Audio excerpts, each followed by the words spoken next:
What about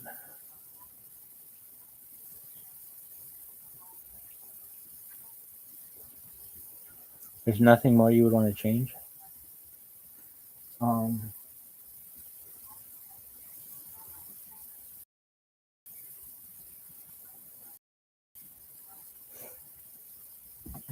would you rather have two okay podcasts or one really good? One really good. That from a podcast perspective, quality. Would you change anything? No. What I said.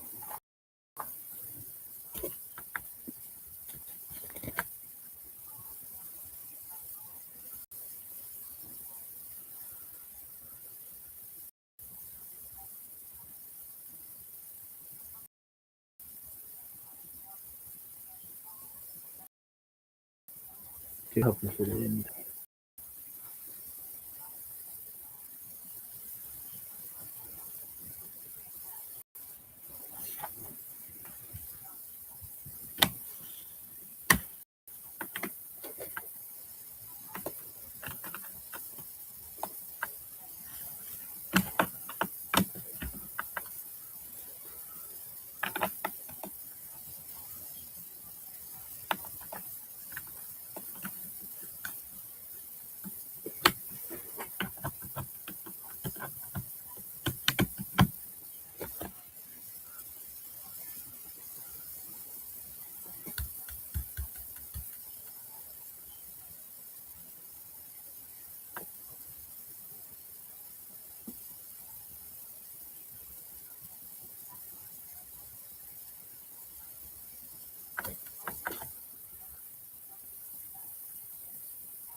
There we go.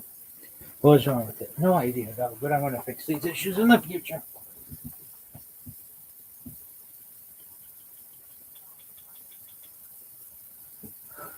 Okay, is there anything you would to change about it? No.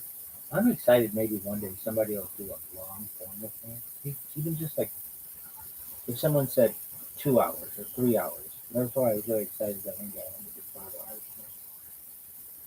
Um,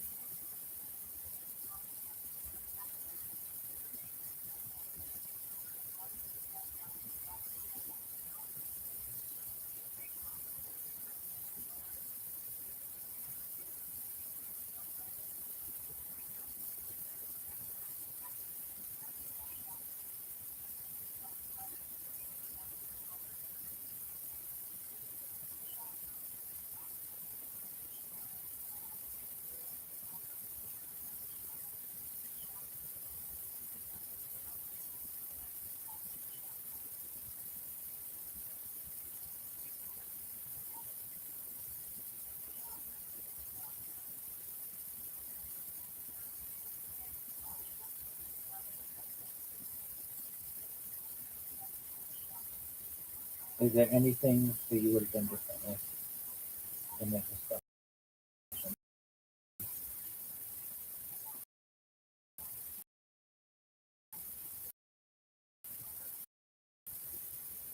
No, I'm happy with that. Is that your favorite podcast you've done? Yep, I can say. What would you say the other people within your podcast did? Learn something. Really? You don't think any, actually, though, I've had a good one. I don't want to put any of the podcasts up here in the Hall of Fame of the future. So don't, but if you fuck me in a podcast, you're going to be on my shit list. Um, but for anyone who sees this and is like, what's your favorite podcast? I always think my podcast, the one I just did, if it went well, is the best one. But that was a good one. The one with that girl, that was a good one. Or woman, whatever. But like, that was a good one. She was really nice. What about Tony? Tony's new, and so he has the opportunity to be better than all of them. They're older and they have more experience, but I appreciate Tony's um, work and his dedication to being for accuracy, and that stuff was really cool to me. What about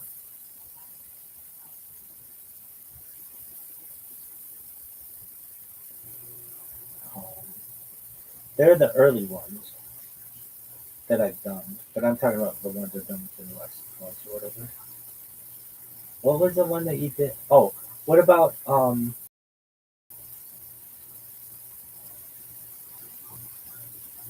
Mike? No, I liked that one. It was a little. The frustrating thing with Mike is the things were not that long, so we couldn't really delve into things that I wanted to. And I would tell him that, but um, it's not a big deal. Have you ever done a podcast you didn't like? As I previously did, not with anyone who I hosted, or not with anyone who hosted me. I have had issues with well, I hosted, but that's it. Some people like to do their own thing. Is there anything that you would change about your podcast? I keep saying that to myself.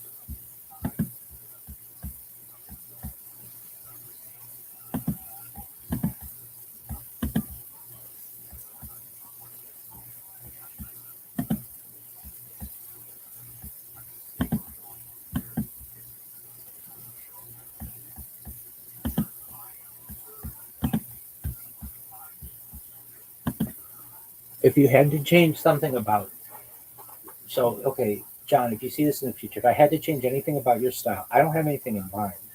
So um, it was really good. He's on the subjects. He has excellent questions. I would say his questions were real and did not feel like AI questions. Tony, my man, yours felt like AI questions, but I get it. I get it. You don't know what to ask. English isn't your first language, so. And again, Tony, if you ever see this, I don't know why I'm talking to you directly. You have an opportunity because you have all this time and all this technology and all. You can be better than the woman was, and John and Mike and anybody else. Anybody who sees this, though, they should know every podcast on which I've been that actually aired. I've been happy. Now, who's that one guy? Lewis? That guy's kind of on my shit list. The guy this morning, if that doesn't publish, he's on my shit list. That lady, she's kind of on my shit list. So I say that, but I'll be fine. If I ever go viral, I don't give a shit. And your fucking podcast will blow up. People will always remember you. And you'll be a lesson to people in the future. Take a chance. Columbus did.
about that podcast.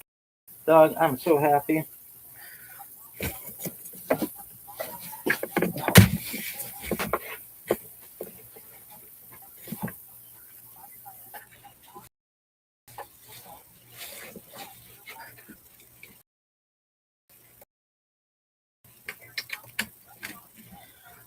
Anything else that you would have changed? I keep trying to think of something. I said it all. Kids, if you're watching this is the after goal of a podcast. I wonder what it's like to be on a Joe cast. I bet I'd shit myself. Really? No, dude, I'm too cool for school.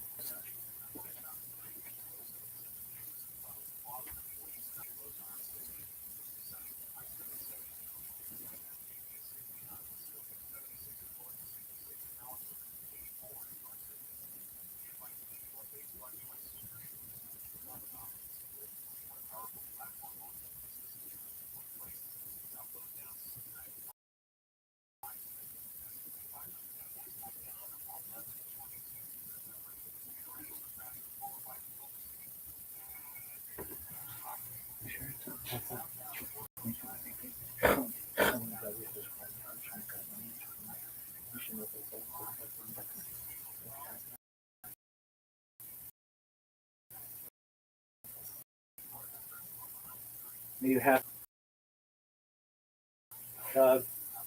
again good podcast is one good podcast is way better mediocre and definitely better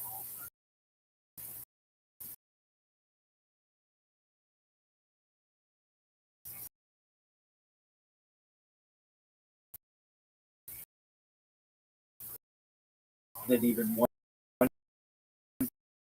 good and one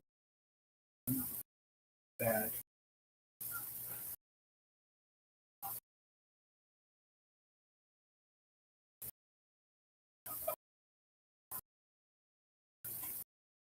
Have you ever done a mediocre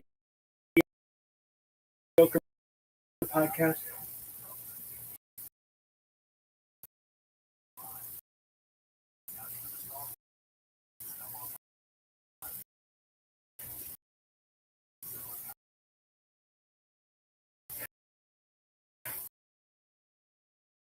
No, baby, all my shit's perfect. But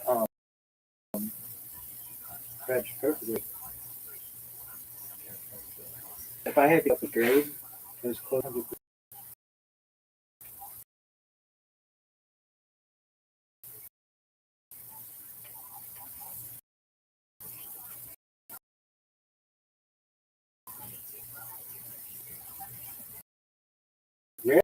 rarely did I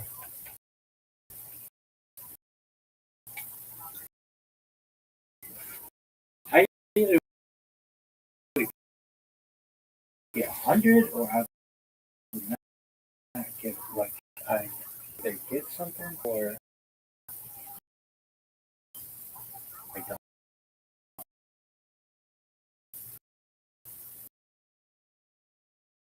I don't like almost sometimes maybe. All right. What would you say to John if you had the opportunity?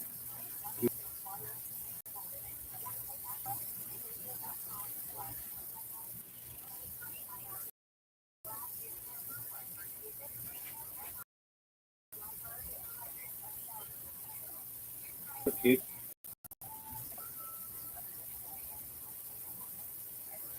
dude, and shout out to Stacy. Stacy, if you ever see this, we're thinking about you. And that stinks what happened to you. I don't exactly know why. I'm not saying the devil is on. I'm saying it stinks what happened. I don't know exactly why.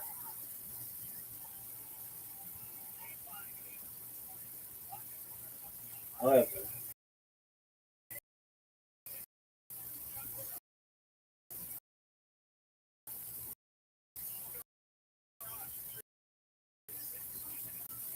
You should know that Dr. Whitaker,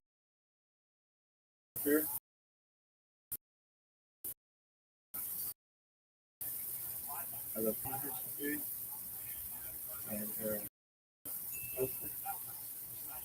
I hope that they have. I hope there's.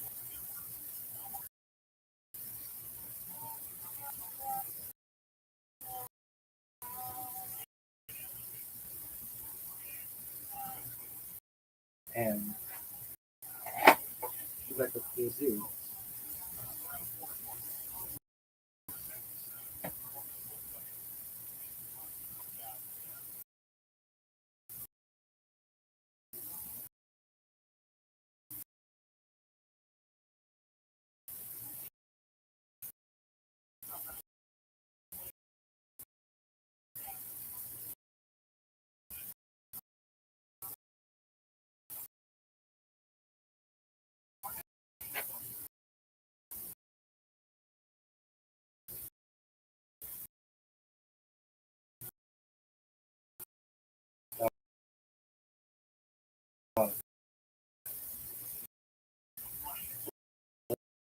What is this bullshit?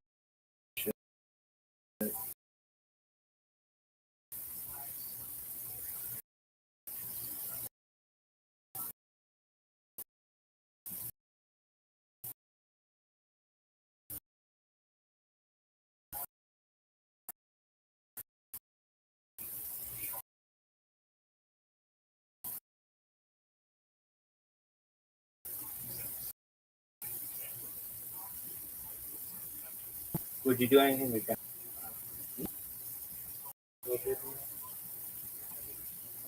Are you happy? Yeah. Would you want to own better? No.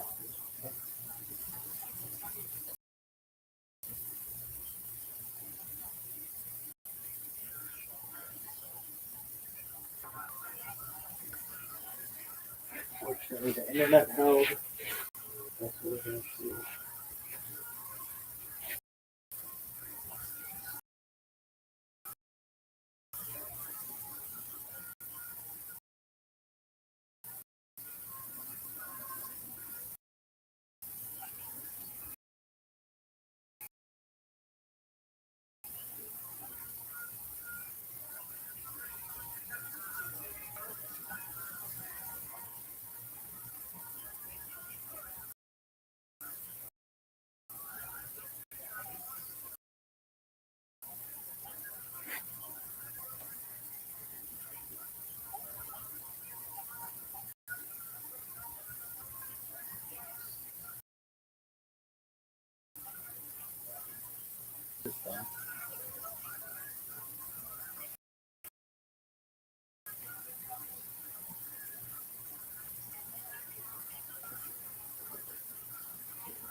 Could that have gone any better?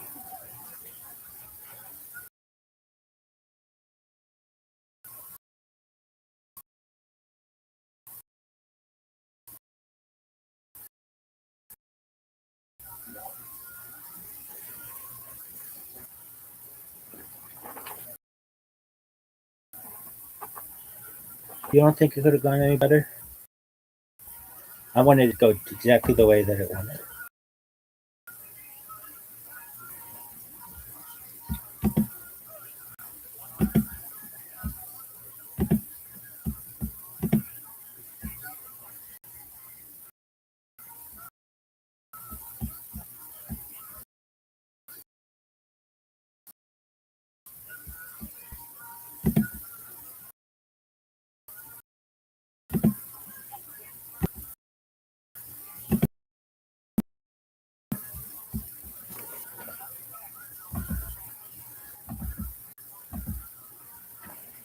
Are you happy? Yeah.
That is for you. She can get it, girl. That girl is gonna fucking get it so hard. I'm gonna fucking be raw. You think you're gonna meet that? Yeah, SSS Sniper Wolf. You're gonna get it, bitch.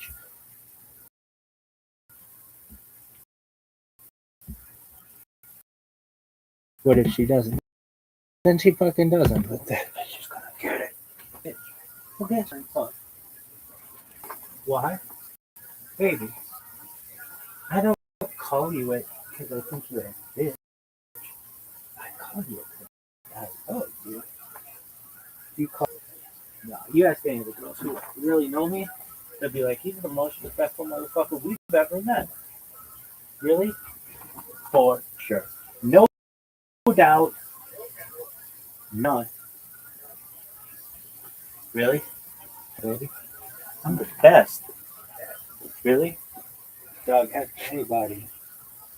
Nobody else is like opening themselves up to be like, hey, you can talk about every girl, every insertion, every fucking program, everything. You talk about every. There's not.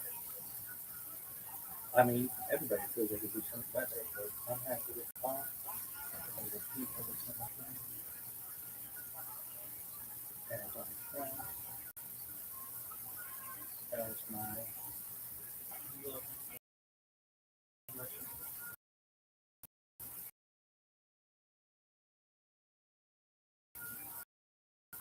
Really?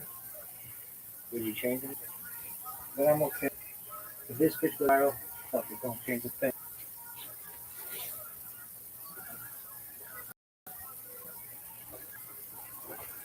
I have a theory. The people say I wouldn't have changed it one bit are the people are success are the people who have experienced success. Because people who have not experienced, they're like, I would have changed a whole bunch. Would you have? Everybody change anything? Like what? I would have fucking worn a.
Anything you want to change?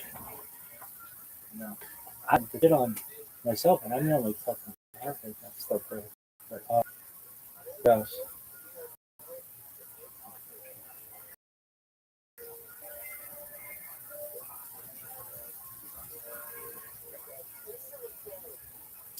I don't like him. I don't like podcasts Why? because I got all that other shit.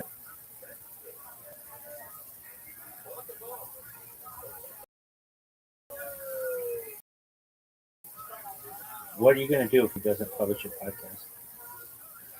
You're gonna set it? Yeah. No, if you want to consider it, schedule the time with me, and then you change the time with me, and then you started it, and then you got a hard exit, when you could have just rescheduled it. And I don't think that you even recorded it. How professional is that? I have two dogs that will blow your ass up with.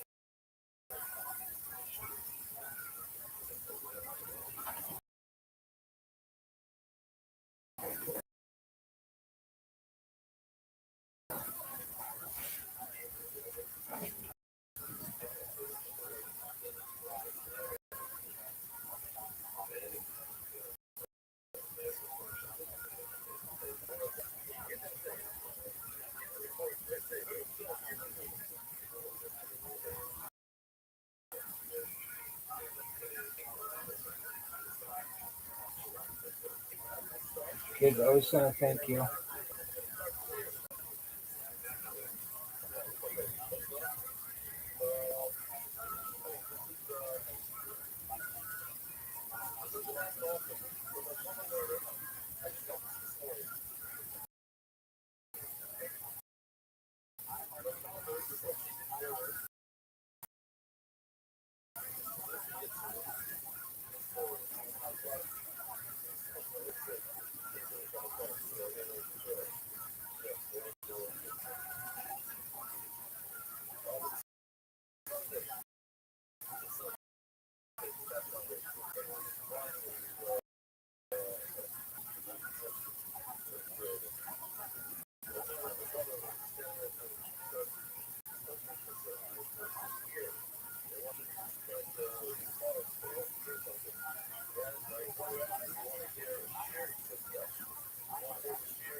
Damn,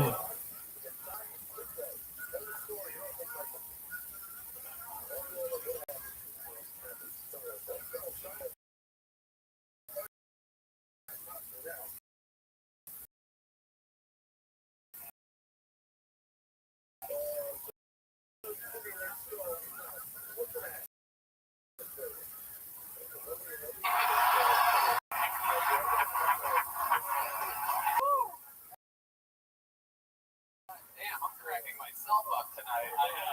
So you made it to the bedroom. What?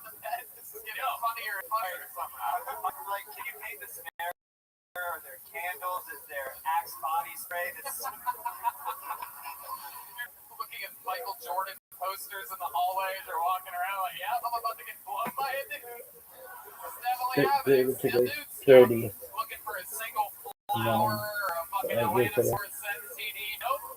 Still a dude. Sammy Sosa baseball card right there. By a dude. That shaving cream. Just lay here, my sleep number 69. Oh my god, you look over at the TV, Sports Center's on, you're just looking for anything to convince yourself it's a female.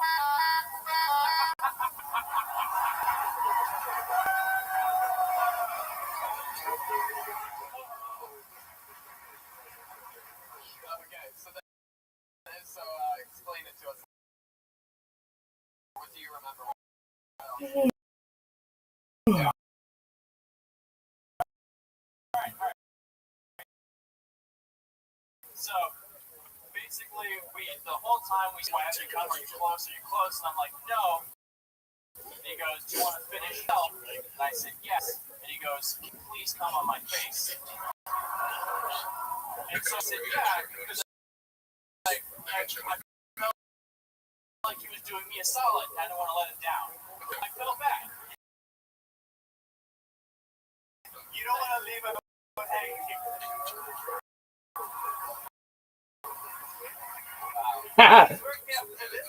Really, damn right. From the bedroom to the edge.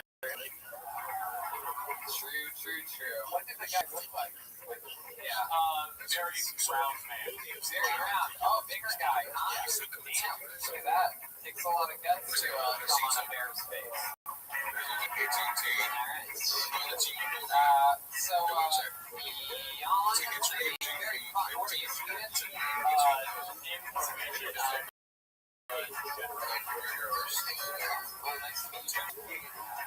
Tony, he mentioned he sang in a youth choir for 11 years. Yeah, I can't believe that you made it through that without coming on a dude's face then. Very impressive. Did you ever get hit on by the priest? Oh, hit on by? Oh, yeah. So we met in high school we met on Tuesdays. There's a guy who was madly in love with me every single time, every week. He would see me. I shit you not, this is exactly what he would do. He would go,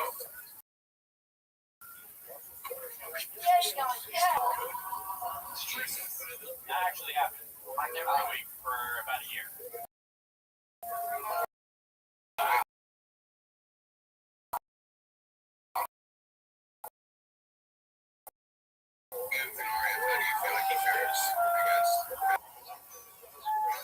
There he goes, Dion Whippet, everybody. Great job, Dion.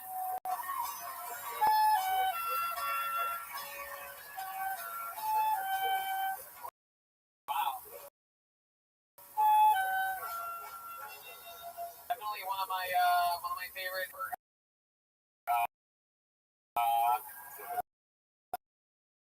I mean, unbelievably often giving. I love it. That's how you kill on an interview here is by instead of talking about the stuff that you think is going to make you look cool, you go the opposite route, and it ends up working out, right? You guys get it? You guys are all diehard fans of the show. We're live here in 4.37 I'm excited. Let's go more fun. Good luck following that, whoever's next. Put your hands together for Steph Culbertson. Steph Culbertson.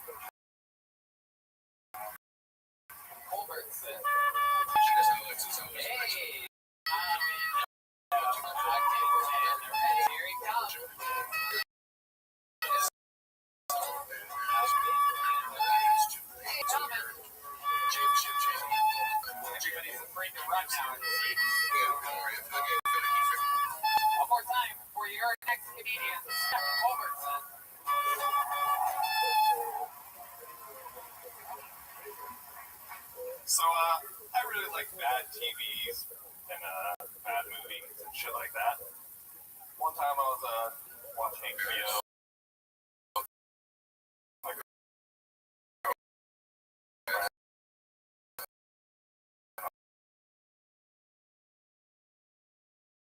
perfect too.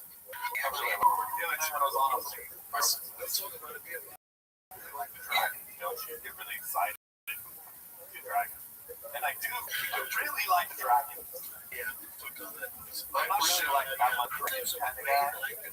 You know, that's not to say I'm not a nerd. You know, I have a Sleep Beauty tattoo on my forearm here. Of course, it makes me a huge. I don't want to just donate it. What do you do for AIDS? Those are the do it. I'd rather just like. There you go.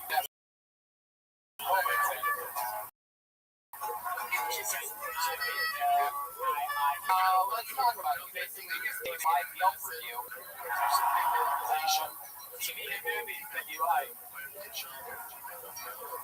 If your set was as tight as your pants, it would have gone a lot better. Those fucking things. Oh. Pants are somehow the gayest thing I've seen all night.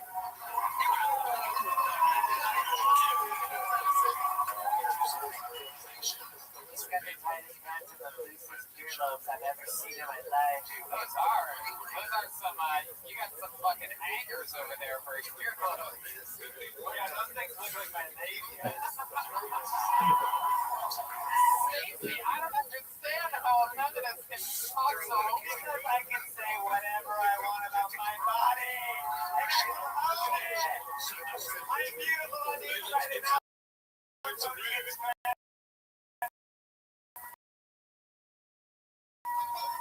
One of the great anomalies about feminist things is wait until they find out that it's a man under the I'm kidding, I'm Stacey, I don't mean a man. You're a beautiful, stunning woman with a beautiful nose and a beautiful body. Beautiful. Steph Culbertson. First time ever on stage? Yeah. Very good. First time ever on stage. You said you like stand-up. Is there something else that you've done on stage before? Oh, yeah? What, you sing, play an instrument or something like that? Guitar? Oh, interesting. You ever do any singing for your band? I did like streaming vocals. Streaming vocals? You do streaming. Give us an example of some of your streaming vocals. Go right into it.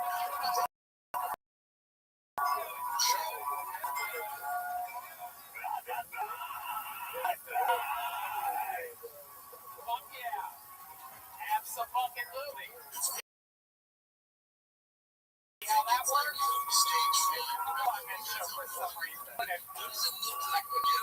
We have to get that vocal and then it's always screaming vocals and never like no real talent. No, I know. I like it. It's okay stuff. What are some of your talents of yours? Is there anything else that you do or that you like to do or that you specialize in? What do you do for work? I work in a warehouse at a shipyard. A warehouse at a shipyard. How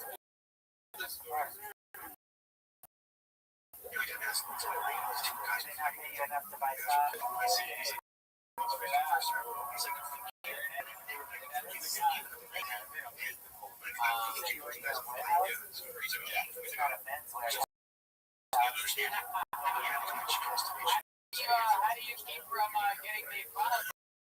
You work behind like a waist-high wall or something? Yeah.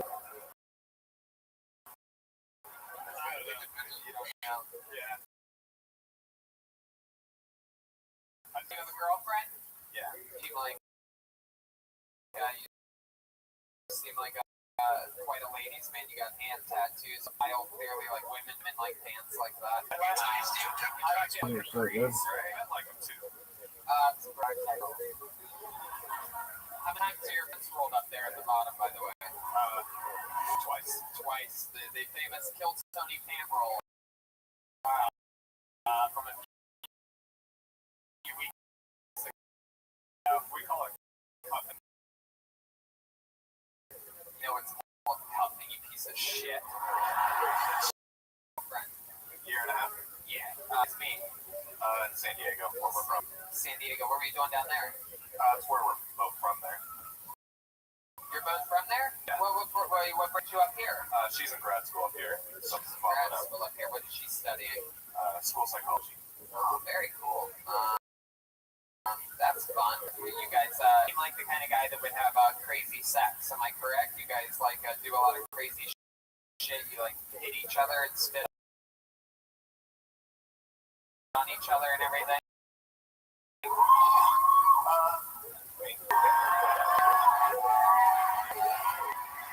What is that again? Remind me.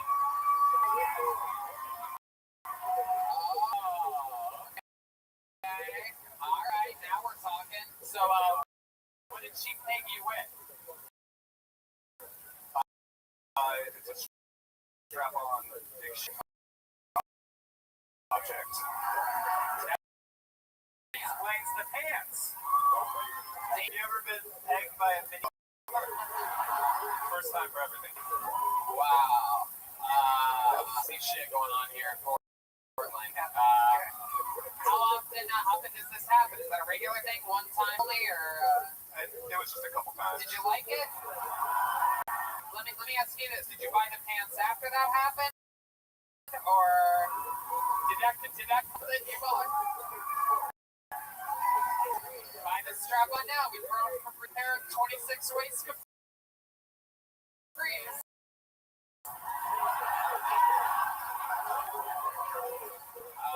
How far in relationship did the ping happen? Early on, or pretty recent? It was a few months in. A few months ago. Hell yeah! And was it her idea or your idea? Hers. Hers. I think. My goodness. That's why you don't listen to women. That's Oh, come on. you disgust me. So, how long did this go for? Like, how many thrusts? How many minutes? I mean, I don't know what question to ask exactly. Is there a lot of tearing? Sport. Standard 5 minutes. Standard? The good old getting by your girlfriend with a dick standard. Oh, yeah, of course. Must be 17 minutes. We all know what the standard is. For that. What up, you upset?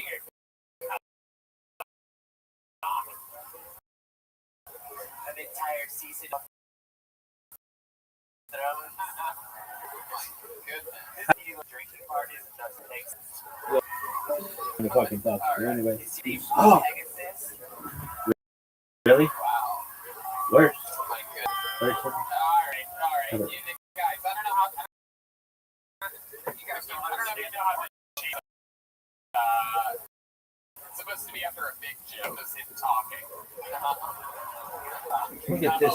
I just said something. Okay, very good. I mean, that is fun entertainment. Wow.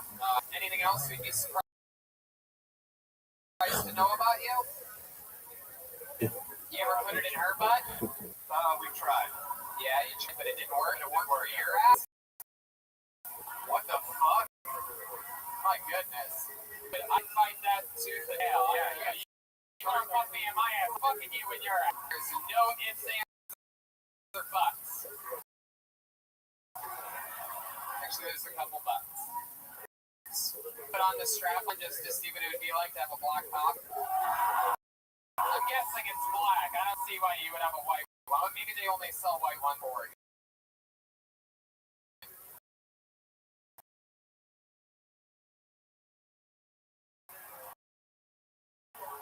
We don't allow them black dicks in the dildo. What color was the dildo? Tell the truth. Purple. Oh my God! Jesus Christ! My God! I love you. You love me. Where I have to be family. Oh. Wow, that is incredible. Just seeing this bucket of destiny give you flashbacks.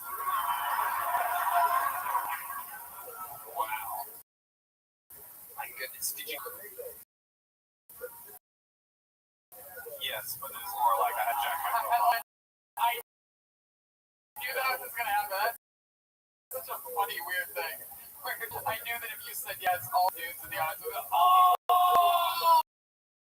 you're gay! The dick in the butt's okay. We've seen more than nothing seals the deal, dude." So interesting. Another fun set. Congratulations on your first step. Buddy. Fucking great job, dude. There you go. Step forward, son. Unbelievable, man. What an episode of this show. I can say with no go, you'll be listening to all the episodes we did this week. This is by far my favorite episode of the entire week. This is fun. Fun comedians, fun interviews. We got fucking Stacy, Macy, and Tracy up here. If we quiet down a little bit, we can hear him sit down back on his seat. Yeah. Ow!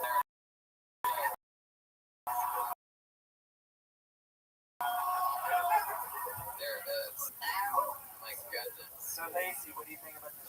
I've never seen it. Look at that. I can't stop looking at that.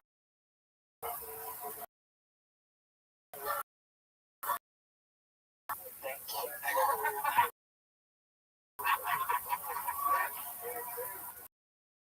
Okay, well then I have a name up here.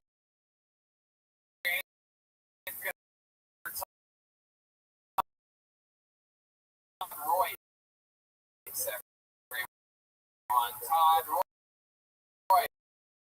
Oh, fuck yeah. Woo!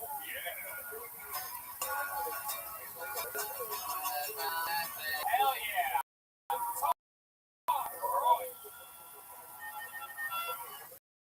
First Me Too moment.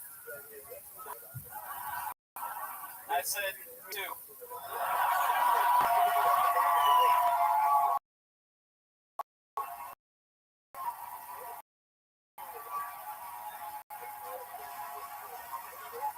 That guy, I'm the guy. Can we still say that people aren't protected class in this country yet, are they? We're the type of people the wall could keep out of the country.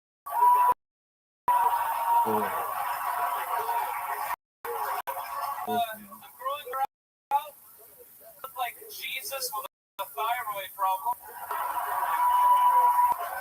I look like if Jesus moved back into his mom's basement and got really good at Fortnite.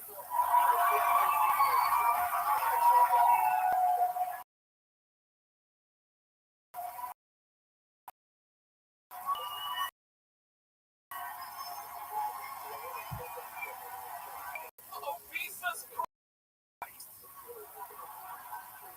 Wow. Holy shit. God damn. Oh, that set was fucking groundbreaking. That was just your walk up here. You just fucking smashed, dude. Stand-up comedy. Almost a year. Wow. A year, that's it? Wow. I mean, an unbelievable set. For those of you listening to the podcast, he got about a quarter of a standing ovation here in this massive theater at the end of his unbelievable shit on here. Anyone ever tell you you look like Kid Rocky Road?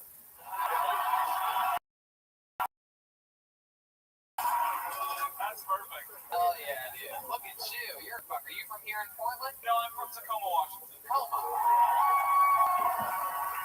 Wow. Tacoma getting booed. If it's Kid Rocky Road, the song would be Brawl with the Broad.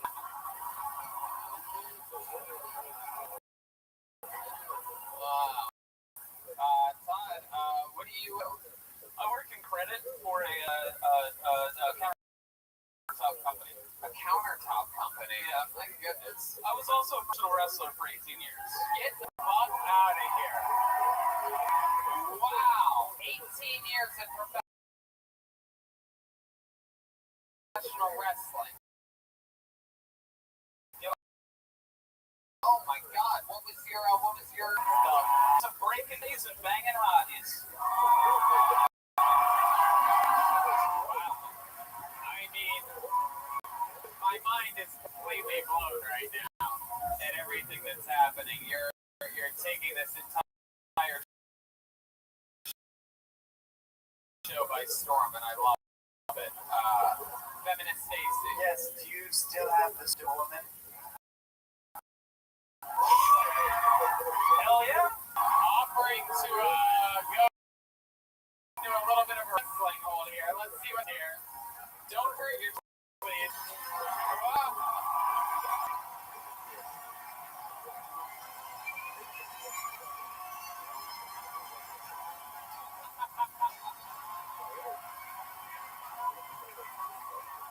This place is chaotic right now.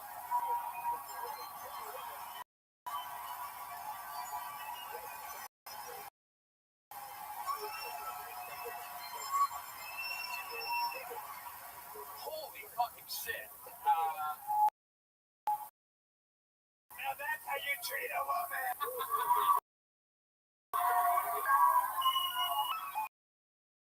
Wow. You might be one of the greatest things that's ever been pulled out of a bucket. But he's been a big boy. Always a big boy. 8 years in pro wrestling. Any highlights?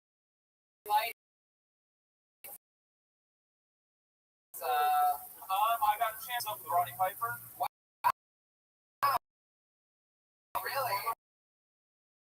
Wow, me too. One of my favorite people. One of my great here, right? Very fucking. And now you're out of the game. Back injury, right? Has to be. I mean, I'm just talking to pro wrestler. It has nothing to do with your morbid obesity. When you say back injury, you mean the other guys, right? Why'd you stop wrestling? I still actually wrestle. I wrestled a couple weeks ago here in Portland. Fucking cool. The American wet dream. What else are you into? What else do you like to do? What else about your life? I'm married. I've been married for 12 years. Damn. Oh, that's incredible. What does she do? She is Other than have trouble sleeping next to a sleep apnea night. Babe, for the love of God, will you stop snoring? Yeah, what does she do other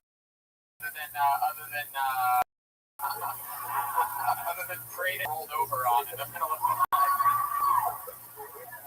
What does she do other than make breakfast for hours every day? 5 hours later. What did she do though? What did she do other than wait 40 minutes to use the restroom after you?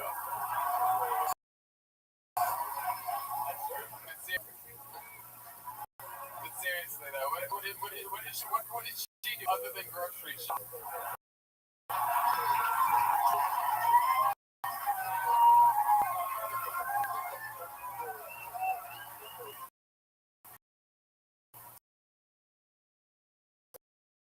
But when she's not giving evidence off the floor, what is this? Take care of her big man at home. Oh, but he's supporting me, so I'll take care of another aspect of your life. Guess what? Women can be more than that.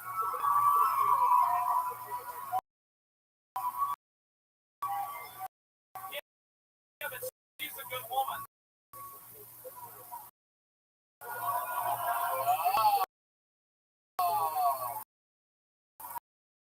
I'm about to pick you up and throw you. Put your wig on now. My goodness, Todd. Well, I mean, I hate to do this because it just happened again so recently in Phoenix. It's something that's only happened, I think, 3 times in the history of the show. But if those people got me with any choice, you gotta fucking have a standing ovation during your set. The interview's absolutely unbelievable. I see no reason you shouldn't get the fourth ever golden ticket into his show.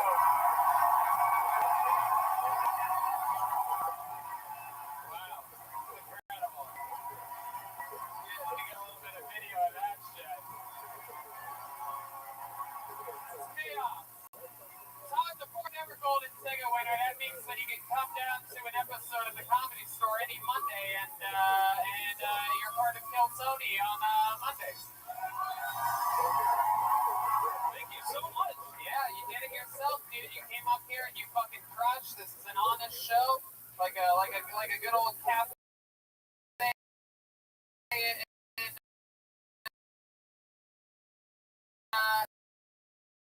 In Idaho, is coming in and fucking using. You made fun of yourself. You laughed about yourself. You told everything about you. And that's what the whole fun thing is all about. Figuring comedians to ever be on the show. Jesus Christ, thank you. One more time. Royce, everybody.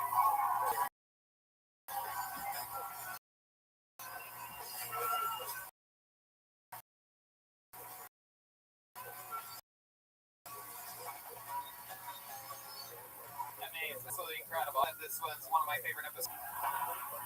I also said good luck following that before Todd Royce came up here. And now I say it again. Good luck following that. You want to go back to the bucket one more time, huh? Not gonna be easy. But you guys said earlier you like watching people bomb more than you like watching people do good. Did either one of you two sign up? This happy fucking couple right here? How did you guys end up here? I'm so intrigued by your presence. We have the couple that held the pitchfork outside of the farm.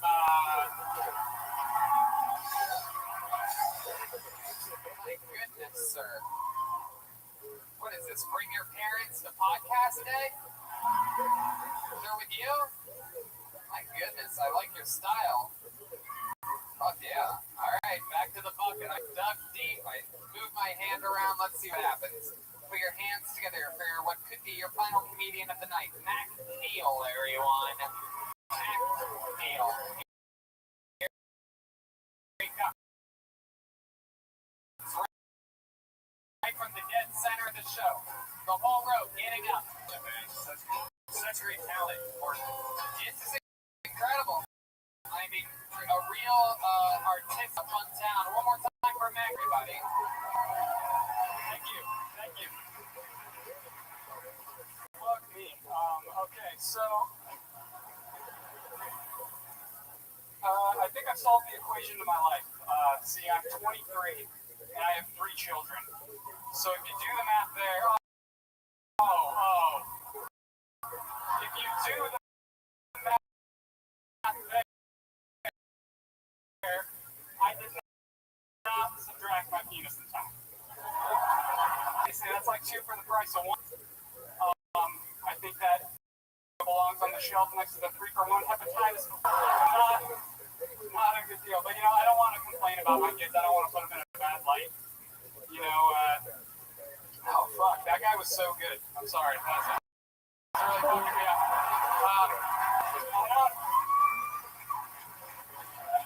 I don't want to put my kids in a bad light. I love them. And if you think for a second that I'd give them up for anything, let's talk numbers.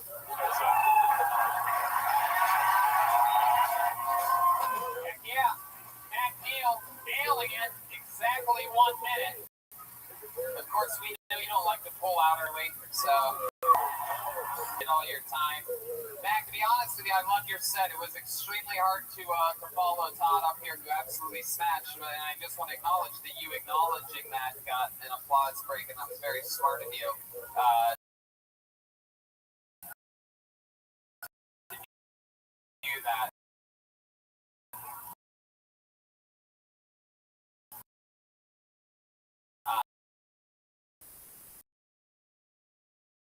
Because you're absolutely right. That's fucking tough to get right. So there you go. You got a little bit of chops, like the guy that picks up Alfood. You have a little bit of chops on you. A little bit of chops, scattered chops. So Mac, tell us about you. Good fucking sprinkler? No? Alright. Butt plug?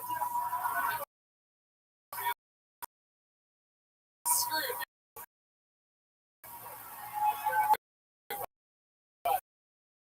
This is a trap.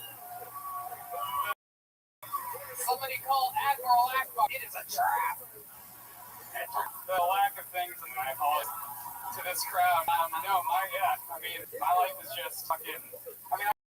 I guess I could find a Crayola crayon by that, shove that up my ass, and come back. Wow. You want to start now? We can start with the drumstick. How old were you when you had your first kid? Because you said you had 3 kids. Three You're kids. 23. You're 25 now. 19.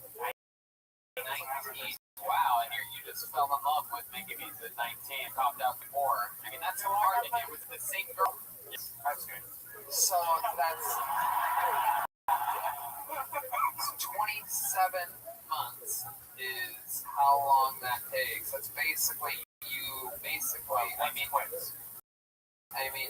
one is twins. Yeah, no, I have twins. 2 and 1 go. Okay. Thank God, because I was doing the math on this, and basically I had you fucking your wife while still giving birth to another child. You were dumping loads in her while the baby was. Thank God. Some are twins. You have twin girls or boys? Girls. Twin girls. Well, that's good. Very good. Are they hot? Just kidding. The show. It's hard to follow. Rooting for my pedophilia. Very good. Mac, tell us more about you. I mean, at 23 years old, you got 3 fucking. How do you put food on the table? Wait for Todd Royce to drop some and grab some heads. I work at a grocery store. Oh, very good. Hell yeah. Kill 2 birds with a stone. Chocolate food, give me for it. Do you get up there?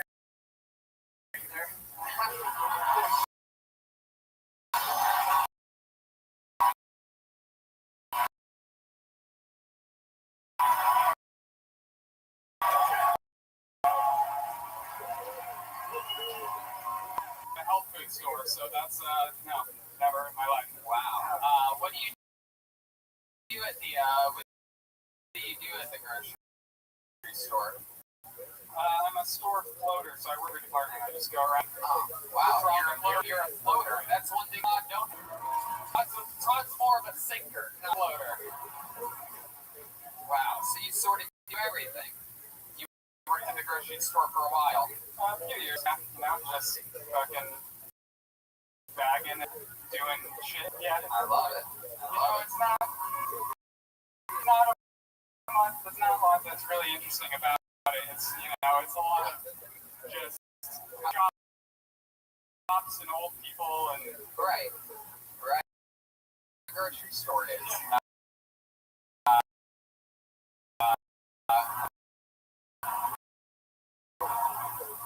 And by the way, don't call me. Stop. oh man. Tell us about you. This girl you're with. Are you happy with her? I mean, she gets pregnant pretty goddamn easily.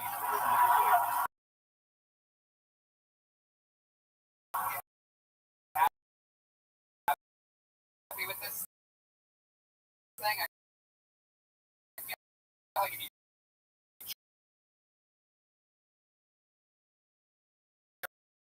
jerk off into a tissue, she gets pregnant somehow.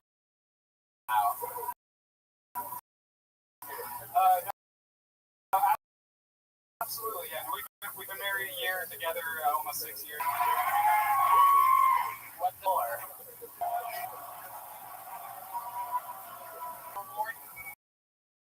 Go premature. I expected that at a bubble over here, but not from you, goddamn. Going for it. Shots fired. Just because you look like a school doesn't mean you have to be one. You've already been away.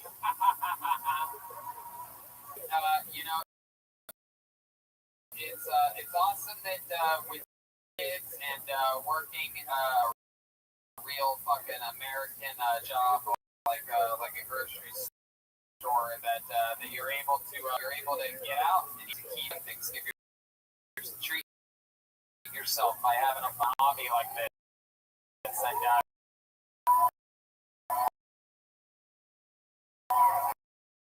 if it gives you any escape from 3 kids and a woman, and congrats on being a good father and being there. There he goes, Mac Neal, everybody.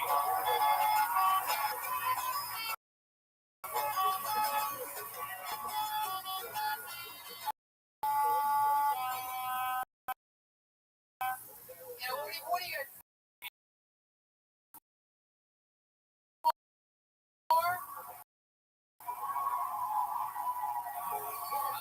but just one. Too crazy. This is really it. Now, if you say 2, 1, do 1 more. Is that okay? Okay. Your final comedian of the night goes by the name of Jed's, everyone. Jed Moses. Here he comes. From that side.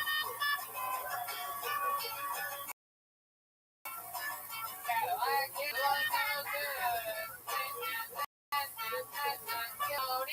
Jed Moses, everybody. Howdy. So one time I was walking the beach and I picked up what I thought was a cool rock and it was actually just dog shit.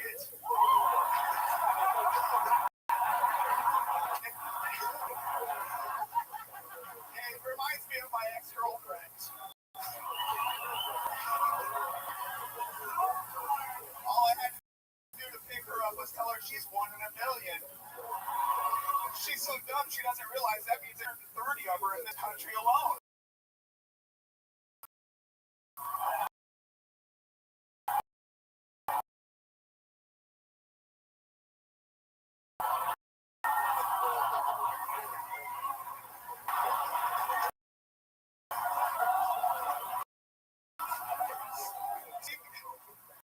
Speaking of burning things, you guys like smoke weed or what?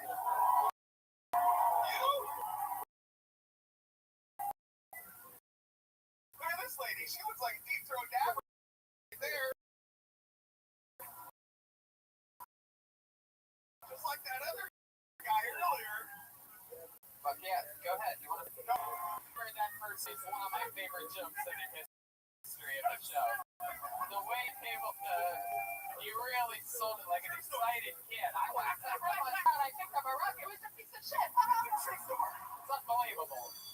I know it's a true story, but you got to realize some comedians go, you know, sometimes the guys will do this 20 or 30 years with that actual being, something like that being a story, and not realize that it's right there in front of them to do on stage. And you did it as a joke. You recognized it. You wrote it down, and you said it with a smile right into the microphone so that everybody could hear you. You enunciated it. All those things come together and create a perfect storm. How long you known stand up? Get the fuck out of here! Wow. It's just incredible. Casey. How long have you been the 3rd guy on the evolution chart? I thought you were going to go with Bobby Hill. You do also look like Bobby Hill, yeah? What is it about the show?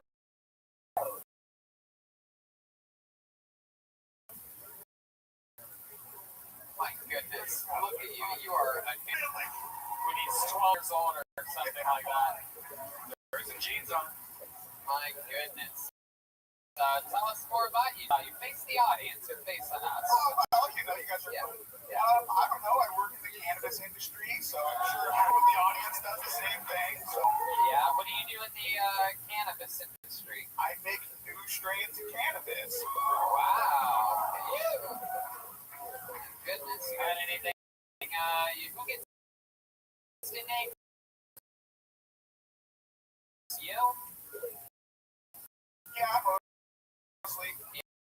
Yeah, cool names for some of your things? What do you have? The way, so they all carry his name and then the flavor. So it's so You had a close friend. You had a close friend named Brian that died. yeah. Oh, I'm so jealous of you. Sorry, Brian.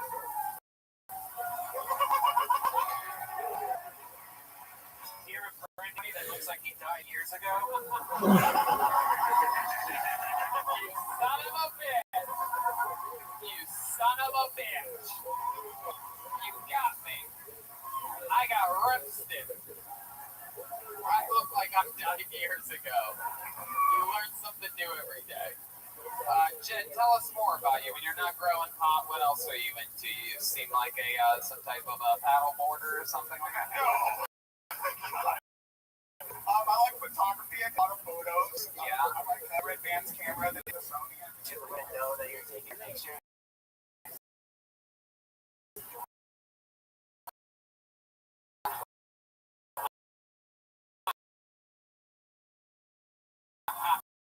Oh, I got loads. They don't know. Do you like to? And you have a girlfriend or a wife? No, nothing. Jesus. The evolutionary chart. I have a question. Somebody told me that lives here that Portland doesn't have as good of weed as California. Yeah.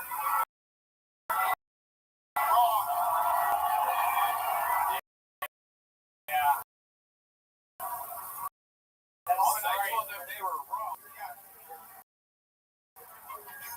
There's 40 million. Right. We do our best. Yeah, exactly. Feminist states. Yeah, I have to disagree. I went to a dispensary earlier today and I got an eighth of decrepit weed. Really good. It's really good. On point. Yeah, I also got a quarter of Howling 8. It got me really, really messed up. And I also got another eighth of Sunny Delight, you bitch. The strains here are unbelievable. Keep Portland. Very accommodating. You bitch in the street. So Jen, you don't have a girlfriend, you don't have a wife. Last put your dick in. What was it? Yeah. How long ago was that? Actually, just a couple weeks ago. Yeah. You found her on a dating site. You were at a bar. Is it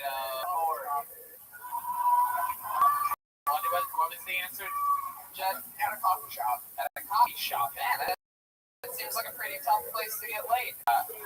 So you're at a coffee shop afternoon? No, early. Early in the morning. You're a morning person. So you're sitting at the coffee shop. You put the roofie in her coffee. That's it. No, but what really happened? Take us through it a little bit. Late, early morning at a coffee Sorry. shop. Yeah, I know. In the coffee shop, I met her at the coffee Oh, you met her. So it was like you met her on a dating site or something like that? shop. No, I literally met her at the So coffee you're sitting in the coffee shop. You're like, hey, you drink a dark roast. And she's like, oh my god, you want dark roast? Like, I do. absolutely. Did I hear you say make a feminist Stacy strain? I would love to make a feminist Stacy strain. I even have a feminist Stacy shirt. I think I was one of the first people to order it. Wow, I love he doesn't think anybody ordered your shirt, feminist Stacy. Only a few people that ordered it. How does that make you feel? Something over there had one I see up earlier. I'm sold out of hard copies for Portland, unfortunately. So there you go, Tony Hinchcliffe. I I don't have a Tony shirt. So I don't know what's going on, actually. Okay. I said I was sold out. Proceed with your little show. You guys want 3 more coming? 3 more coming. Okie dokie. Very it would be good. awesome if we could get a lady up here after me, but I'm just saying.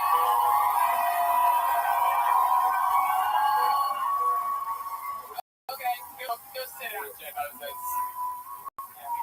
you. I mean, I'm not going to disagree. Well, we can do a quick one. I mean, if we do this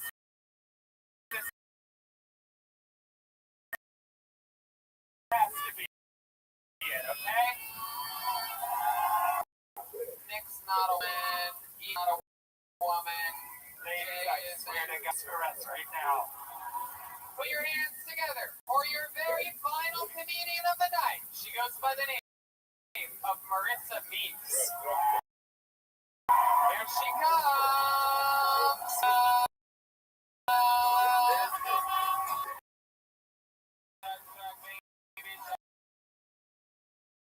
Here she comes.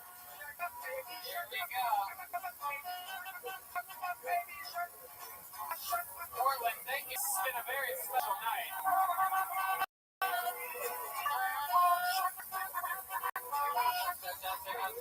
Your final comedian, this is it. Marissa Meeks. Come on, show her some love, people.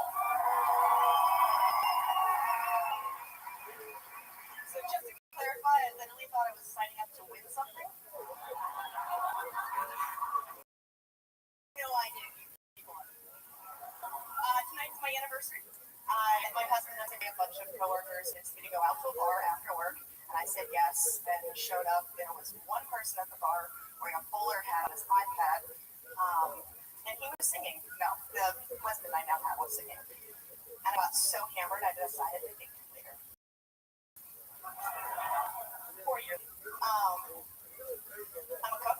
I have a lot of fun stories with cooking, usually involve a lot of fire, threatening people with knives, yelling at servers. Yeah, the scariest thing I've ever done is this right now, so that you have.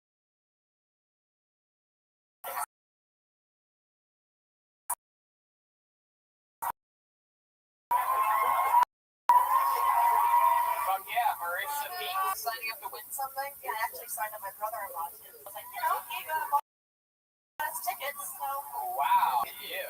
Does he also work at Target? He wishes.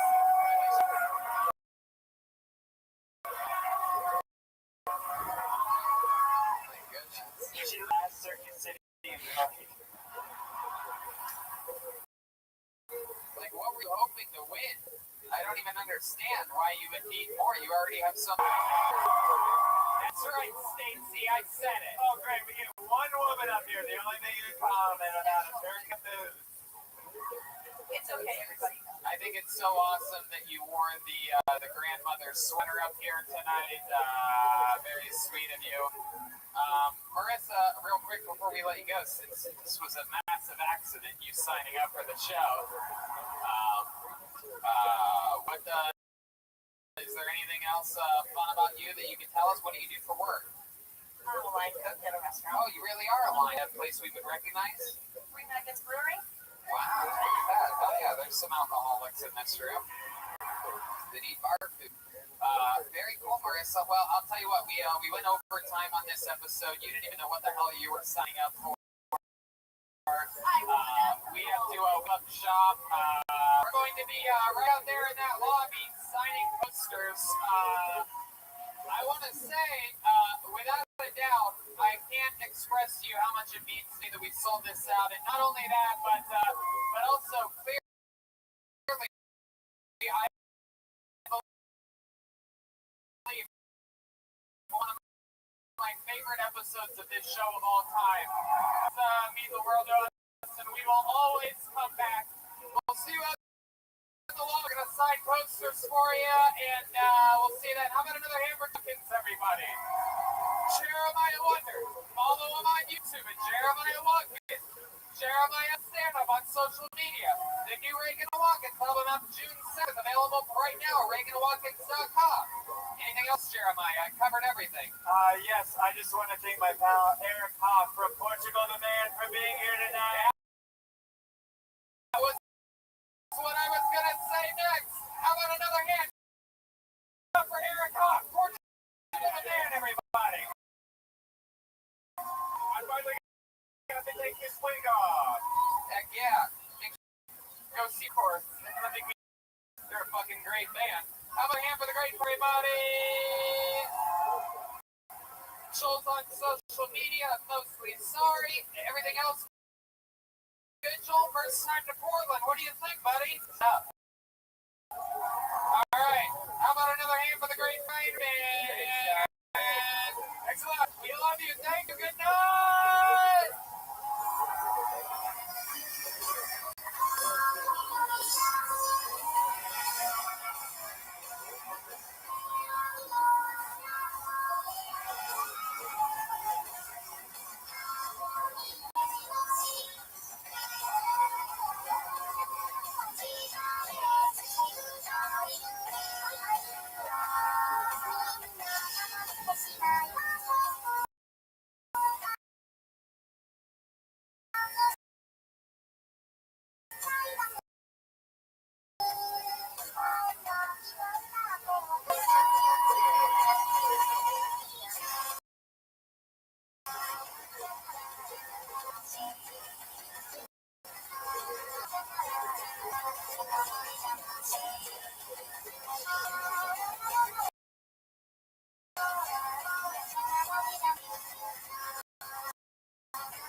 Vancouver, we have arrived.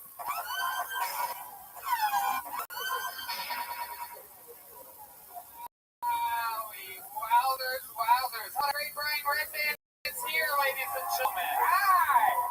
Wow, the first ever Kill Tony live from Vancouver, Canada. It's been a long time coming. Fuck yeah. And we finally made it. We've been to Toronto and Montreal a couple times, and finally, the beautiful. And I'll also tell you this, last night we had a hell of a lot of fun in Portland, and they said that there's no way that Vancouver is going to have a better show than Portland, Oregon. I said, I don't know if you've been to Vancouver, but they have great fucking comedy fans.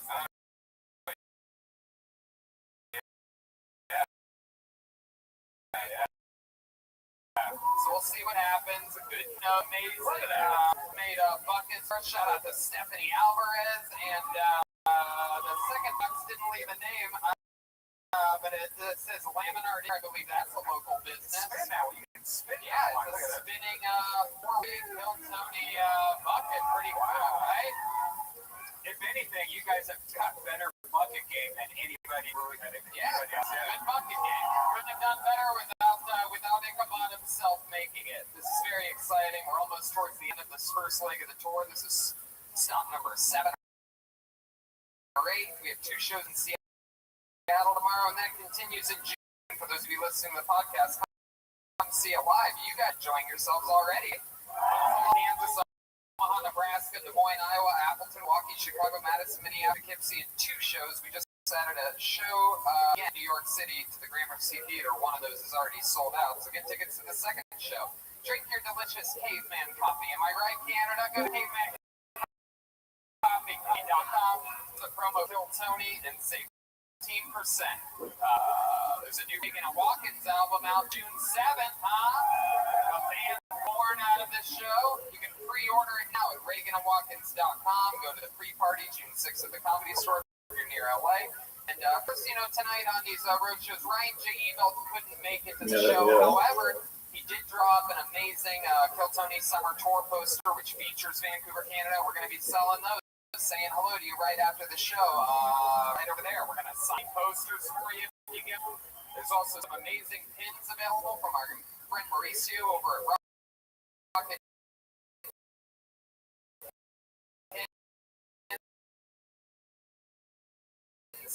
He made an amazing Death Squad pin. I thought you were sleeping, bro. Baby.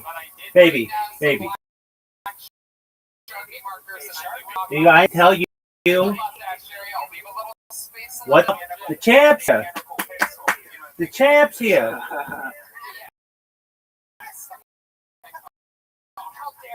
How was your day? How was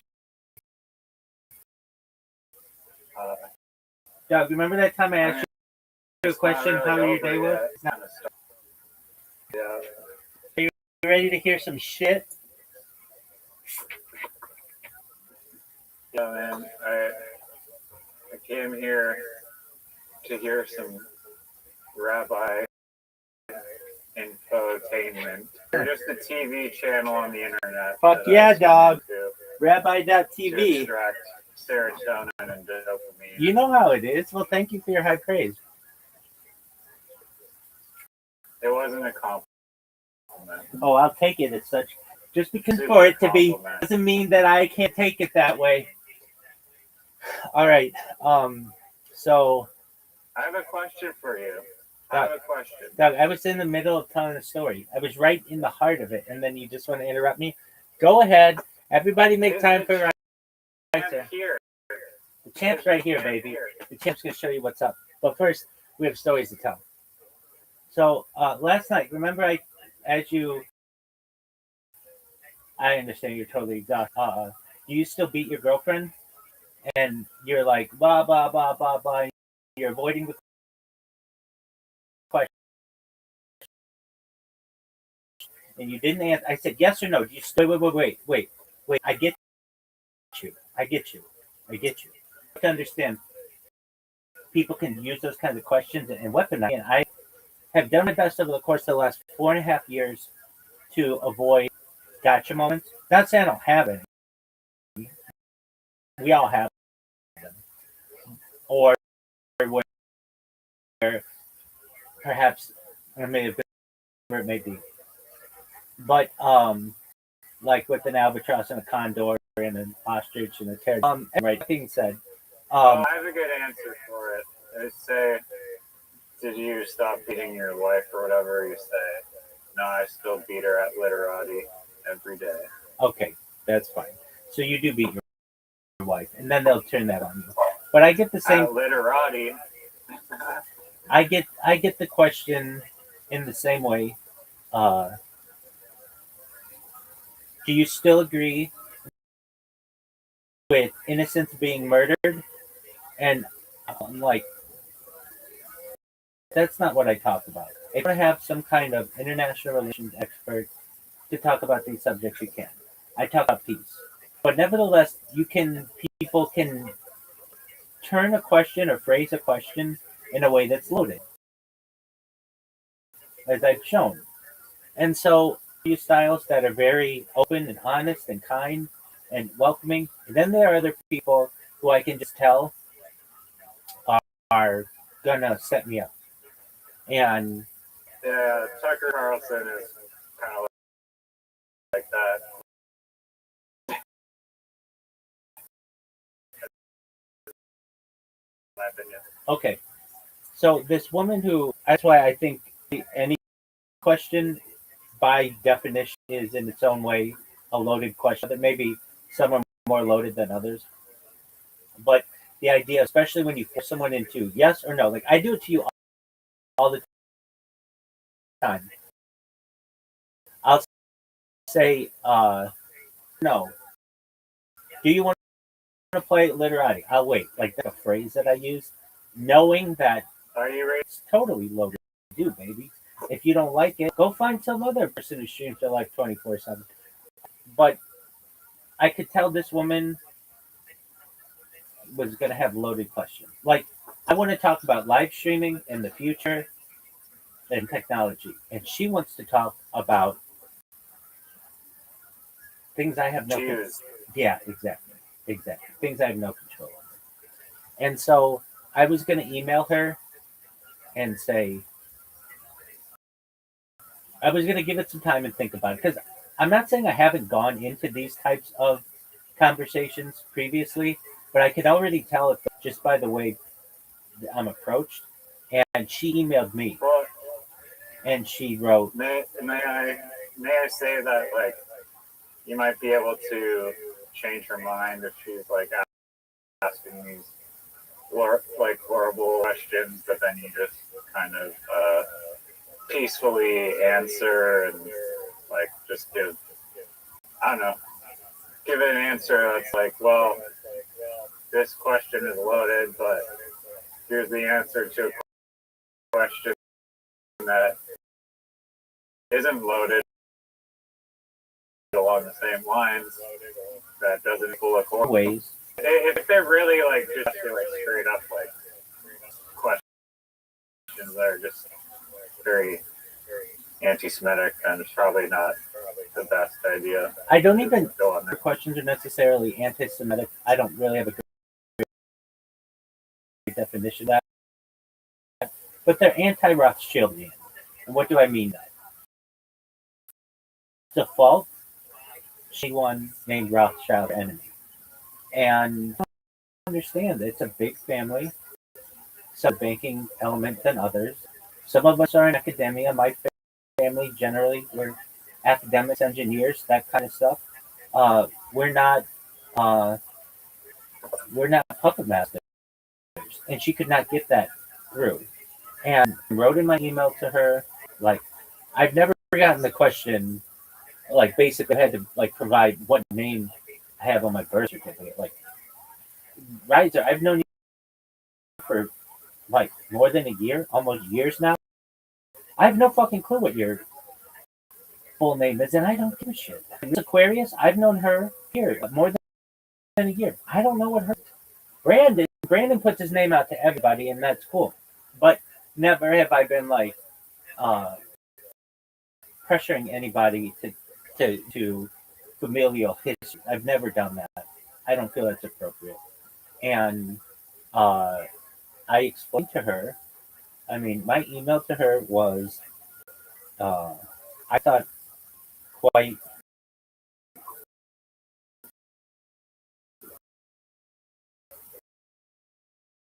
Uh, um, I want to read it because his group is us all, and thus I don't want to say it's or mad at anybody, but she wants answers, and it's like, lady, I can't provide the answers that you want. If you want answers, go to the city of London and go get your answer.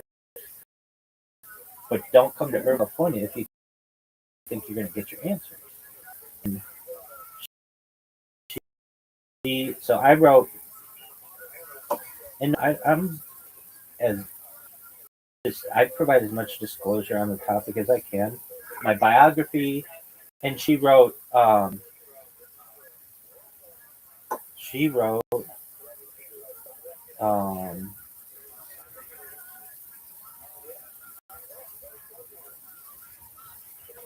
okay, so I wrote, "Hi Nina, great question. My legal name is Michael Israel Rothschild. which is the name on my birth certificate. My Hebrew name is Moshe. While the banking dynasty and I share DNA, I am not a member of that part of the Rothschild family. The banking dynasty and I share common ancestors, but our connection is distant. I do not publicly nor privately purport to be a member of the Rothschild banking dynasty. Since I live stream 24/7, 365, which already limits my privacy, I generally avoid discussions of my family. In the past, I've had strangers come to my location in California inquiring regarding my live stream project. I do not want the same to happen to other members of my family and community. Thus, if possible, for the purpose of our discussion, I would like to keep the focus on my project and not my surname or family. For the protection of the privacy of my extended, I would have answered your question. Please, any other questions? I greatly look forward to a discussion. And uh, she came in and was like, she's like, "Did you answer my email?" I'm like, "Yeah, I answered your email." She's like, "I don't know who I didn't read it." And then comes in and asks me questions. And so I was already like, this lady, this lady doesn't care about my project. She doesn't care about futurism. She pissed off. I don't want to say it Hebrews. I don't give a shit, and I get that. So she says, "Greetings. I am not sure my audience will respond well to this project. I don't usually get many views with guests as it is, so I will have to. It will have to be something that goes with my mission of talking truth. If you had something to talk about that would further our awareness to what is going on in the world, especially with your last name and insight to one of the families responsible for humanity's condition, I can't have you on. Everyone will ask why I have a Rothschild on in my studio and do not talk about it. I'm sure your project is important to you and others who would rather. Now, this was an insult. Sit around and play video games instead of actually doing something to help humanity. Good luck with your world record setting." Okay, that's fine. I mean, that to me is like, lady, you're. I'll just say this, Nita, you're kind of a bitch. Um, and Wait, what was the like insult? Like you feel like sitting around playing video games and saving money? yeah, uh,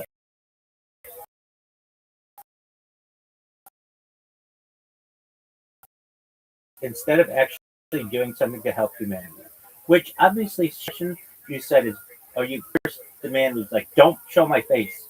Okay, lady, you have a podcast where your face is all over the internet. Like, don't worry, I do share your voice though, and so I thought this woman was triggered. And you're doing the courtesy of not calling her name out. Right, So, that's true too. Um, and so I wrote back, "Thank you for your consideration. Best wishes." I'm the bigger person. So then another guy, I was to do this podcast at 7 a.m. And Riser, I always feel kind of dumb at doing this. You know what Harry Potter Obama Sonic 10 emu is. But if you don't know what it is, and you see me wearing a Harry Potter Obama Sonic 10 emu shirt, I look like a wild person. And you see my pillows like this, I look like I'm like a child in an adult's body.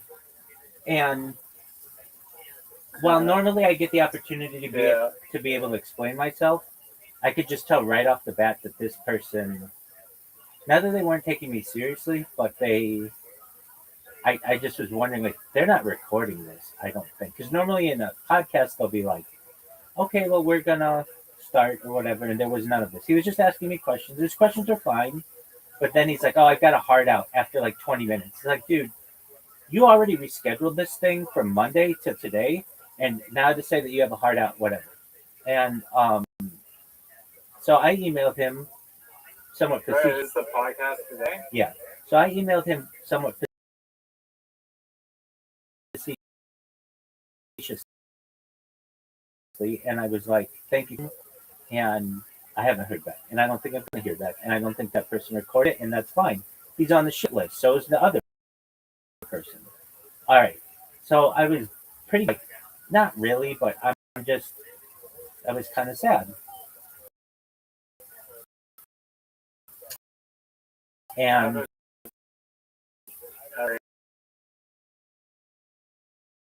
for you. It goes like the and is here. Calm down. Saying go get down with it. Oh, absolutely. And I was like, maybe I'll try to get some sleep in between 7 a.m. or 8 a.m. or whatever and 1 p.m. And I just closed my eyes or whatever. And I wasn't like super happy because it was really like somewhat disappointing. But then I got this other email from this guy who was like, hey, let's do a podcast on Sunday, which is like, cool. Whenever I get somebody who wants me to be on the podcast, it raises my that raises my spirit. And at least the one lady, she can say whatever she wants and she can take little digs. The world sees her behavior, and I'm not saying she's a bad person, but I'm saying that you don't, if you want to have a forum, but you don't give people the opportunity to at least talk and explain what they do, to me, that's not necessary. Wait, it's a UFO podcast, but she doesn't want to talk about UFO. She wants to talk about Doug, she wants to talk. King Dynasty. She wants to talk about everything C to the O to the N. What was that word? The C to the O to the N to the S to the P to the I to the R to the A to the C to the Y. I don't like the term. Oh, It's a legal term. piracy. Yeah,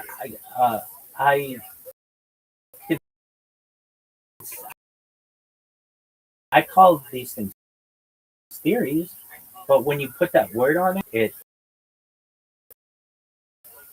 already negative towards it because there's a negative connotation. Talk about history, I don't like it. And Well, is the Rothschild banking thing even? I mean, there's piracy elements to it, but like, isn't there some like just basic facts? look, I don't know what that means, and I don't think anybody knows what it necessarily means. I can tell you what it means from a legal perspective. A conspiracy is an agreement. That's one thing that has to be between two or more people to commit a criminal act. That's it. Very simple. These things go on every day. I don't want to go into theories. No, that's conspiracy. But conspiracy theory, I don't think necessarily has to imply any crime. It can just be like a wild theory, basically. No, I go by the definition of the word. Whatever anybody else wants to throw in there with cryptozoology and vaccines and all that other stuff, I avoid a lot of those topics unless it's scientifically right. Or at least a conspiracy theory is an action of an event or situation that cites as its cause a coercive level working in secret, accepted contradictory for the proof of the plot. but that doesn't mean that it's necessarily criminal. yes, it does. I mean, often No, malevolent. it says often malevolent. That doesn't necessarily have to be where it's just basically like a secret. Like, Okay, whatever, Riser. I don't talk about those things. That's not what it's hard fact. It's about powerful would people. you consider Bohemian Grove a CT? I look at it from a historical perspective. It's a group that meets on the Moscow River or the Russian River every year. The second week in June coming up. I've known people to go there, and do I know what goes on there? Have I seen documentaries that goes on? Yeah. Do I think that there are powerful people there? Yeah, absolutely. And do I think powerful people run the world? Absolutely. And do I think that some powerful people do criminal things? Absolutely. I think that some doctors do criminal things. I think that some police officers do criminal things. I think lawyers do criminal things. To me, I look at the word Not that the thing that you read could be anything. I love from a legal perspective. It's the criminal perspective. It wasn't even a term that would. No, that's conspiracy, not conspiracy theory, which, in my opinion, are two distinct terms. Look, let's not beat around the bush. One would be a theory, an agreement between two or more people to commit a criminal act. I'm not gonna mince words here. That's what it is. It's a theory about an agreement between two or more people to commit a criminal act. That's what it is. If you want to call it something else, that's fine. Hey, I agree with that. What? I mean, but when I searched it up just now, that's not what it is. Up what the Black's Law Dictionary second edition is on conspiracy: agreement between two or more people to commit a criminal act. There's three elements in the law, and people are charged with it. I'm not saying. And people are charged with it every day. And people are charged with it every day. So it's a legal term. The other stuff is basically don't look behind the curtain. And I'm not curtain when I wish, but that's the discussions that I have are not about that. You don't hear me talking about Bohemian Grove. You don't hear me talking about the first day I met you, we talked about. You may have asked me about it. You may have asked me about it, but I. When's the last time you heard me say Bohemian Grove? Before I just said it today. Yes, sure. I was going to ask that. We talk every single day about, and I haven't mentioned it in the last year. That if people want to talk about, people consider aliens and UFOs to be an Area 51 to be a theory, even though I understand your standpoint. dog. But now you're giving it. You're now you're giving it such a vague definition that is thing that isn't discussed in the media is you're calling it. What it is. It's an all-encompassing anything that what term conspiracy theory means. It's just a far out. So basically, you're saying that I have to only speak about things that are in the media to avoid that topic. And I disagree. There are topics that are real scientific topics that have nothing to do with that. And frankly, I don't even want to use that term. I don't like the term. It was invented in the 1960s to discredit people who spoke out about the John F. Kennedy assassination. It's not used before that. So it's really a relatively new term that has exploded and gets people all up in excitement today with an individual. Oh, wait. The John F. Kennedy assassination, people call that a conspiracy theory just because I guess there's like different like theories about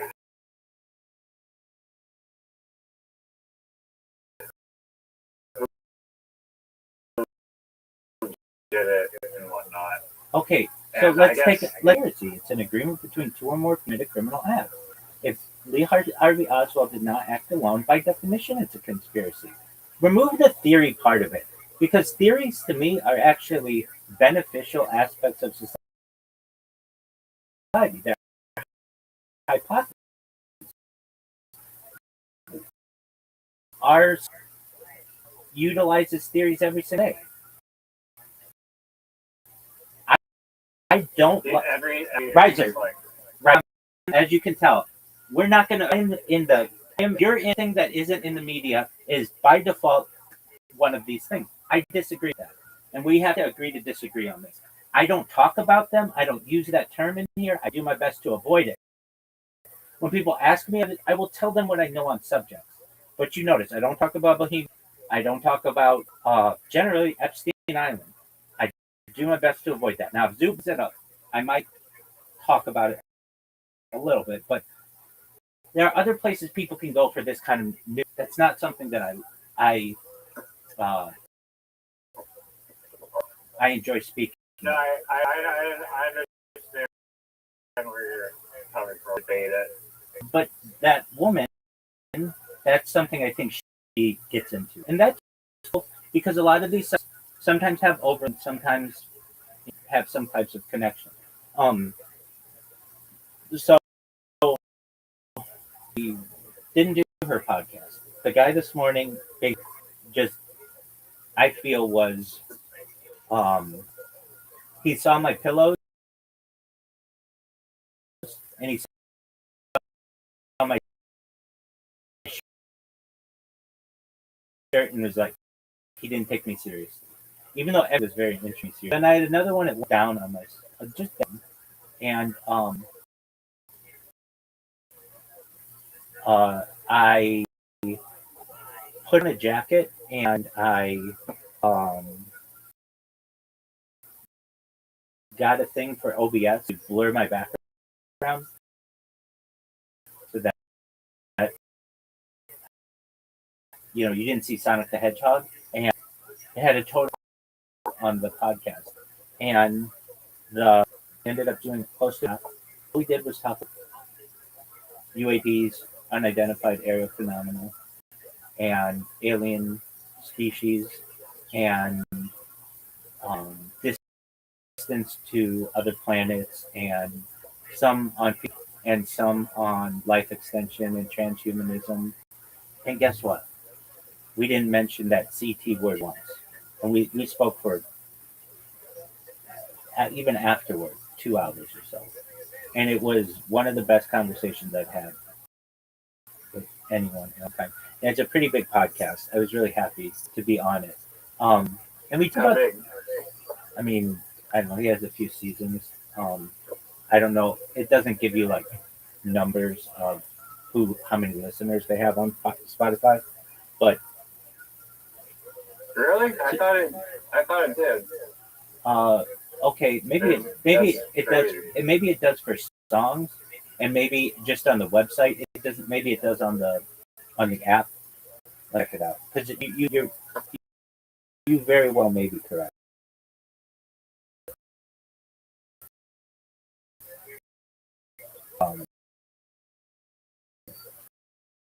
So it's called From the Void. It doesn't have to do with CTs or cigar smoke filled rooms. This is about science. Okay, From the Void. From the Void. Yeah, on this David Dobrik podcast, it says, I know it doesn't give you the specific view count, but it says like 100,000 plus, 7,000 plus. Person. Where does it say that? On my device, it's like there's the type and then under that there's like the date, the time, and then on the amount of views rounded up to like the nearest. Okay, see if you can Whatever. find this. So it's From the Void podcast with John Williamson. From the Void. Yeah. The reason why I said I thought this was pretty big was because he had on the people who wrote the article in the New York Times. John Williamson? Yeah. He had on. He has. Yeah, it doesn't show the amount of views. He has multiple podcasts as well. Rabbis on his other podcasts.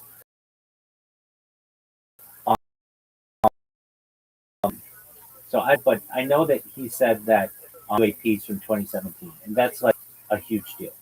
Like they just don't go on with anybody. The New York Times people don't go on with anybody. So anyway, we spoke at length, Nice. and one thing I'm seeing on here, and I don't see like the last one he published was like December 15th. But I think uh, I I mean it's pretty late to not have done it since then. I see two of his podcasts though. Okay, now I see season two. Maybe there's season one and season two. I think so. So season two is like a different podcast. And yeah, so he just did one May 13th. He published one. So he does like UFOs, ghosts, true crime. Um,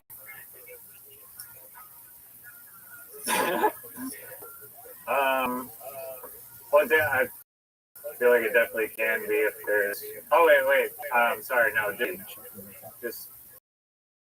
Well, I mean, to be honest, I have no opinion. If there's say there's more than one like culprit or whatever, then I don't know. That's to me when it branches off into the T category because like numerous suspects and people are theorizing who it could be. I get that. I guess you could theorize about a single individual and the events around that as well. I get that. So, Okay, so I don't know. your brother has a true crime channel, right? Yes, he does. I mean, I guess it depends if there's like a unknown like part of the story. Because if all the facts are like presented, then I think it's I don't know, but it definitely can be. Okay, you considered him to be a sea theorist? I don't think you would. I think you would consider him to be someone who is in the media for whatever reason. Yeah, I mean, it depends how you want to spin it, I guess. But yeah. Well, it's just that you were using the reason why I don't like that definition is because there's no middle ground. It's either covered by the media or not, and then many things that were once considered ET are fact.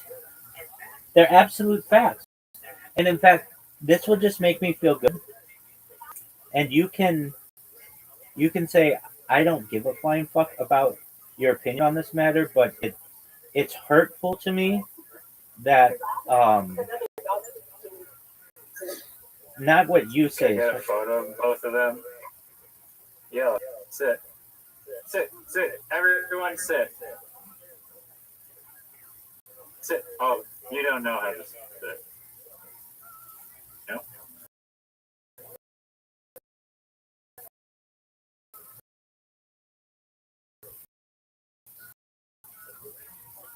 Alright, I don't.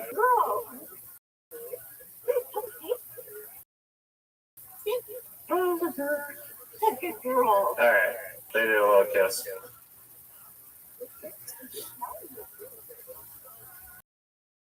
Sorry, Michael. Please continue. Again, and just my name is not Michael, but it is somewhat ditch name with their rabbi, but that's okay. You didn't. Oh, really? Yeah. Did not know that. Yeah, you even went Wait, on. they call every single rabbi just rabbi? Absolutely. You can't say. Or do you say like rabbi and then their name? Rabbi last name, generally, if you want to do it in the most respectful manner. But you may say, well, but Okay. saying rabbi, like, that's a long term. And yes, it is. So there are other terms that we use. Rav, R-A-V, which shortening it's essentially a Hebrew term that's short for teacher. And so you'd say like Rav Rasha. I get called that. R-A-V or R-O-V. Both are used interchangeably. in some context. So if the shortest way to say my name or my title with name is Rob Rothschild, but don't call me that. That's fine. Rabbi's fine. I don't want to confuse people when they come in here and they're like Rob Rothschild, Rob. Uh, the my rabbinical colleagues will call each other Rob, whatever their last name is. But general people term Jewish term in general, Rabbi's fine.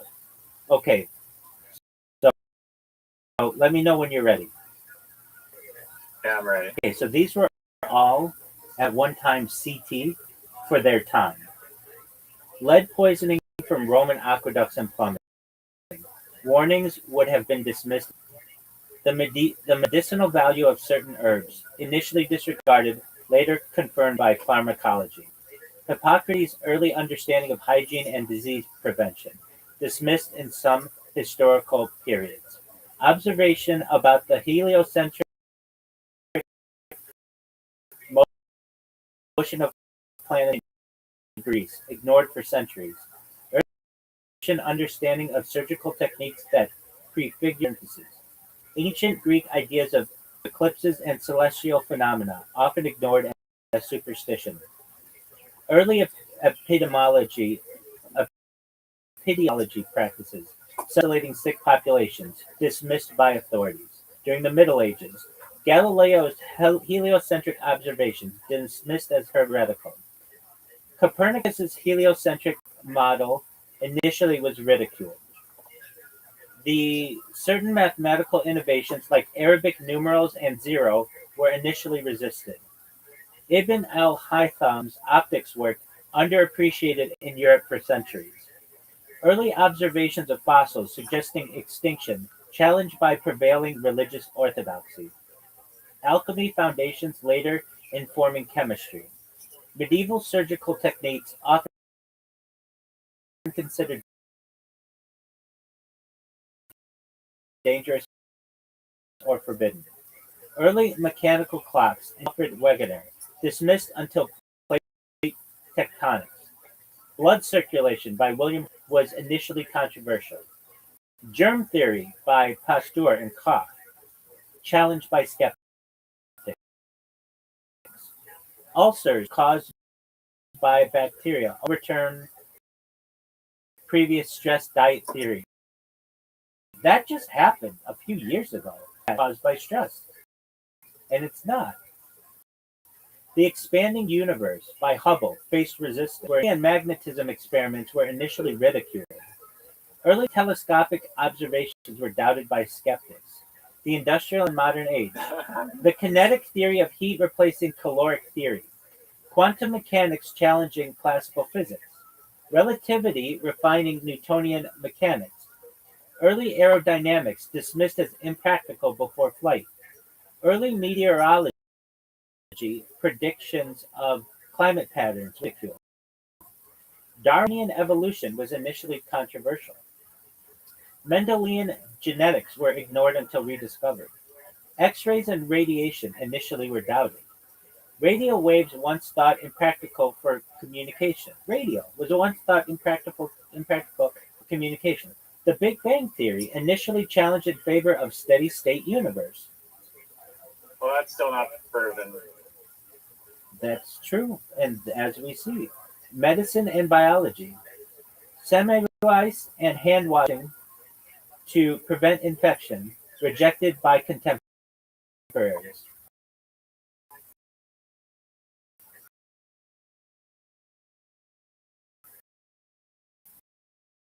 Anesthesia was originally viewed as discovery of vitamins, initially doubted. Insulin for diabetes, there was early skepticism about effectiveness. The discovery of blood groups was initially questioned. Stem cell research met with scientific skepticism. Reiser, I remember when President George Walker Bush and made it illegal to have stem cells, and half the country was happy with that, and the other half was not. I mean, this is within my lifetime, and now we hear stem cell therapies and all this other stuff, as I'm sure you're aware. Discovery of DNA structure, initially resisted by some scientists. Chemistry and physics. Atomic theory was challenged in the 19th century. Radioactivity was initially misunderstood or ignored. Oxygen theory of combustion replacing phlogiston theory. Superconductivity, once doubted, later verified. Periodic table predictions, initially questioned. Chemical bonding theory, scientific ideas. Plate tectonics in the Himalayas. Climate models and predictions of warming trends challenged early on.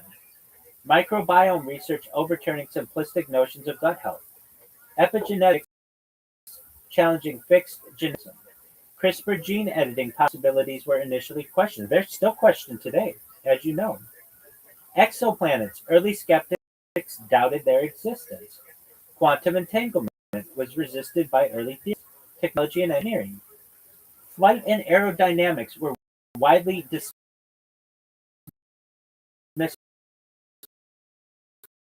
before the Wright brothers. People thought you could not get off the ground. Space track. There are articles from like 1998 that said the internet went the way of the 8-track. Renewable energy innovations often dismissed by entrenched industries. Artificial intelligence was initially doubted for decades. 3D printing was initially seen as a novelty. Social and conceptual ideas. Women's suffrage initially derided. Civil rights movements initially ecology and conservation ideas resisted as science was once. Now, that's 69 of them. And you could very easily add belief in extraterrestrial life was abscond and now is a majority of the opinion of people in the United States. Sure. Exactly. And so for me to talk about these, all of those things in their day were considered CT. Without a doubt. They didn't use that. They would just call it heresy or blasphemy else. I don't like that. And I've written on it that I don't like it. It's a CT until proven otherwise. Well, right. And there's no. And it should be a T until proven otherwise society. We should just remove the C and just call it a T. And if we did, we'd be much better. CT is an ad hominem attack to dismiss the thoughts of others, and I don't like it. That's why I avoid that term. And when people bring it up in here, yes, I agree with that point very much, because they want to label you as like insane or something, and use it negatively. You'll even find I will spell them for you. That one, INSANE. I don't use that term because I don't feel it's right to make a medical diagnosis on an individual when I have no understanding. What I avoid is CR. Describe something. Absolutely, I avoid it. Another one is the wild or it's outlandish. I avoid CRAZY.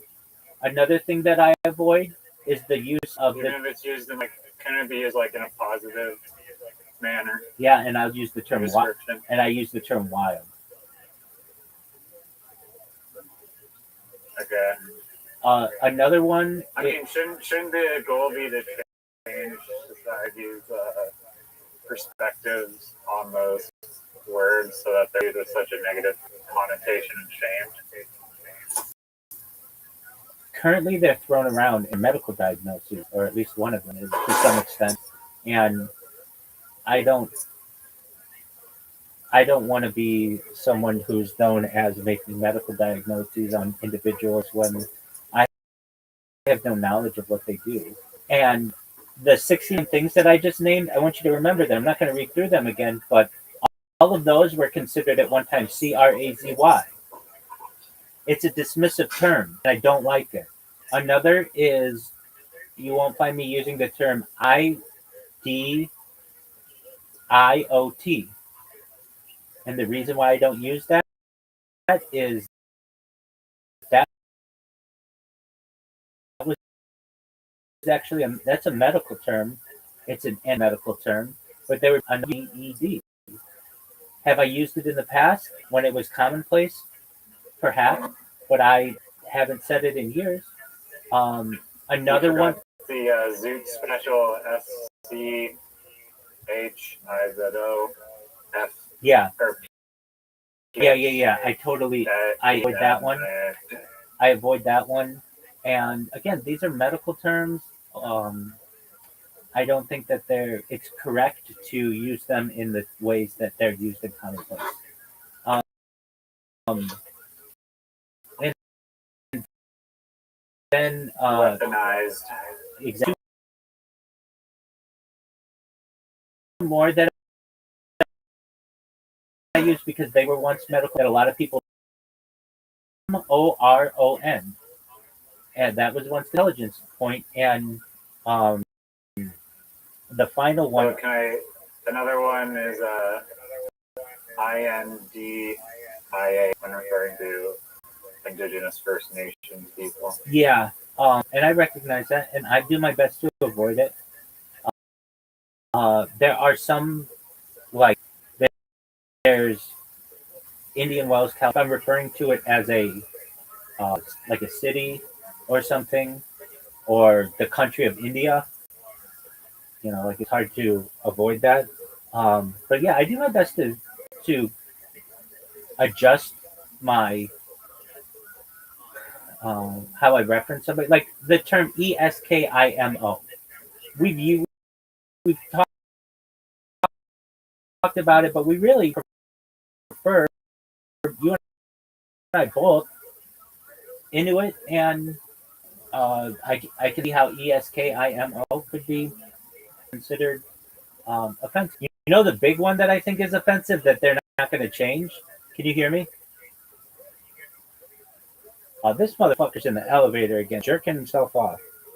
Folks, this motherfucker, oh, fucking A. What in the absolute fuck? You know what? Can you hear me? Yeah. All right, you ready for this one? That I'm surprised they didn't change when they did all those changes. Chief. Chiefs? And as in like CEO? Just head of something. It's a term that in modern age related to indigenous people. There are some like very liberal places in the United States that stopped calling their executive officers chief executive officer. They might call it managing director or something. Executive officer. They changed people in space, INDIANS, and the Washington football team, but they didn't change the Kansas City Chiefs, and they didn't change the Atlanta Braves because those weren't seen as negatives. I think a lot of it was political as well. Okay, how's the Braves? I thought their logo was like a hammer. It's a tomahawk. Oh, but what does the term Braves refer to? It's indigenous people, usually younger, who were warriors.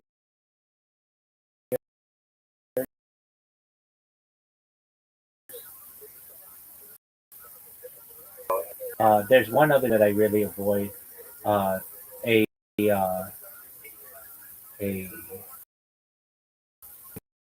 starts with a D. There's.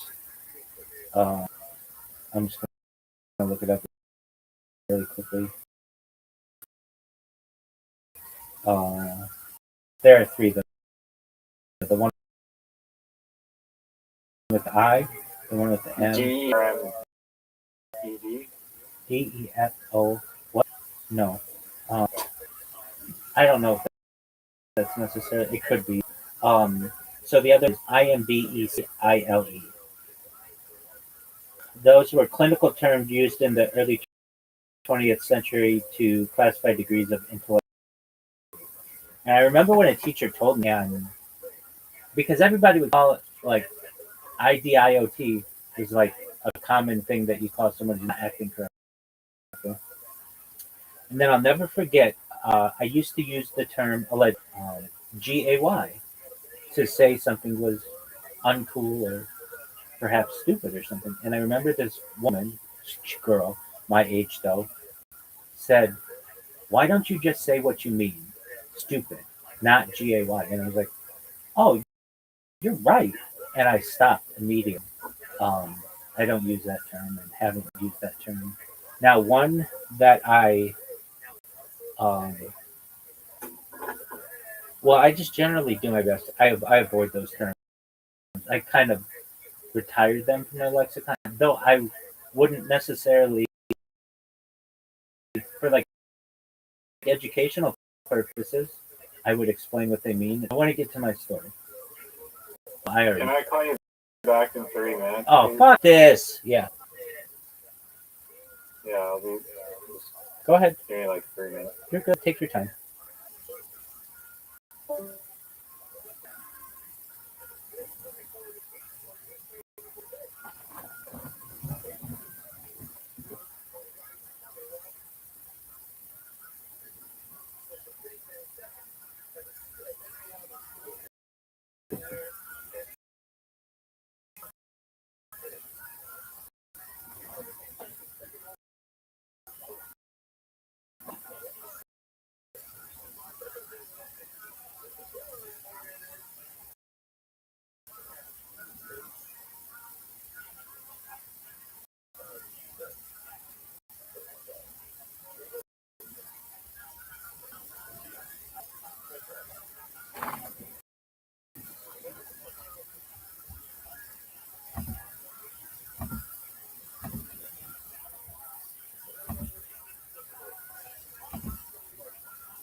Just ordering a pizza. Guess how long it takes this place to order a single pizza?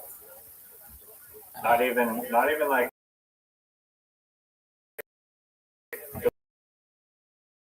delivering. Just have it ready to pick. More than,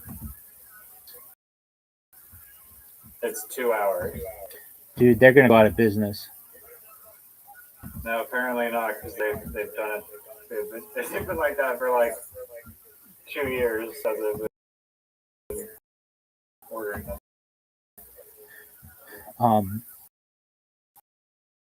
Yeah, they're still probably not going to be around in 20 years. No, But they have near me. So I get that. It's just that's ridiculous. Have you ever asked why does it take so fucking long? yeah, I haven't actually asked them that, and I'm honestly curious. I've worked in a restaurant before, like a restaurant making pizzas, and I literally would be cranking out like 15 of them in like 20 minutes. Like I was just whipping them out. I don't know. And like I've seen the size of their oven. It's not like it's like a small oven, and it's probably really hot. So I don't know why it takes 2 hours. It's a Friday, which is busy, but even on like a Wednesday, it's still like I've ordered delivery and it's 3 hours away. Like what the fuck? That's ridiculous. It's got to be good pizza though if they have customers who are willing to wait that long. All right. So enough with the terminology and the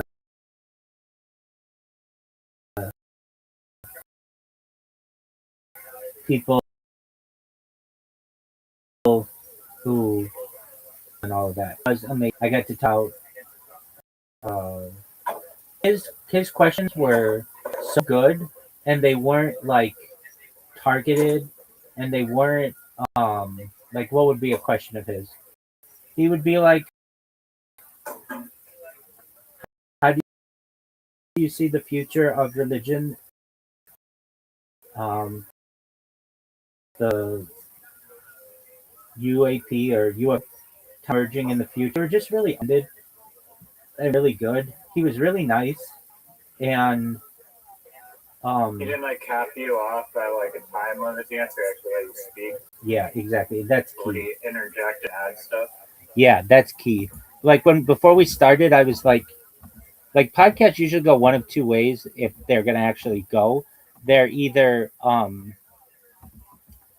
I'll just ask you a question and you give me an answer, question answer, or I'll ask a question and then you just take it wherever you want, and then when you're done, you stop talking, and then I'll just ask you another question.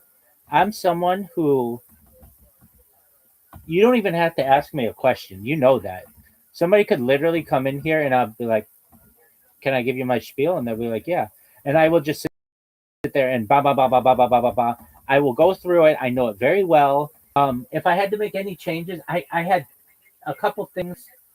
I don't want to say facts that are wrong. People will forgive me in the future. I thought that Alpha Centauri was 3.8 light years away, and it's like 4.2. Not a big deal. And I thought that Zeta Reticuli said both of these. Wouldn't you say that 3.8? If I say approximately 3.8 and it's 4.2, that's fine. Wouldn't you say?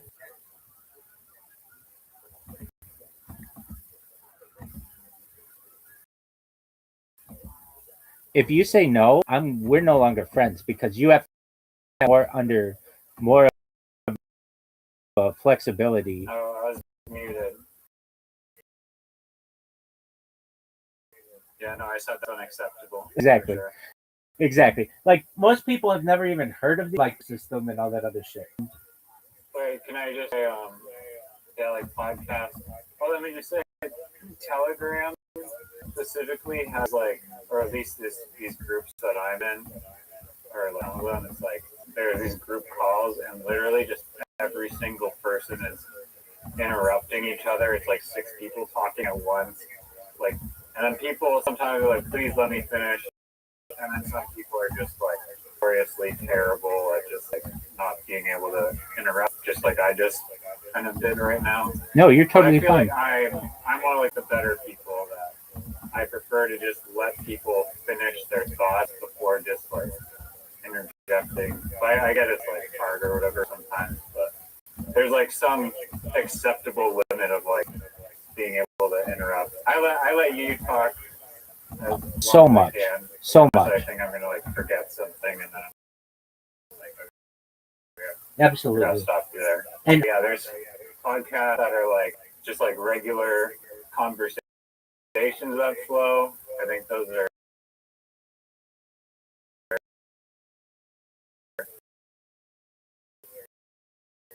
better than just great questions. Interim is not good. I agree.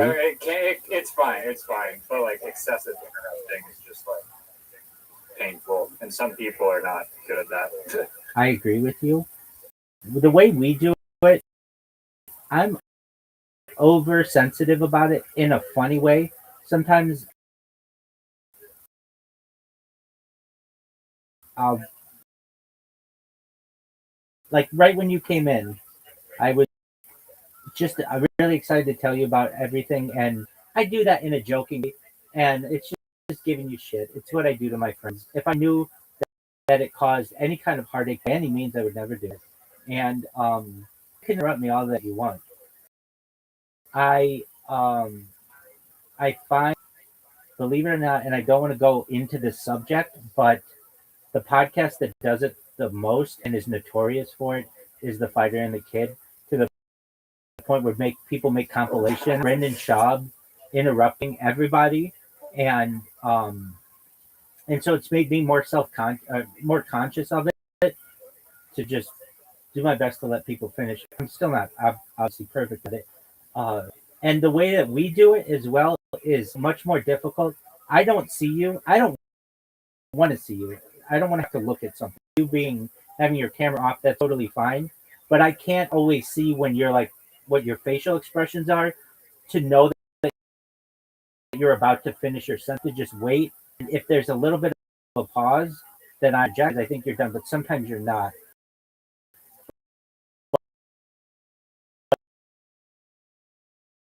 The way that and we're doing it, there's a delay.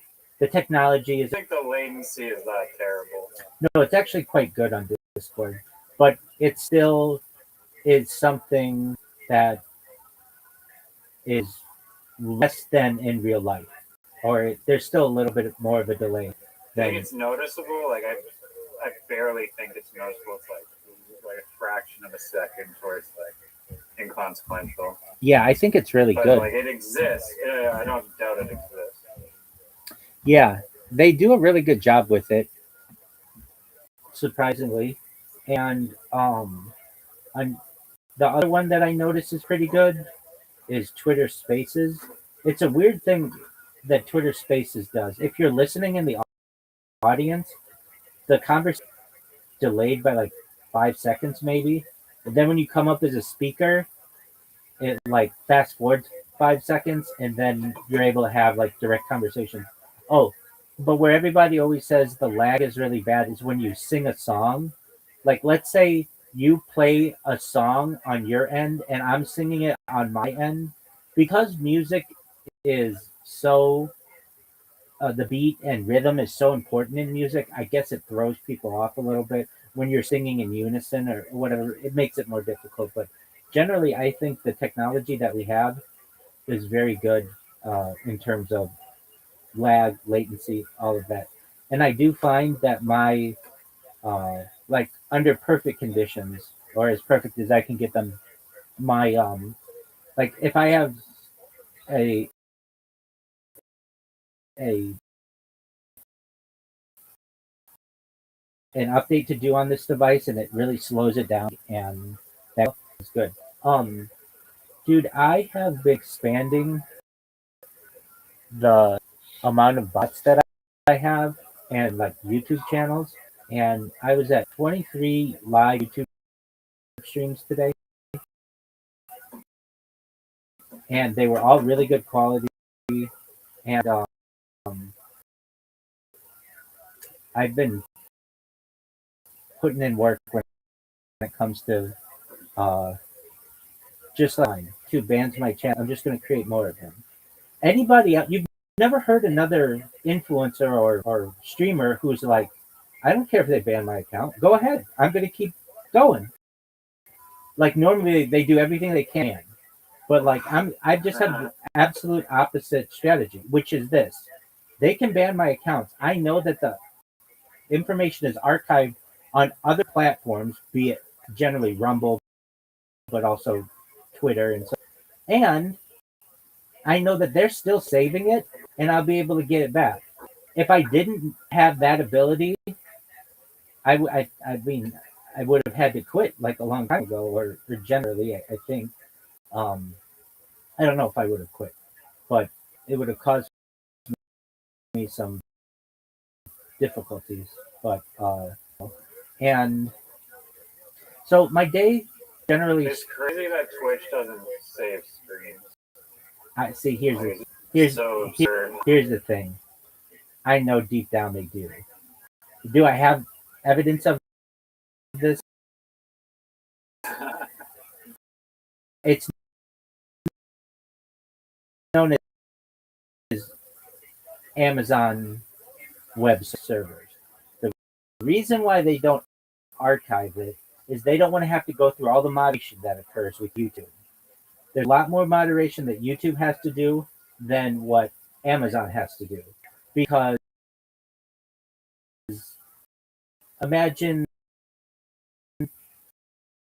somebody uploads something that you don't like on Twitch.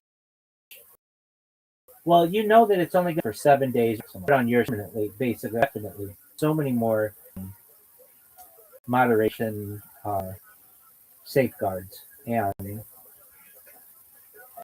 anyway, my day, I've been up all night, and it started badly with this dig by this lady, and then the other guy who just didn't take me seriously. just made my flipping day. And then I'm going to do a test on Sunday. I got another one on Monday, and um, I'm sure I could get some others. I didn't send out my emails for today, so that's something that I still have to do. Um, but yeah, it's like amazing to me. Podcast. I do this thing. I breathe myself. I even say on stream, I'll say, all right, normally I wouldn't say these things out loud, but now that the stream is done, I'm going to say what I was thinking. Welcome, Mr. Aquarius. How are you?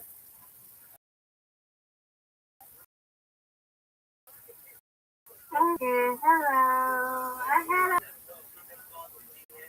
hit no balls. I don't know if it went in the hole or not. I just know we did like what 3 games. Okay, did you do the driving range? Huh? You did, which is like a driving range. No, it's not driving. No. Apologies. I should be specific. When you hit the ball to the big area, that's known as driving the ball. Not with a car. And hit the excellent. That's known as driving. So in golf. No, they didn't go. No, they didn't go. They went to the grass. Yeah. Yeah, exactly. That area, like you might have like a shooting range if it were guns. In golf, it's known as a driving range. So cool. Did you hit the ball though? It's not always easy to do if you've never done it. Yeah, I hit the ball. Yeah, I had to have one of the coach help me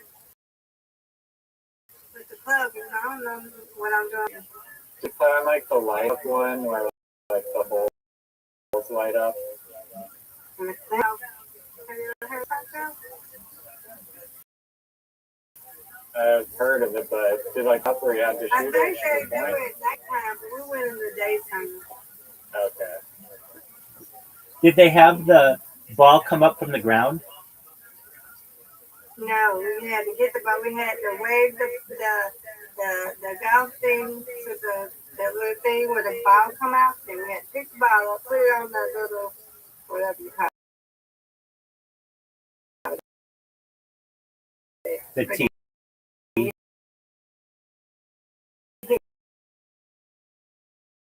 Yeah, absolutely. Okay. Well, very well. And you, excellent. That's right. You're a First score was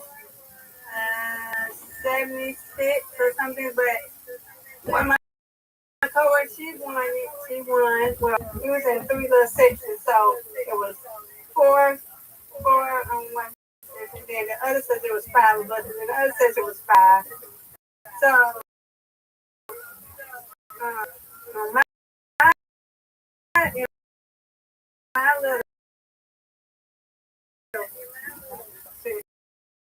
my little my little coworker second in the middle. We was a little thing. So we one of these. She won and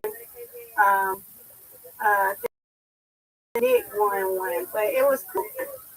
It was cool, but then we did it was like block part. And then we did the Angry Birds. I didn't get no scores. I didn't know what the guy was doing with that. But other than that, it was fun. Definitely an experience. Now then, when we left, we saw a couple. They came with their golf club. Oh, okay. Like they did rent them. No, they brought their golf club. Very cool. Were they good? Huh? I guess so. I don't know where out. They was homemade golf club. Very interesting. And, I don't know. I guess that's the way to practice too. I guess. Oh, definitely. That's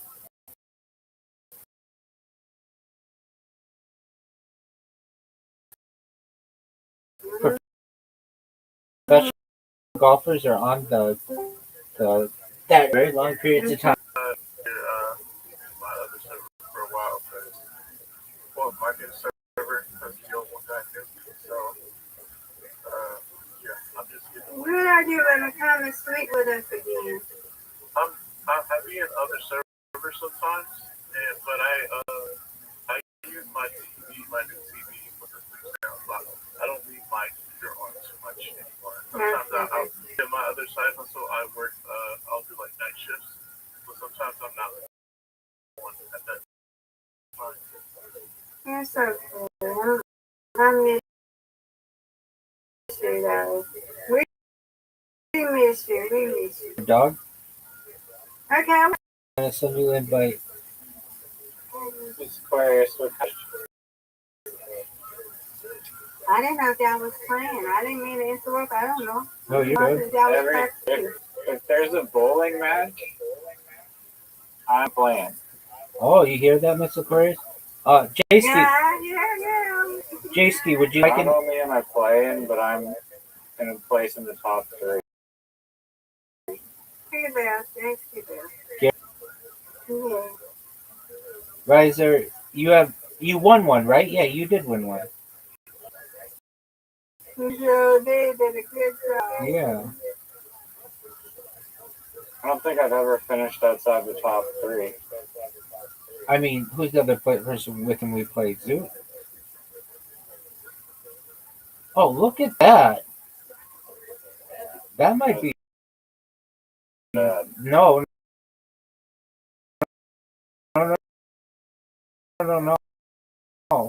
That might be good. But Dude, you got 9? yeah, I didn't get the spare. Oh, it was like late on my end.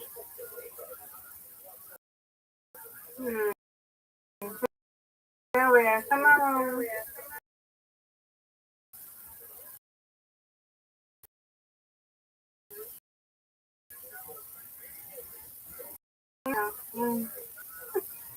Is my ball blue? My ball's You got never. the There you go. Yay.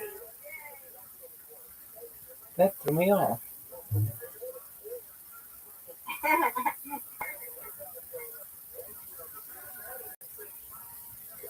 Oh no.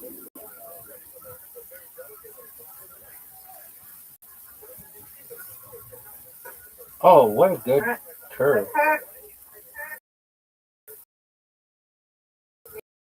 Yeah.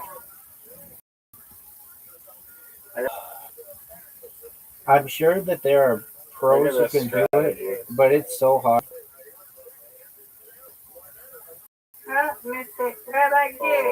No doubt. They really, Miss Aquarius and Riser, they shouldn't even make me throw it because they just know it's going to be amazing, except when it does that.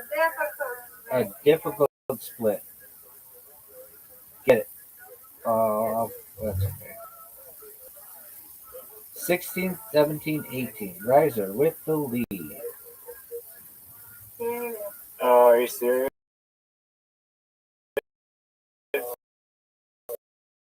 Riser, why'd you go with the cow I ball? hit him. Yo, Why'd you go with? cow ball? Yeah. Is my lucky ball. Okay. I like its nostrils. Yeah.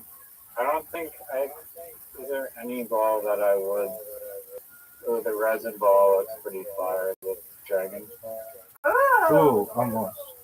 What else? If anyone wants to gift me the crying cat and the cool cat balls, they're pretty good. I see a info that I want. You ever see that Aquarius ball again? I will. We'll check it out. Don't say that. What else is it going to be? But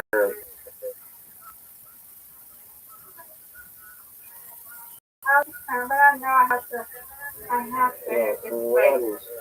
But if there's a pink ball whereby, okay, then I want.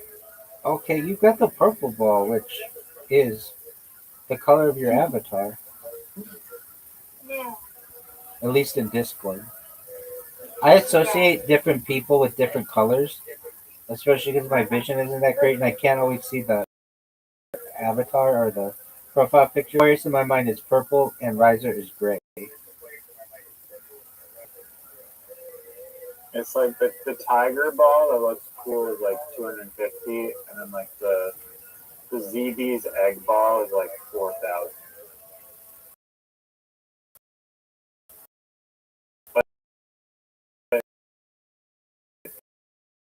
The ZB's egg ball looks cool. But... Get it? What? Are you? Yo, I don't know. I don't know. Frankly, none of us did as well as we normally do. Pins are accurate. We need. We're requesting.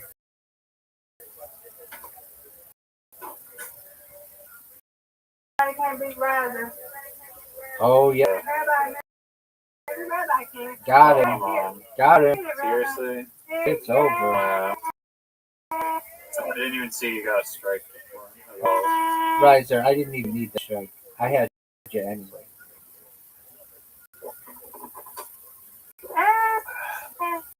I just turned the boosters. Let's go. Reload. You win. I mean, you Reload. win. We win. You win. Yes, Reload.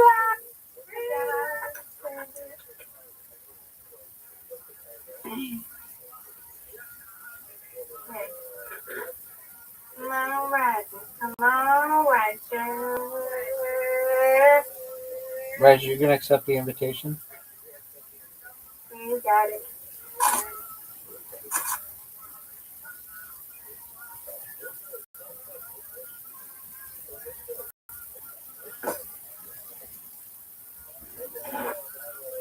I don't know why I can't get that. Okay. Come on, Roger. You got it.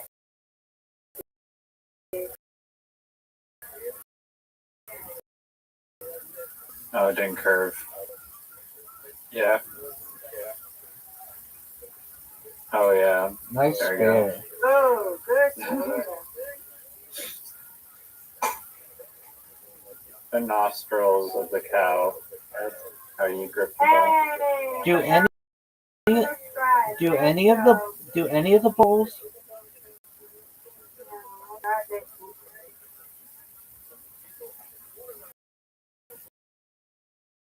Oh, what a strike! What a good strike! Yeah, none of the balls have holes. Herb just slice. That's how I would throw it. Yeah, that's the way to do it, dude. Yeah, it's all the angle. It's crap like that, I think. It does. Just be a Oh no. impeccable spare. Ew. That hurts a lot. Yeah. It's an inverse condor right there. It's a good ball. Now that was an inverse ostrich. Here. Is it pronounced ostrich or ostrich? I feel like most people say ostrich, but it's spelled ostrich. That's correct. I still have a little practicing to do. I used to try to do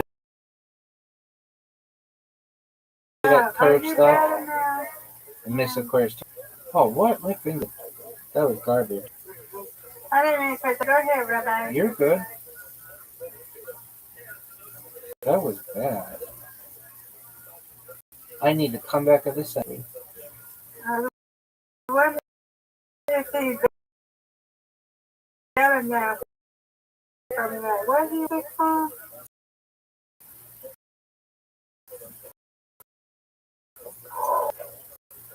I'll make a move. Oh. That's alright. Alright, Razor. Ooh. Hey, Riser. touch. Are you better now? What you answer? Oh yeah, no clam sickness Yeah. anymore, Okay. thankfully. 3 spares. This curve is going good. Ballerific. I need one of the greatest shots in the history of the game right here. Garbage.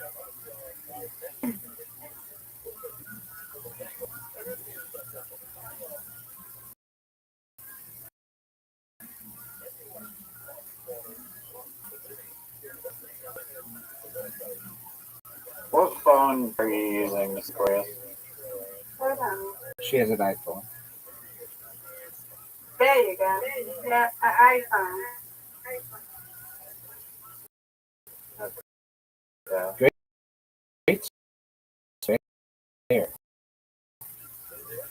Thank you. You're welcome. I didn't know have like different The answer is Well yes. done, Riley. You got it. shooting. The answer is yes.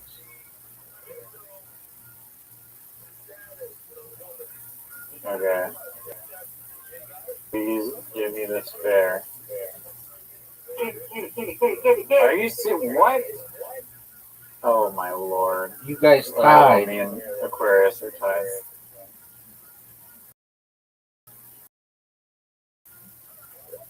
Are you go? Come on. Oh my lord. Needs another bear or something. Garbage. Possible. Now you can get 7.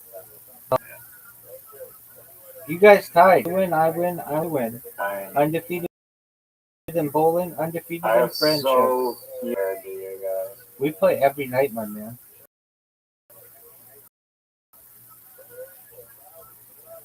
Good job, Miss Aquarius. Good job. Everybody rising. GG's.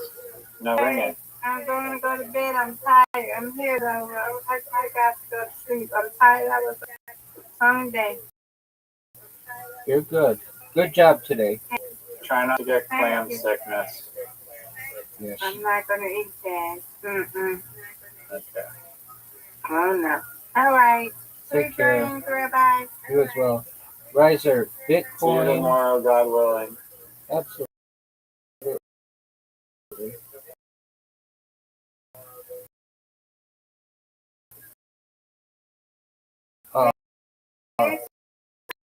Tomorrow, guys. God willing. Right. That's right. Percent. Yeah. And I I saw it at 120K and it was up. It already did like a 10x or a 20x. And I was like, yeah, it's gonna go down percent to 40K like it always sometimes. think it's a good investment. I mean, of course, that's not a huge. Unless they just make it like illegal or something to buy. Okay, now my question to you is, if we include yesterday, you've lost 3 games of Literati in a row. Are you ready for 4? No, run it. Run it. All right. Well, just hold on, dog. Just hold on. I need to get my I need to email people. So if you're like, oh, you have to email them manually. No, I just have to get bot going. It'll take less than 5 minutes. So with that said, before Mr. Aquarius came in, I was saying that whenever I do a podcast, it's like a drug, or I treat it like it's like there's this wave of serotonin that comes over me, and I'm just in a good mood. And then I talk to the camera, like, and say how much I appreciated the post and the discussion that we had or whatever. And I've done, and like, what do I wish would have went differently? How, like, maybe there was like a name. Like I was trying to think of Carl Sagan today, on the fly, and I couldn't think of it, but it's not like anybody knew I couldn't think of it. It was just some little anecdote that I wanted to add, and I just I find it differently. What questions would I have answered differently? What questions, if I were the host, would I wish they would have asked? Do I wish they would have given me more time to talk? And this guy today had really great questions, but then also gave me some time to kind of run with some stuff to talk about California, which we've been waiting on for 30 years since I was a little kid, and how Japan just celebrated 60 years of no deaths with their maglev trains. Like, one of the most amazing statistics I've ever even considered. Can you think, like, all the people who have died just in Canada over the course of the last 60 years, and how many of those car accidents could have been avoided if Canada had a similar to Japan? Sorry, what's the system Japan has that makes no car accidents happen? Maglev trains.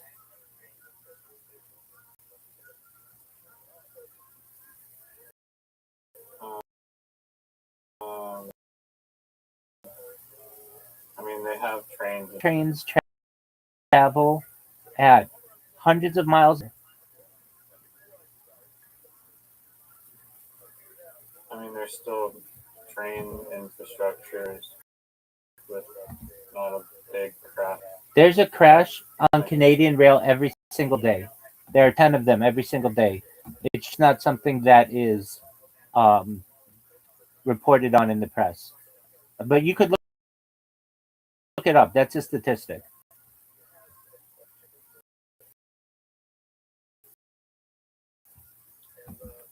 In fact, and it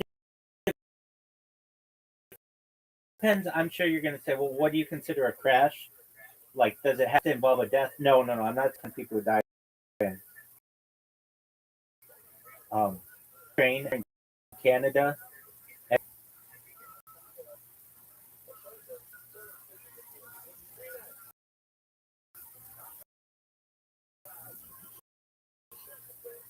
Okay, there are 2 to 3 rail accidents per day in Canada, guaranteed. Okay, maybe. I mean, it was around,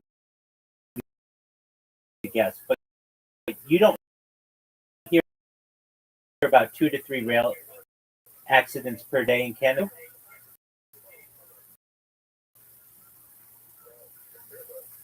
Now let's look at the last 60 years. That 600 approximately, and Canada, even with its system, which is relatively safe in terms, has had 3,600 people die.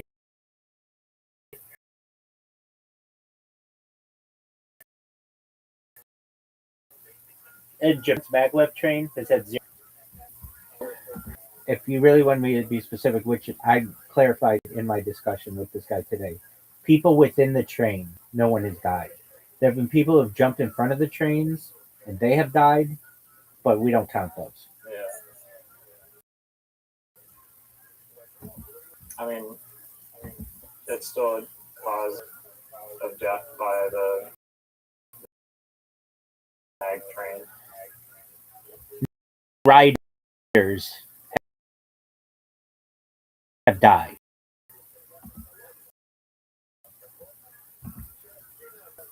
Yeah, no.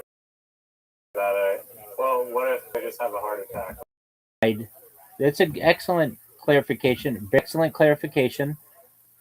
Riders have died due to train-related accidents. Is that better? Yeah. Yeah, I'm in agreement with you, though. Some people have died. So, like, that's what I like. I don't, usually I'm pretty specific, sometimes over, But sometimes, like with the amount or whatever in Canada, I'm like, there's got to be 10. I mean, I know it, estimate. However, I know that it happens and it's just not reported on. Now, consider the. I don't even want to get into the topic, so never mind that. What I was going to say, I think you probably figured out. But I know I've told this story before, but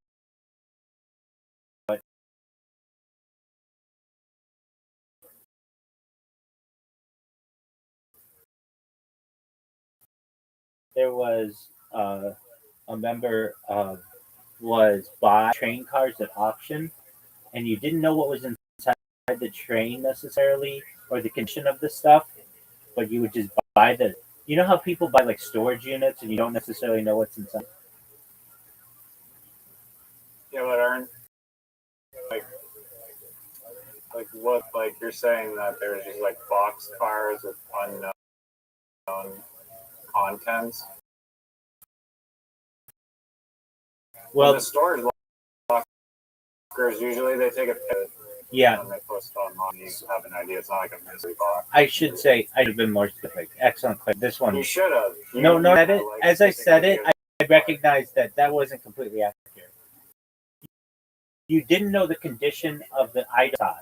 So what I'm saying, there've been a bunch of boxes that say Sony on them, which is great, but you don't know if the TVs inside are all broken or all completely fine. And I knew of a person who that's all they did every day was buy those things and then resell the stuff to where to I've never heard of a train car auction. I didn't know that was a thing. It most certainly What is. makes a train car eligible for auction to the point where they're like, we're just gonna? Because usually with like the storage lockers, it's like the person has either stopped paying the bills or they're like deceased or something. So is that the situation with the train car where sometimes like Sony just has paid? Well, no, normally there's like I think like 5 companies or some company who basically like rent the train car from those like major train owning companies and then they'll ship your goods for you. Yeah, Sony doesn't. So Sony's just paying the shipping, and let's look it up.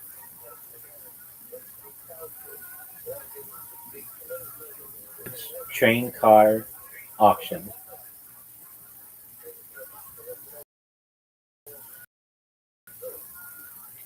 So that, I'm curious how it like gets to that yeah, point so of being railroads. eligible.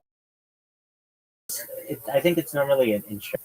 Railroads and salvage companies through online auctions or direct sales to buses. Canadian Pacific is noted for auction sell unclaimed or damaged bulk cargo, for instance, coal, grain, plastic pellets, rather than finished consumer goods. Distribution methods: damaged consumer goods from derailment are often sold to salvage buyers at discount through, though automobiles and specific durable goods are frequently destroyed to avoid liability. Bulk cargo: railroads like CSX offer expert sales of distressed bulk lading, such as fertilizer or rolled paper, which may be damaged in transit. Some incidents involve the recovery of specific materials, such as plastic pellets, which can be consumed and sold to brokers if not contaminated. So I knew of a person who bid on these things at auction or whatever, and there was something that I always recall. A rabbinical colleague would say derailment in the United States every single day, but you never hear about it on the news, except when the news wants you to know about it. When it's a slow news week, you'll hear about a train derailment, and everybody will be like, "Oh, we need better safety on train derailments." And then the next week, there's a new pharmaceutical, or there's a new scandal, or there's a new international incident, and everybody forgets Now, let me look I up. don't know. I think like if it's a major accident, like the Palace, Ohio accident, or there's rails and then a bunch of jet fuel, just like a lake, and it's still under investigation. I think the major ones make the news, but like just a random little car coming off the tracks that isn't like a major collision is going to be newsworthy. How many train derailments are there every day, and how many people die from a train derailment? I don't think it's not what you said. It's Palatine. Um, there are 3 train derailments per day, with over 1,000 in 2022, with an average of more than 30 rail incidents daily over the. Okay, so in the United States, there are 3 train derailments and 30 rail incidents. 954 people have died in railroad-related incidents. So that's like, so you would think that you would hear about 3 people a day dying from train.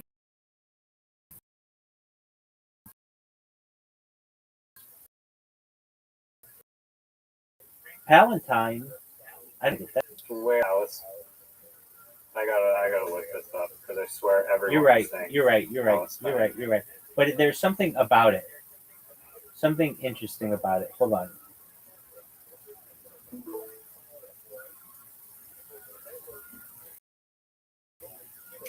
That's a city in Illinois. Yeah. So there's that place in Ohio. You're 100% right on that.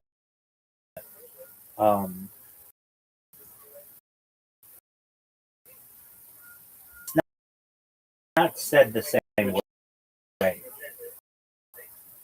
It's differently than what is. On the auctions, so you're not actually purchasing the actual train itself, it's only the contents within the train. Yeah. But I just remember. There's sometimes on the internet, like just because I am in the graffiti world, like it's just like a random like never heard, but much like kind of like ship breaking, like the trains eventually just like get rusty and structurally unsound over a long period of time, like 30-ish plus years or whatever. And then all those trains eventually get sent to like train scrap yards. So there's like videos on it, and it's like these giant like claw things that like pick up the trains and like crunch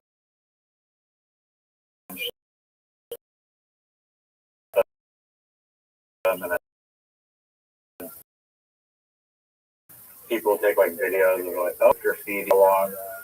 Yeah, if you've ever gone down the train scrapyard rabbit hole, there's a whole cycle of life there. For clarification on the pronunciation, it's the final syllable rhymes with teen or Halloween rather than the Middle Eastern region. I knew there was something weird about it, but yeah, the spelling is exactly how you said it. And I want to say the media was saying it like the exact same Middle East pronunciation. I knew they were weird about it. Anyway, died in the Ohio Railroad derailment.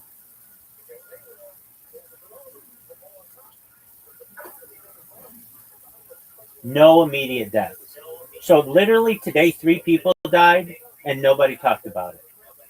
And yesterday, 3 people died. And guess how many people talked about it? 0. And in this case, no immediate deaths. Like an average, like it could be like 6 or something one day. It's 900 a year. When's the last time you heard somebody talk about train safety? It's never. But the thing that happened in Ohio, but nobody died from that. It was a slow time in the news, and they used this as a slow, like.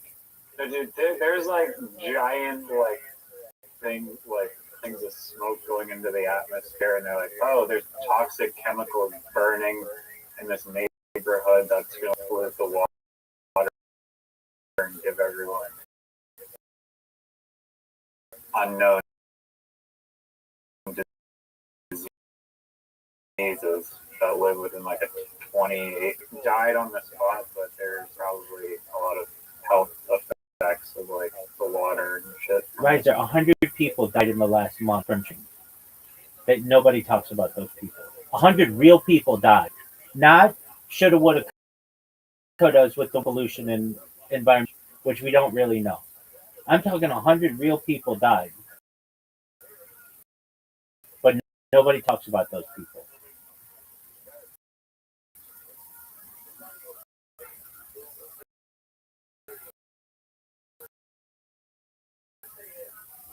Do you want the news to cover everything? I think it. I am day. There's a Nickelback song. One of Canada's. It's my. Everybody says Rush. Fuck Rush. Nickelback. Everybody hates Nickelback, but I love them. They have a song. The day nobody died, and I would like that to be a realistic goal.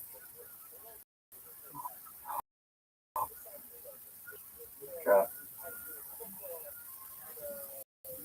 Okay. I'm not dying is natural, but Not- very cool. Not in the transhuman world, baby.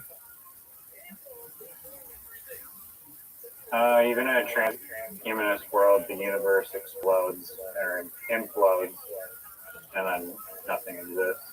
Yeah, you know, I talked about. Do you know what the Kardashev scale is? The type 1,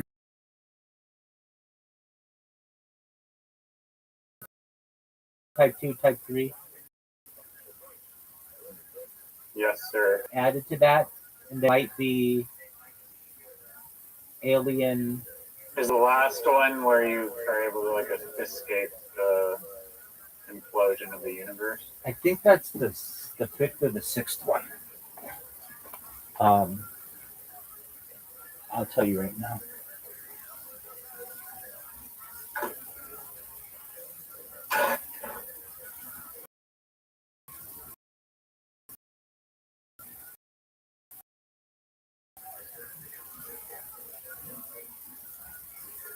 Okay. I've probably asked you this before, and I'll ask you after you. So, type simultaneous multiverses and instances possessing unlimited space and the ability to manipulate fundamental laws of physics. 7, classified as omniversal, that's what I am. I'm a type 7 civilization. Represent the final and most powerful tier, encompassing the entire omniverse. Infinite structure containing all universes, multiverses concepts. You know how I talk about like I don't talk in asked me before, like you believe in a multiverse, and I believe in an omniverse. Well, these beings are omnipotent, omniscient, and omnipresent, and just like they're champs, and they're here. Are you ready to lose? I have a question. Maybe you probably answer this. Doug, you're not even a type. But You're not even a type 1 civilization, and you want to talk to me? A type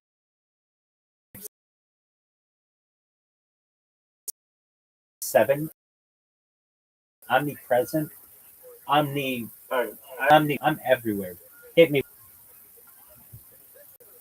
I have a direct landline feed at all times, straight to type 7. Normally, I would like rip you a new asshole, but I don't want to. I don't want to belittle your experience because I think that's an important thing to you, but that you shared. If you want to say that you have a direct line to them, it could be just a type 6. You don't know that they're type 7. Shoot 3 times karate. That's my question. You did because then you told me. Offended by a non-type 7. So, Big dog. Big dog. case dismissed. You're just. Oh, baby, I'm a type 8. I've dismissed you. I'm a type 8. I'm not even on the fucking scale. I'm a type 8. Exist. Explain what a type 8 is. Kardashev scale type 8. You're Googling. No. I see what it says. I know what it is. You're looking at it. Probably just straight up like God or something.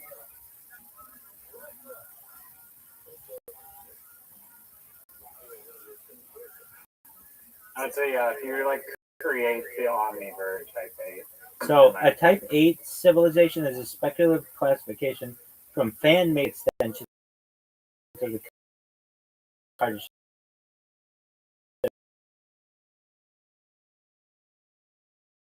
scale, representing a species capable of reverse and existing. I'm a hyper being. According to these frameworks, such a civilization possesses energy consumption of 10 to the 86 watts and can manipulate 1 million multiverses within the Xenoverse. I do that. I did that today. I did that before that emailed me. What does Xenoverse mean? It's well, Xeno is Greek for strangers. So we'll look into it. Characteristics of a Type 8 civilization include dimensional travel. We're going to keep this up. There's that other shit. All the email is sent. So. Oh, it keeps going. It has to keep going because you can just layers of reality. Oh, for sure, dog. For sure. No doubt. I didn't doubt that. Joey Diaz Which didn't. is like insane. Think about how like you can just keep peeling far away much, but they like probably kind of have to exist. Dog. Do you recognize? Which leads me to my next question. Which are you going to take a whiz or something? Oh yeah, I might. Are you resetting your whiz? Wiz Khalifa. Create a academic journal article on Li Auto. It's some kind of Chinese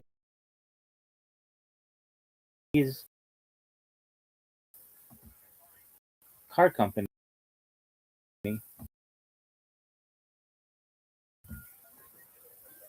Car automotive. They're 0.7. That's what you are. Key characteristics of Type 8 civilization include dimensional travel. Hold on a second. I say you're 0.7, which is still pretty good because I don't even think most of society is that. And maybe with you, oh, you're Type 0.7. If I didn't reference. You can have a Type 8. I don't even need Type 8. Dude, I'm chilling at Type 7. I'm Type 69. Everybody knows that. Dimensional travel, ability to traverse dimension 11 dimensions. 11 dimensions. What? I don't even know what it is. Excess reverses an inner origin omni. Technological scale. Technology operates beyond the Quetta scale to the Quetta scale. Allows for list creation, deletion, and simulation of multiverses. One day I'm going to play Quecto scale for like 1 trillion points in literati, and I will return that word. Subtypes. Extensions define stages like the hyperversal age, exploration age, multiverse megaverse inhabitation, and multiple dimensions beyond 26D. Progression. Reaching this is estimated to take 10 to the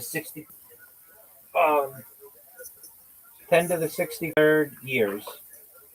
Following Type 7 Omniverse and preceding Type 9 Hyperverse colonization. Dog, I'm Type 10. We're skipping all the other ones.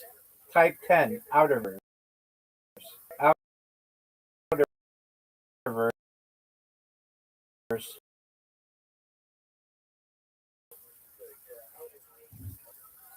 That's amazing. Like you had said, like an onion. All right, dog. Type 20 is the final official type. I'm type 20. A type 20 civilization represented only by. So I guess that would be okay. Well, maybe I want to be that, but I'm like 19.99999.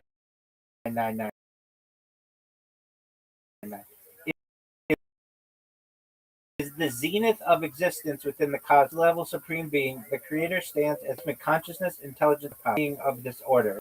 This being has transcended the confines of the known and unknown, and their existence serves as of all that the cosmos has to offer.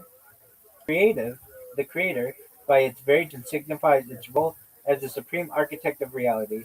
It possesses the ability to shape and mold the fabric of essence in ways that are grasp of lesser civilizations.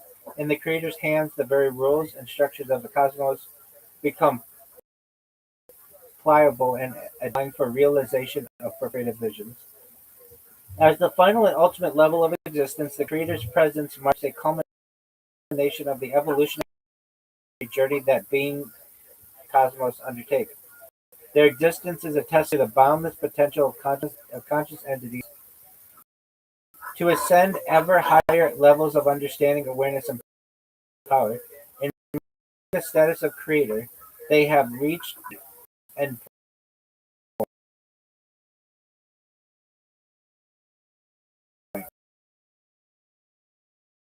the culmination of eons of spiritual and intellectual, the harmony, the interest of all things within the cosmos, and seek to maintain the delicate equilibrium that governs the cosmic order. Their actions are guided by a profound balance that sustains the various dimensions of ensuring that cosmos and order coexist in a cosmic dance.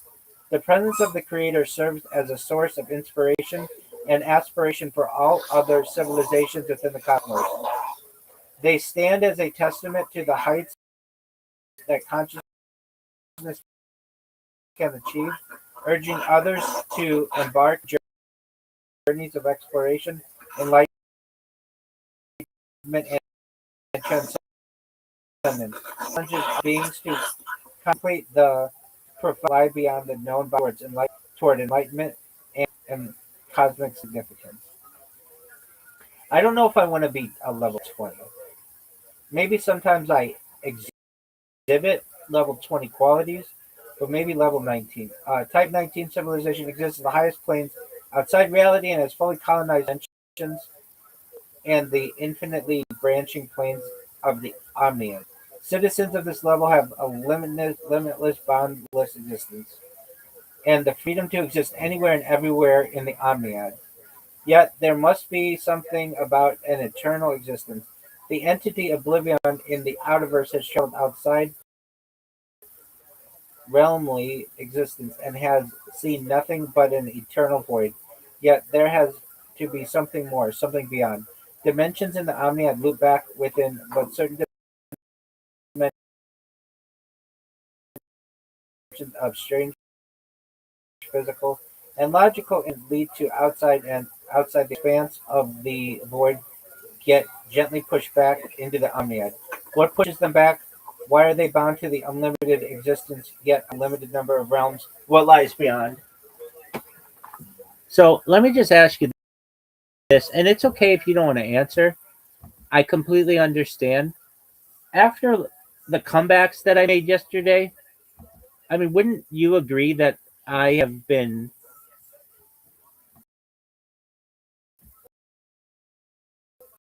emitting level 20 like qualities?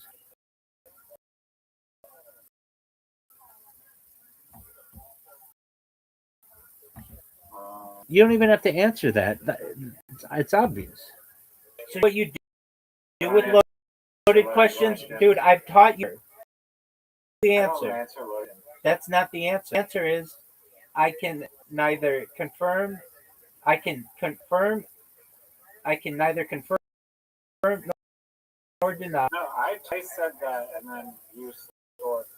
I came in and was like, I cannot confirm or deny, and then you Doug, literally took my line. Doug, I have. That's okay. Before I even That's met okay. you, I mean, before I even met you, before I even met you, I have myself on camera using the brilliance of that phrase. I know. Then you tell me, where did that phrase from? From where did it come? It came from Type 20. It came from World War II. Everyone knows that. It came from World War II and Japanese torpedoes. World War II came from Type 20. Okay. Does my invitation to you, Everything comes from Type 20. dog? Not 99. going Gravel right now. Oh, this is bullshit. No. I have a question. Doug, we're gonna play. And in a little bit, I have a question.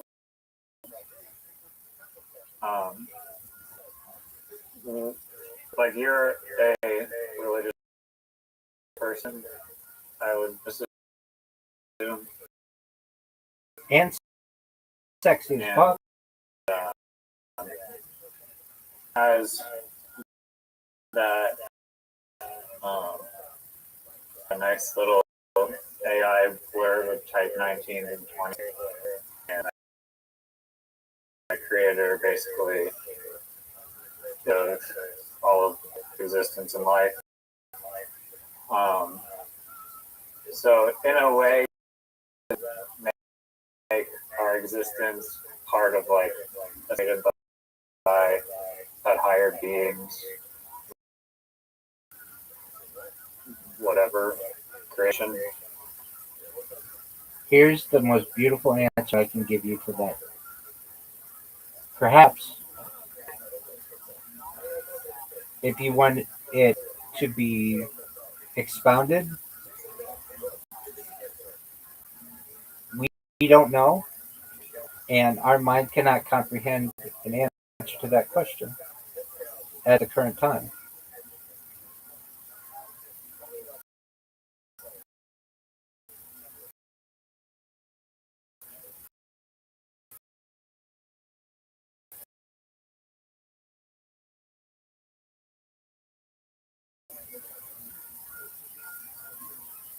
Yeah, and I think there's a separate like that. The creator and computer are like two different things. So we could be inside the creator's simulation, if you want to call living on a lower dimension of the simulation, part of like bigger picture.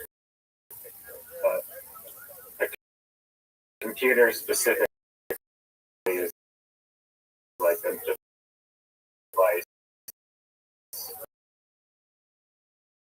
and inside of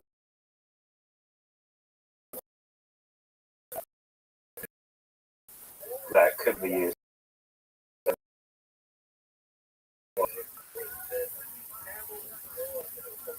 Yeah, you can ponder that. What the fuck shit? That's iCarly. Type 7. You're type I have a 0.7. direct line to beings that embody Big dog. source energy. Let me ask you this, and this is a real. I'm not being funny. In all reality, like type 2, 3, 4, but not a type 20. Like you don't think it was, but you were. It was like some kind of alien. So maybe even type 6 is amazing, or whatever. Even type 3 is amazing. I will say, no, it was not a type 20, but being was basically in like perfect synchronization and harmony. This like dense like data that like, is in like every like little atom of life, and it was very much in contact with this astral energy of like very like infinite source energy.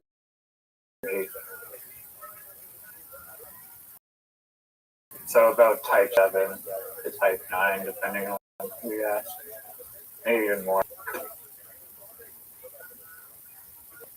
I don't know.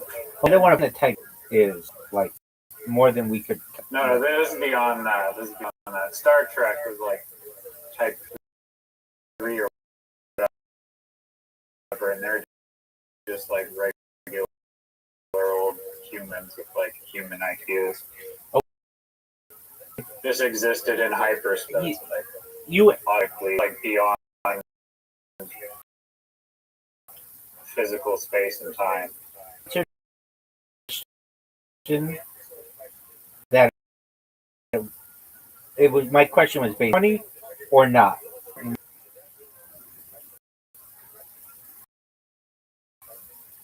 Yeah. High IQ. Like if you just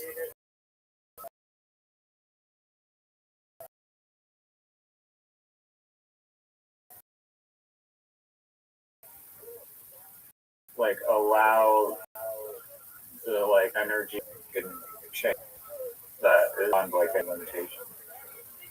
Jog, you should know one thing and one thing only. Know what level I'm at.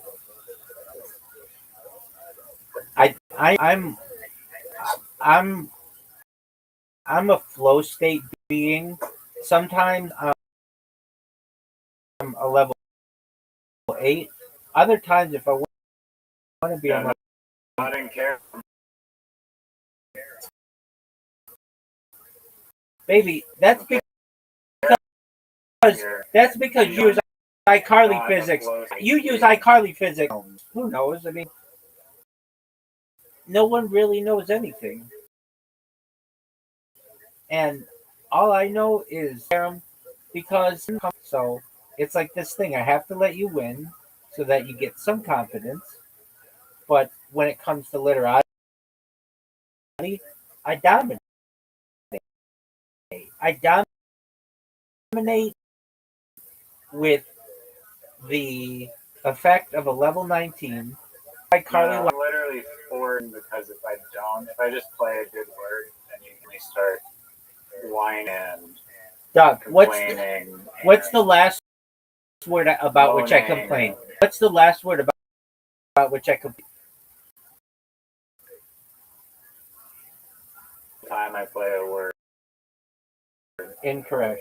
In play.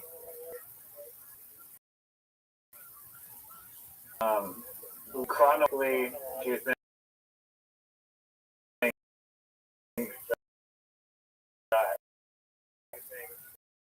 literati, based on our conversation, comes to Why both can't be simultaneously true?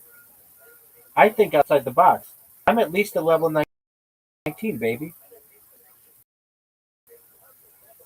No, I don't think Marlon Hill would approve of so. Marlon Hill is at best. Just for the same reason that Marlon Hill went to Augusta National and tee off without any pants on. Okay, Marlon. Disrespectful. Marlon a 0.8 at best. I, on the other hand, Bro, that's insane. Dare I say it? Dog, No, that's that was literally the definition of insane. No, it's not. You can call it wild. You can call it goofy. You can call it dumb, but don't call it that because it's accurate. It's. I, on the other hand, have expanded the Kardashev scale from 0, and I'm making it 70. The creator is level 70, and I'm level 69, baby. You know it. I know it. No one cares about that. A psychiatrist would listen to what you said right now and be like, wow, this guy's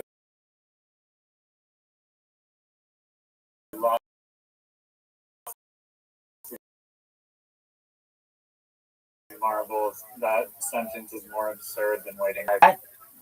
They would be my warnings about lead in the aqueduct were unfounded. They would tell me that the sun revolves around the earth when I would give them counter evidence. They would tell me that washing one's hands for surgery is not a relevant practice. They would tell me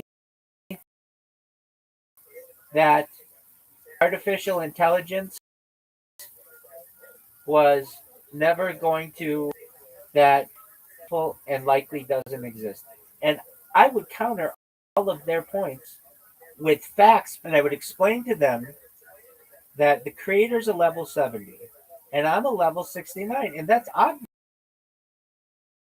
I'm omnipotent, I'm king of my own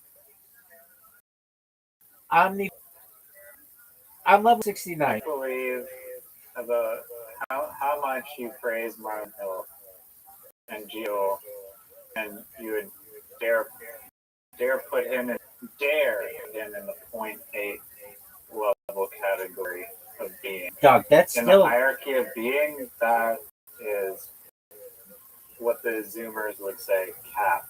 dog. That still means that living in like the year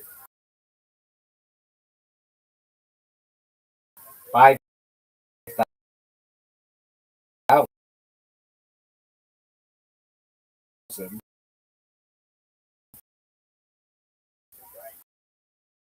That's good. Chalking it up to not one. Correct. Crazy. Dude, that's still like that's still telepathy and better than like and perhaps things like I disagree. teleportation. No. Type 1 is not. Oh, for sure. Not even Telepathy, close. Not even close. Doug. Not even close. Doug. Dude.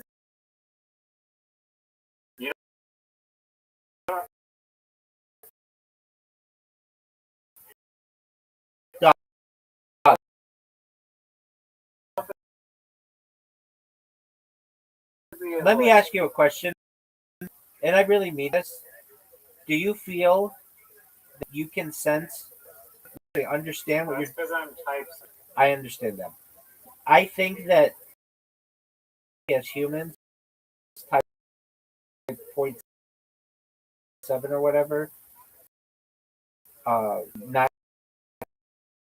69 like I am, but like others, they do not have the ability to fully utilize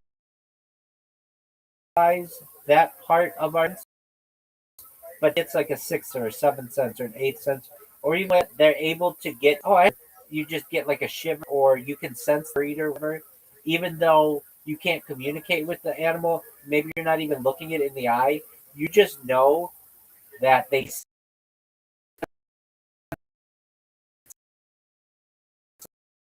something, and it's not based on body Well, language. there's definitely an energetic way I can feel her energetic field, I agree. but I don't think that's telepathy. But it's almost like a cousin of telepathy. But telepathy is different than that. Hold on. It's communication through brain waves or some kind of wave. Can we?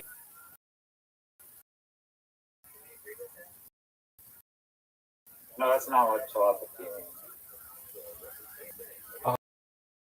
Telepathy. Okay, so we have to define telepathy. Non-ambiguous communication, like wireless, like brain connection. I would say it's interpretation of brainwave. No, non-ambiguous. Key distinction. What does that fucking mean? What does non-ambiguous mean? Seems like I'm not guessing. There's no interpretation. I can look at you right now and be like, Rabbi is thinking of Japanese chocolate, but you may not actually be thinking of Japanese chocolate. But if I was telepathic, I could just look at you from across the room and be like, okay, Rabbi's thinking that he's a type 20 player, and then that would be true. But I wouldn't be guessing.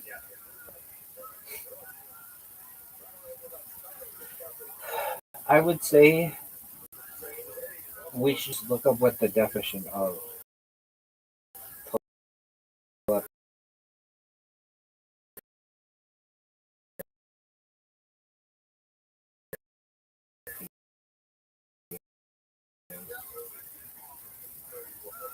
types. This supposed. Wait, listen to this. Listen to this. Listen to this. This is one of those theory-like things. Where's your source? Where's your source of the definition? It better not be an iCarly source. It's the American Heritage Dictionary. That's a Lucy Snorbush source. The supposed process of communicating other than senses as by the direct exchange of thoughts. Okay, I'm okay with that definition. Wait. Say See, that's fine. all I heard was Snorbush. The supposed process of communicating through means senses as by the direct exchange of thought. Now, I would change that to be vibrations, but that's okay if they want to say thoughts.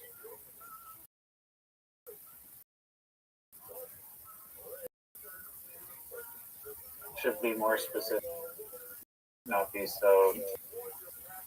I mean, it is kind of implying that the thoughts are clear and not left up to interpretation.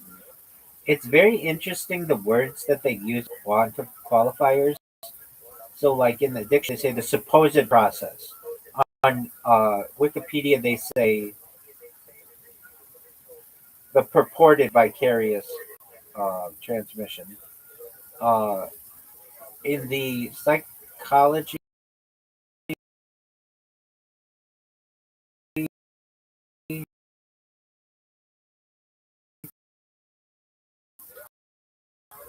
research book, it's interestingly enough, they don't say it is purported or apparent or.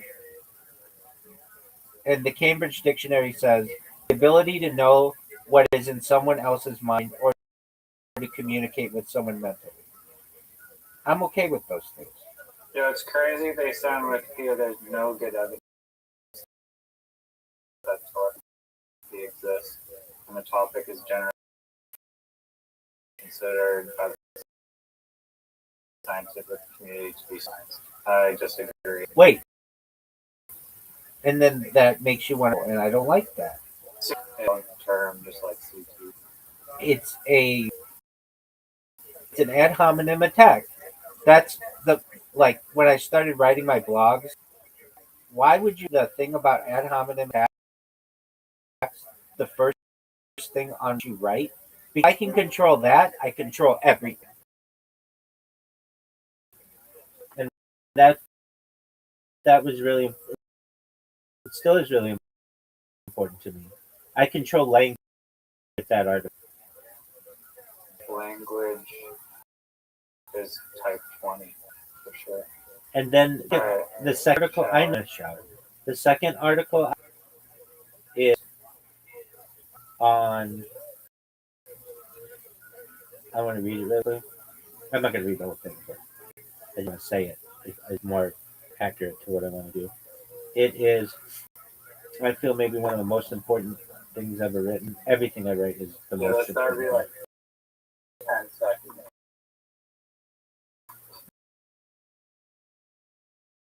9, Just tell me 8, 7, 6. Debunk is bunk. You're not coming back. That's some bullshit, dog.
ghosted me. So we'll be selling all that stuff on your way out. Hi to you. You know what I mean? But we know the economy here isn't as good as you thought you were going to be better than us, but we got now. Our economy is booming, so we have posters for you idiots. We don't want to take your fucking Louis and Toonies home with us. We need to get a good exchange rate, people. Well, the Canadian dollar has to be close to the American dollar. It cannot be only either 1/4 less. It cannot be, right? No, it is. Right? Yes, right on the nose. Good math to get things kick-started. Yeah, 75 cents on the dollar. We're the exchange listening around the world. As with all road shows, we're going to go guestless tonight. There will be no guests. You get the core of the show, though, because we just so happen to bring a band along with everybody. They're all the best damn band in the land. I think they're one of the greatest things in all of comedy. Truly, two of my funniest friends on the planet. I love working with them. Every single episode, they commit to being new characters. Sometimes it's the return of some of their famous great characters of all we all know and love. Sometimes viewed in your city, like this week and a couple nights ago in Spokane, Washington. Believe it or not, they were Canadians for the first time ever. Yeah. Oh, listen to that noise. There's a reason why I had to wait to release that episode. Oh, there you go. All right. So let's see what they are tonight, shall we? Ladies and gentlemen, they're the best damn band in the land, the Keltoni Band, Jeremiah Watkins and Joel Jimenez.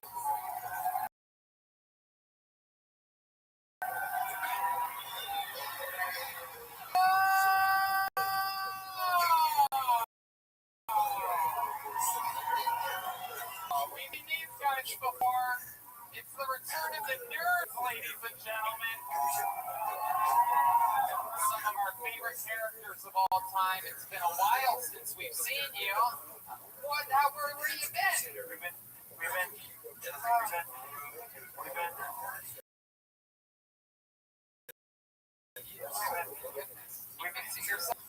been hiding that Danny Brown episode. It's true. That was the last time we've seen you. Nerd, remind me of your name again. Elliot Seymour. Seymour, all right. I am Lenny Mosiki. What? Lenny Mosiki. Okay, Lenny it is. I joined the skate gang for 2 weeks in Detroit. Hell yeah. I smoked weed with Danny Brown and I lost a lot of money. You look like a Mexican, mate. I'm excited that you're joining us. It's been a long time. I'm pumped. We got nerds, we got Red Band, we have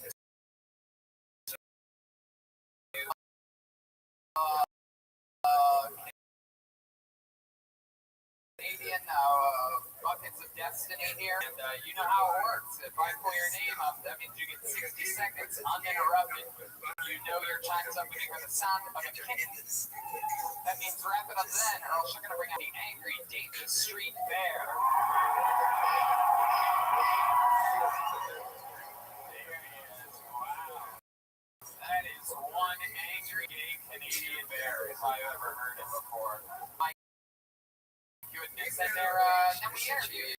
We talk with you about, find out what's interesting about you. My God, did we meet crazy people in Portland. I'm excited tonight. So you know, don't interrupt their 60 seconds, 60, so don't be an idiot. All the pieces of shit afterwards together. And the stairs to get on the stage is right in the middle. To get on stage, don't be stupid. Take the stairs. You guys ready to start this motherfucker or what? We are live from Canada. Spinning motherfucking boxes. Here we go. I'm excited about that. And your first comedian performing tonight, go by the name of Dennis Farrell. Dennis Farrell. Farrell, perhaps. This might be him. Walking from here. And it's Undertaker. Here, going the other direction. and now walking towards light. It's like very polite man. Like some area, and it's Ariel.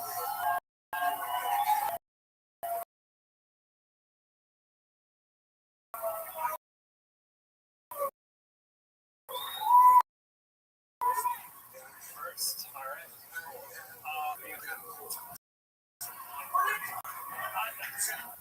I have to join a support group. It's called ISIS. I don't know. I have second thoughts. They're a little too male rights activity for me, and lately they've been trying to get me to do some really good stuff. Like, I really need to pray 7 times a day, guys. Can I just focus on hating women, gays, and Americans?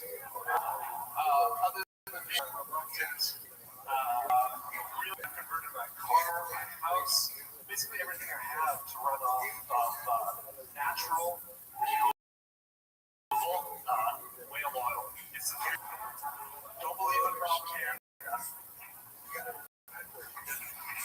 You do? There you go.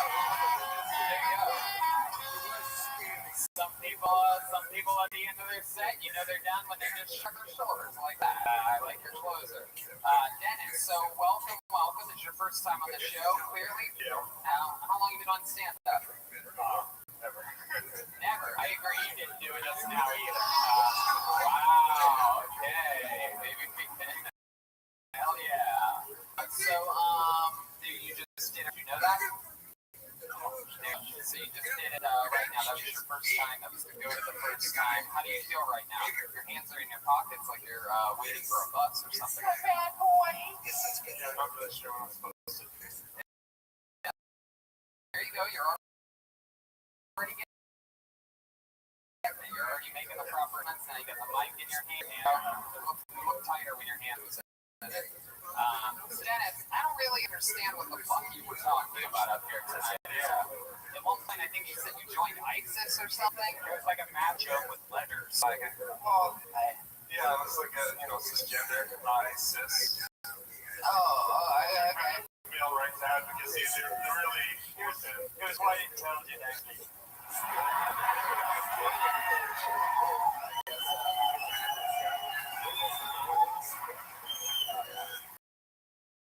I would high-five you, but I'm afraid you might do me. So Dennis, tell us more about you. You just start stand-up. How old are you? I am 39. 39 years old. Hell yeah. What have you been doing up until this point? I feel the electricity right now. Your punchlines were shocking.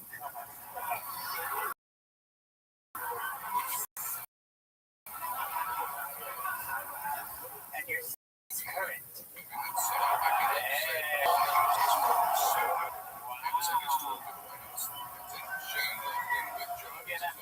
Starting with a Goldberg chant tonight. Opening up with it. Well, this is good. This is good. You found a new outlet. It's good for an electrician. What else do you do? What are other ways that you ever express yourself? Are there other things you like to do artistically in any form whatsoever? No. What do you like to do to pass the time?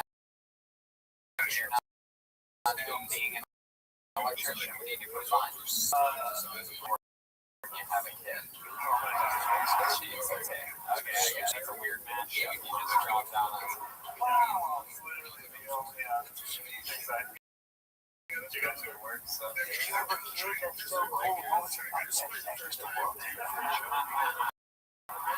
get clubbed? He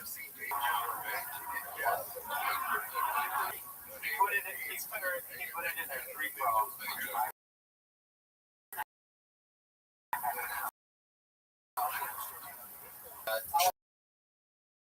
What is it like to have sex with a woman? Answer the question. Yeah, what's your line? We're waiting for an answer. Is it like performance stuff? Dennis, is there any more way that you can describe it? Like if we're talking about Dennis, the sex that we had to make your baby, what was it like? Probably something like playing saxophone. I don't know. The opposite way. Are you sure you didn't get dogs? Yeah, I'm sure. I don't believe it. You don't even adopt it? What's it happen to them? Are you from Canada or Alabama? What's going on? Just kidding. I knew you were from Canada. I've been trying to get answers out of you for 6 minutes now. Just being polite and humble. Keep that wacky hand out of your pocket. I don't know what to do with it. You just don't.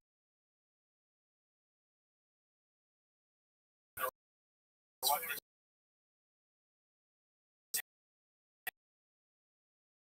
I didn't know that's a cool song. yeah, you had me scared there for a second. Count the months. How many is that?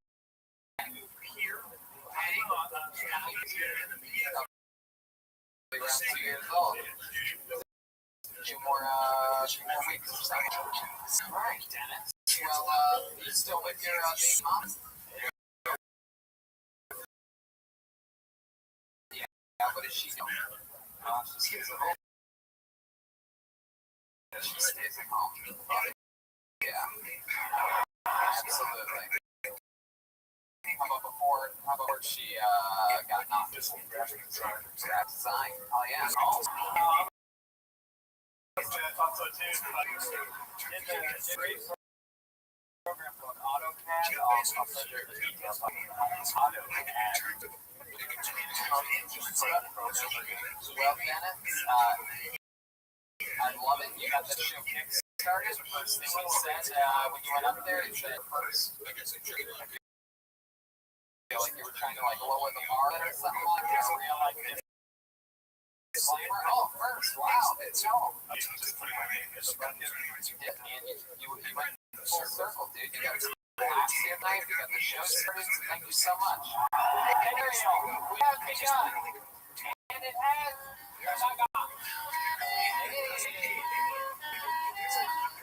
Hell yeah. I can't believe you already know that song. Yeah, I know, right? You too?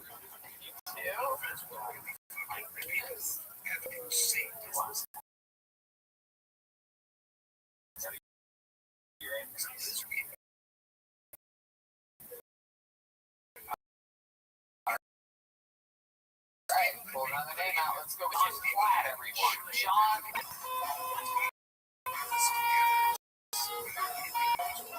One more time. John Flat. I'm wanting this thing on genetic engineering. It's going to be a thing. You're going to be able to bring the eyes color muscle fibers. Right? Hitler's dream. It's finally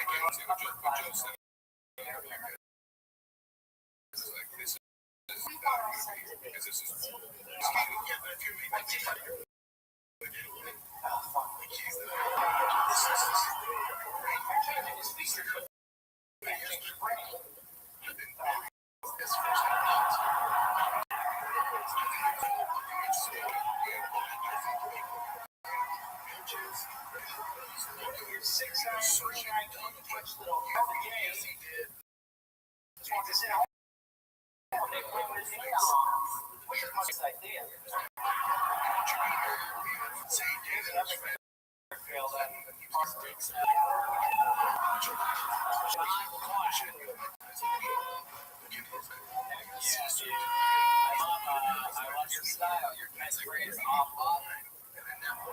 My favorite. That's why I'm the show, John. Good. How do you feel? Really? Get right into that mic. Yeah. Why is everybody have their left hand in their pocket tonight? What's going on here? Is this some weird? Is this like a? I don't know. It's a Canadian hello.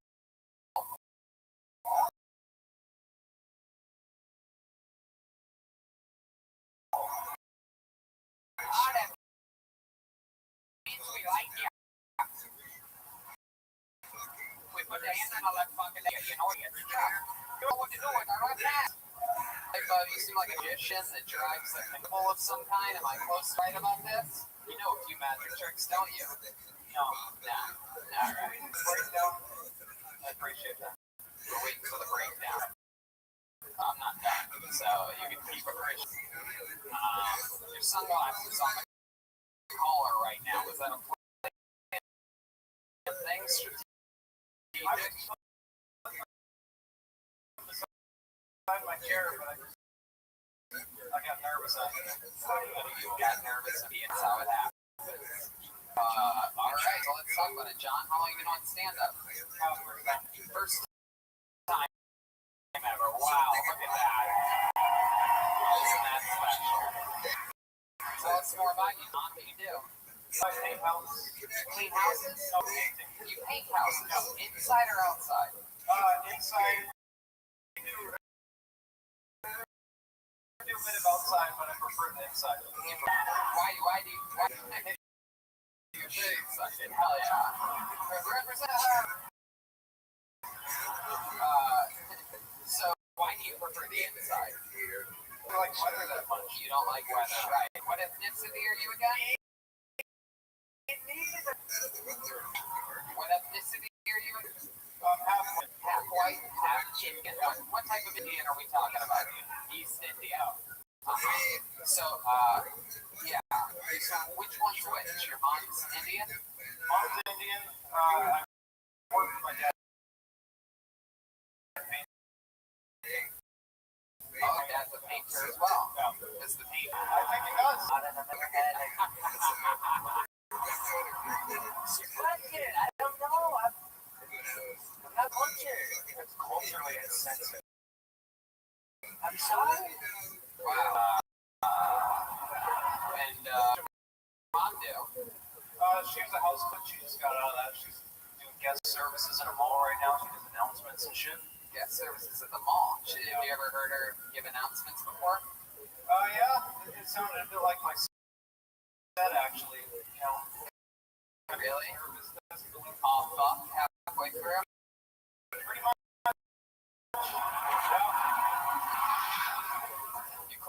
You like working for your dad? Yeah. Been working with your dad? 7 years. Something like that. Yep. Yeah. So, does he ask you a lot of questions about your personal life and everything, or you guys like talk about like chicks and stuff? We're kind of like bros almost. What did you almost say there? You're kind of like butt buddies? Is that what you were gonna say? Wow, this is exciting. We've never had a comedian admit to fucking his own father before. Have you ever kissed him? It's good to finally get it off my chest. Hell yeah. It's your chest. It's good to get it off. So you said that you and your dad are like bros? Yeah, kind of. So like you'll be at work in the morning and you'll look at your dad and you're like, so did you get any lucky last night? He's like, yeah, your mom.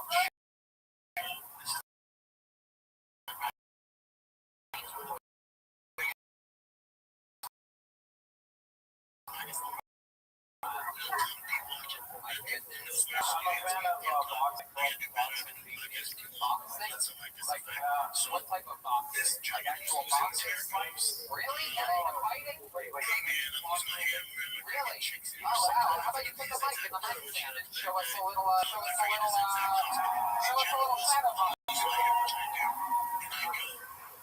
All right, here we go. Showing us a little Canadian shadow boxing with John Flatt. Hey, look at that! Oh, there go the sunglasses. Okay, keep going, John. Don't let the sunglasses beat you. Come on. What's the knockout blow here? He only works the mid-section. Heck yeah. Look at this. This is incredible. Yeah. All right, I got a head with a shadow. I don't know about you. That looks like somebody that still collects DVDs. I do Blu-rays. Yeah. Excited about that. You. Wow. More comfortable now. Yeah. Still got that left hand in the pocket, though. I don't think I can change that. I love it, man. What else? What else, John? Why'd you laugh at yourself just then when I said you collect boxing DVDs? I don't know if it's my belt says that. Really? So, like, you're the girlfriend? No? So let's say you take a girl on a date. You and the girls? Boys. Girls. So let's say you go on a date, you take a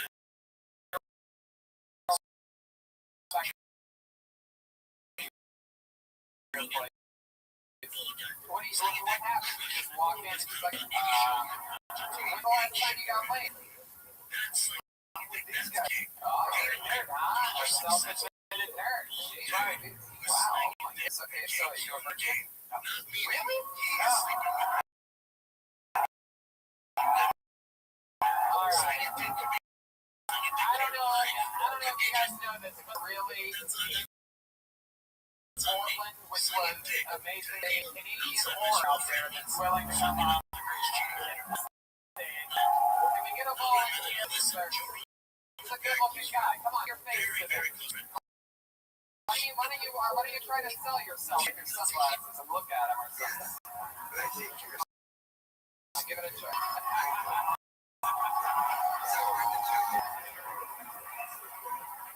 Tony, I don't know what's happening. My butthole's wet right now. I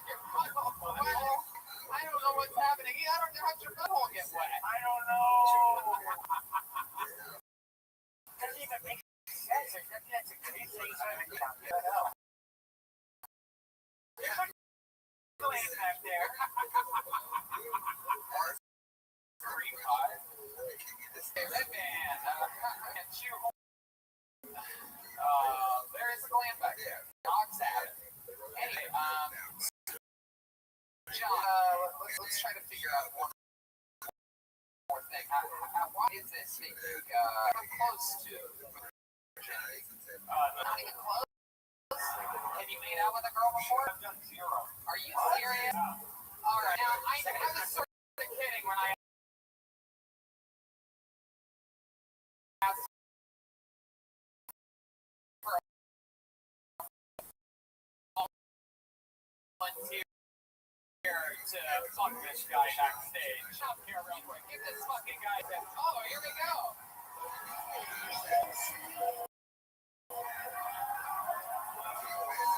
Keep them coming. Alright, that was good. Keep them coming. There was three other girls. This girl right here. Right here. Come on, we need somebody to give this guy a real fucking kiss right now. Hey!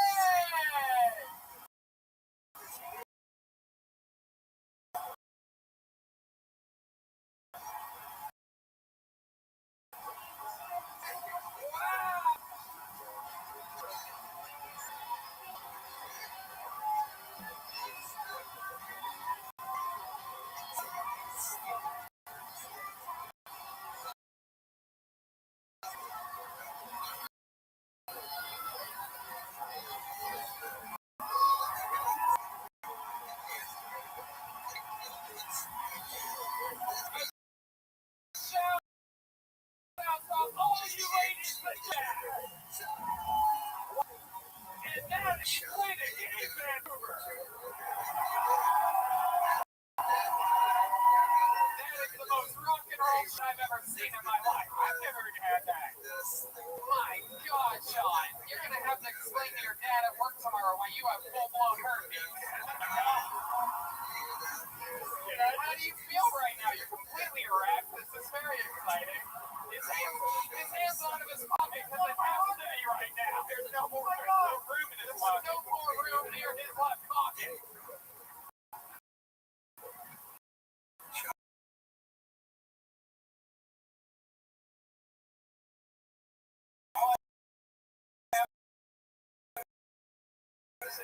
Seymour's asshole is soaking wet. The best thing in my life. Welcome to the family. There he is.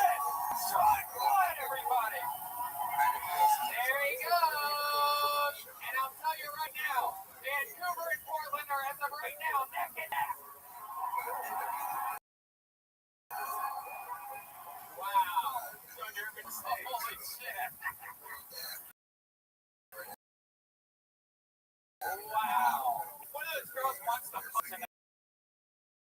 please report to us, and we'll talk about it tomorrow. In reality, you're all fucking rock stars. You get it.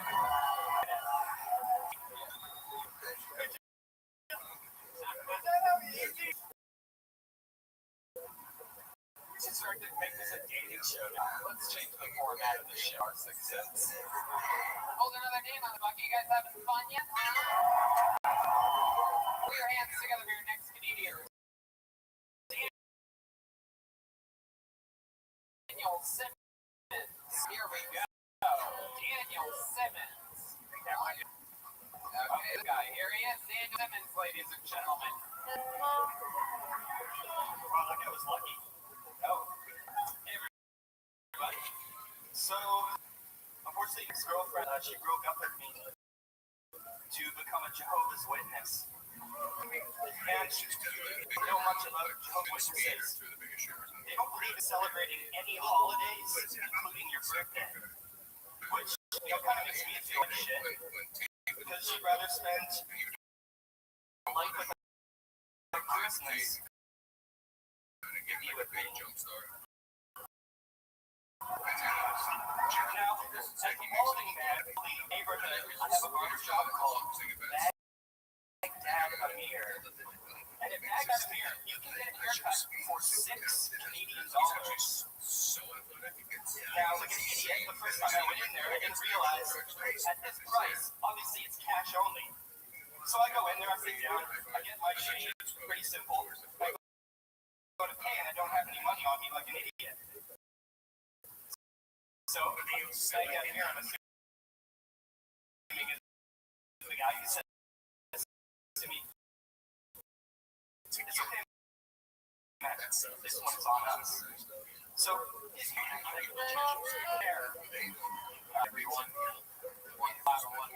you doing, Daniel? Oh, dude, right? Oh, yeah, you look fantastic. You nervous right now? Yeah, your nipples are hard as rocks. You know that? Don't worry, no, you can show them. I'll stand up straight. Show those proud. Fuck it, baby. Once you move down, microphone stand. Let's take the microphone. Hey, stop what you're doing. Man, look at all the jizz all over the floor from John Platt's performance. How was your Everybody stop being robots. How was your shower? Home with the robots. One of the best. Do you know what I was Type doing? 20. Do you know what I was doing? Yeah. Being a type less than 20. Dog, I'm type 69,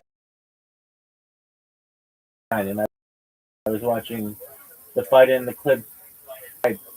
That's what type 1s do. That's what fucking cavemen wouldn't even do that. They'd be like, dude, we're too advanced for that shit. That's type negative 400 D8. That shows garbage. I agree. Even proto bacteria wouldn't even watch it.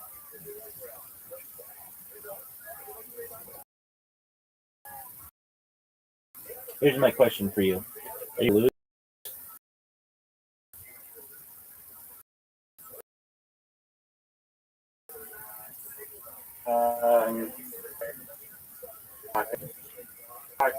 So I gotta take a whiz though. I guess you're in luck. The last 38 minutes to take a whiz, and you choose to wait. Yeah, I didn't know. I mean, That's a scam. Whiz P scam. no, You're in the scam. it's not for about 2 hours or so, but you just so happened to come in when I had to go. Like, I had to. Don't you have to go to the bathroom or something? A type 7 and above would have pre-planned that. I was in the shower, but Well, I didn't know if you were coming back. do you think my name starts with a Z and ends with a oot? Sometimes.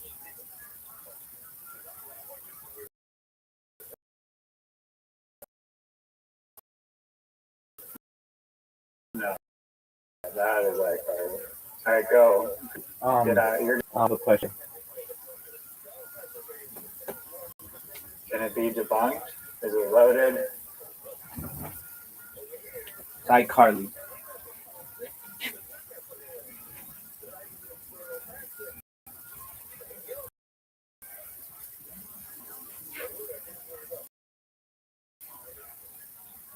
That new Volvo look kind of good. Kind of bad. I don't like the roof.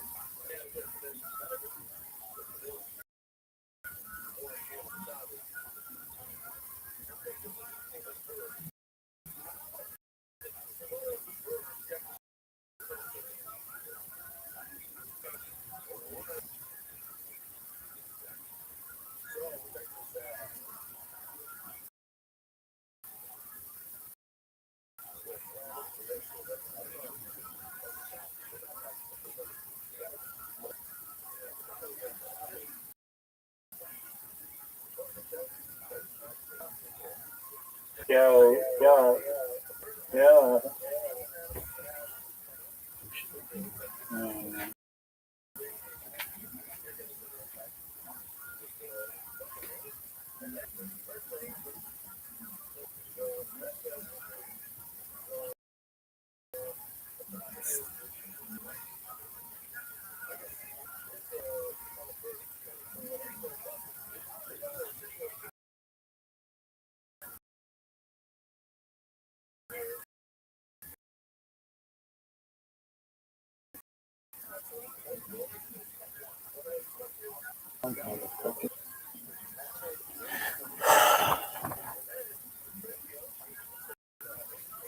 Did they make your pizza yet? It's been 2 hours, so I get the pleasure of acquiring the pizza.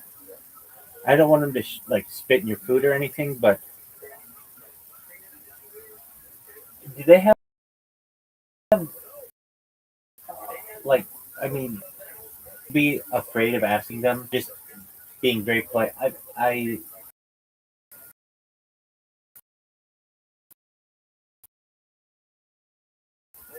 would just like to inquire. I mean, it is kind of crazy. Like, you know, fancy restaurants take out and it's like 30 minutes. Yeah. With a restaurant that has many different dishes to order, anything over half an hour usually. Like it's definitely not 2 hours. It's definitely like 1 hour or less, not double the maximum amount of time that every other place takes to order. That's exactly right. That is exactly right. Do you know what it is called a conveyor belt oven is?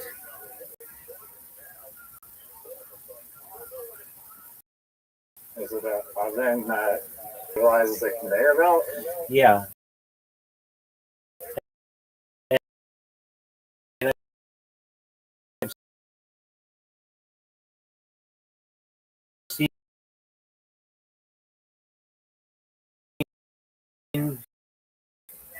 Pizzas be made on these, so cooks it. I mean, I know there's Is it in one side at the other? Yeah. Or does it go around in like a little? No, that's a good question.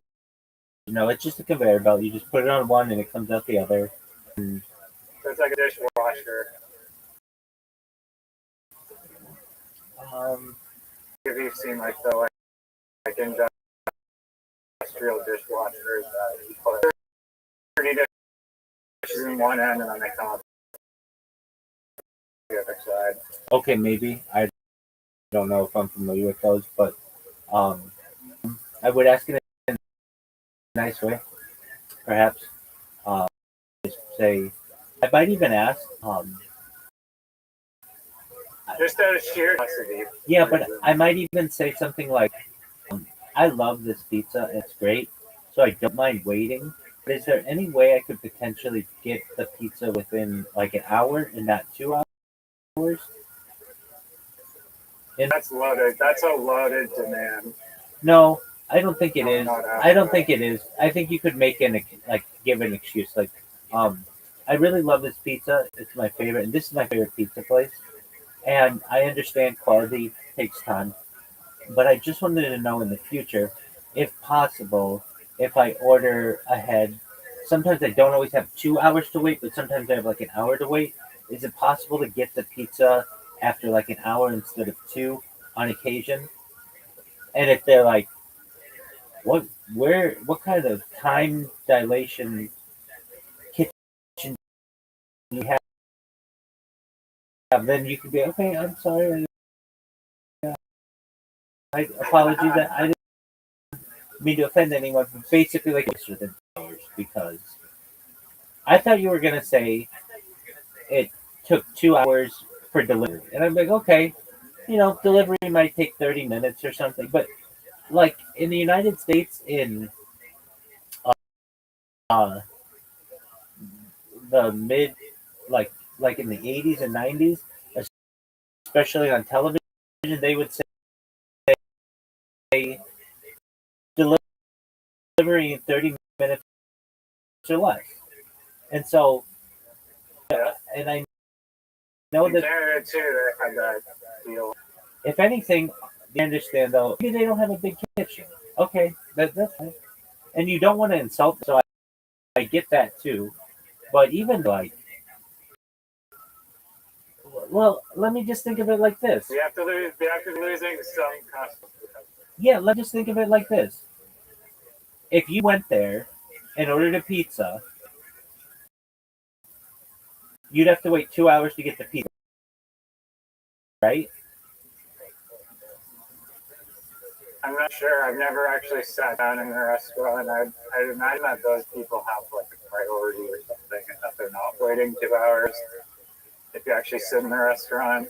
Okay, so now it's a different deal. I didn't get that this was a restaurant too. So yeah, they're giving those people prior food. Now I understand a lot better. I thought it was like, I don't know, like a chain or something, like maybe like a mom and pop chain or mom and pop place. But okay, so they have a restaurant. So they have a restaurant with servers.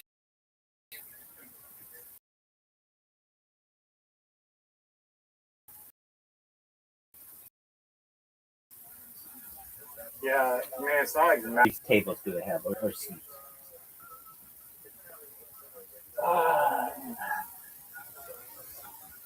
it's just like your average like I don't know what's comparable. It's like it's not like a large restaurant, like an average like storefront size like a shopping mall. Doug, that's not the question that I asked. I just asked how many tables or how many seats. I mean, individual tables, Yeah, nearly tables. 20. Okay, Give or so take. that's a medium. That's a medium-sized restaurant, and okay, so it makes more sense. We'll have like more than like two. I mean, that doesn't necessarily prioritize. It's a restaurant primarily. The pizza takeout is secondary. So I get now why it takes 2 hours. I think you're getting your pizza quickly. I mean, I've ordered places that like similar restaurant, like really no restaurant, just takeout only, where you order pickup. Like they almost all are basically restaurants, with like a ghost kitchen or something weird. So like the Indian place that not Native American or whatever, like actual the country of India place I ordered.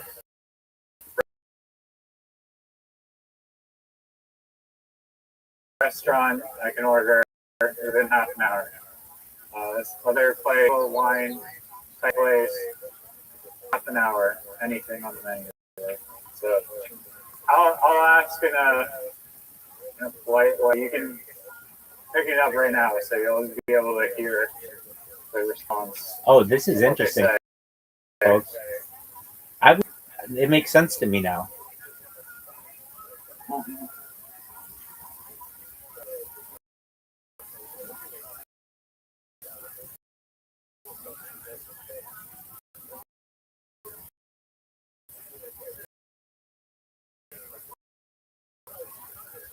I think the answer is just they don't prioritize the. Yeah, I ordered for Zach. Zach.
I have a question, not from a nagging perspective, just sheer curiosity. When I call each time, it's like a 2 hour wait to order pizza, and I'm just curious why it takes so long because typically restaurants are like an hour less. So I'm just wondering why. Not even mad. I love the pizza.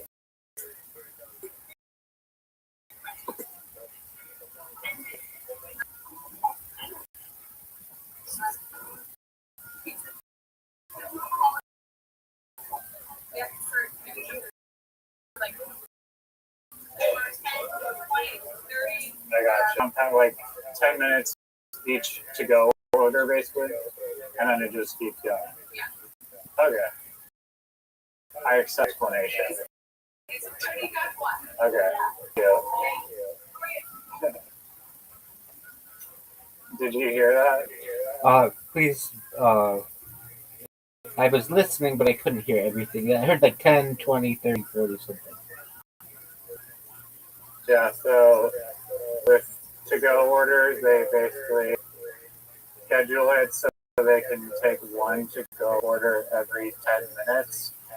So, yeah, if there's two to-go orders near the third, it's half hour. Fourth, 40 minutes. So that's basically what they do. Each to-go order is scheduled. Okay. Yeah, I feel like you can do, yeah, more pizzas than that. They don't want to keep people waiting, I guess. Or just take like that many or whatever.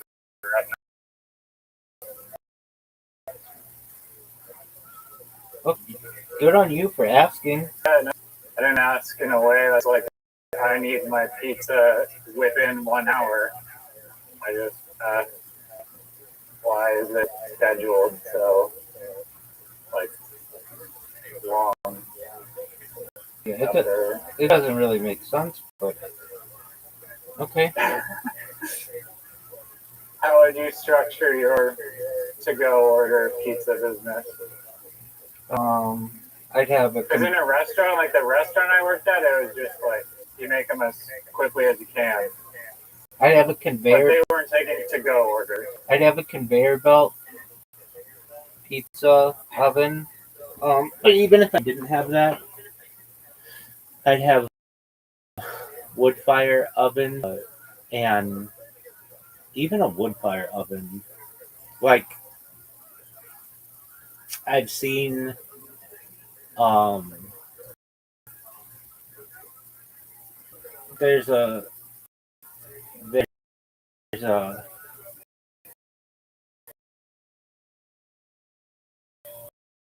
I think it's a chain but there's a invested I know he did crack tacos, but I think he did somebody did some called like some pizza joint where it was Chipotle style where people order on like a Subway restaurant or something, and they make your pizza. And it would probably be similar. Just you go to the front of the line, you say, "I want a cheese pizza," and they say, "Oh, no, everything or whatever." You just choose your toppings, and then somebody there who literally just takes the pizza out and puts it in the oven, and it cooks for like 5 minutes, and they have like a really hot oven, and then it's done. They put it in a box, and you walk out. There's no sitting down. No wait. Um. So Seinfeld, we were talking about it last night, and it had some ideas for restaurants that I never really became popular, but they were just kind of joke ideas at the time. One of them was a cereal restaurant, just a restaurant that served, and people have tried this. People have tried this, and another was a pizza place where you make, and I think that could work.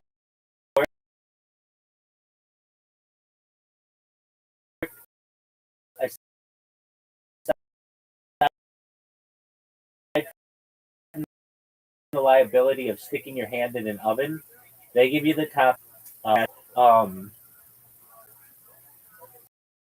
I Less overhead for the company.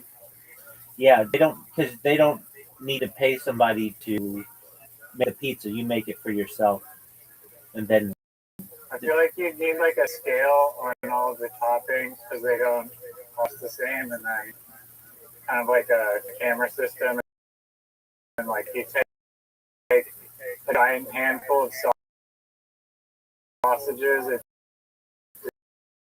deducts that weight from whatever the scale is at, adds it to your total.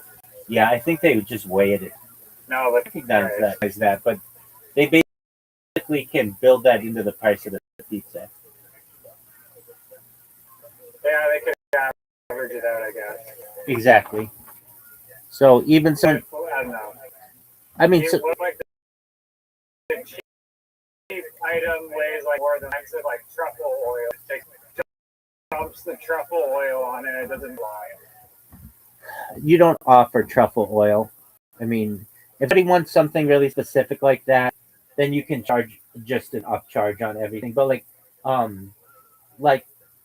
I don't eat at Subway, but I've seen enough Subways in airports and things. Don't charge extra for anything like non-meat related. Like if you want double meat, then they're going to charge extra. But you can get all the veggies you want, and they don't charge you extra. The same is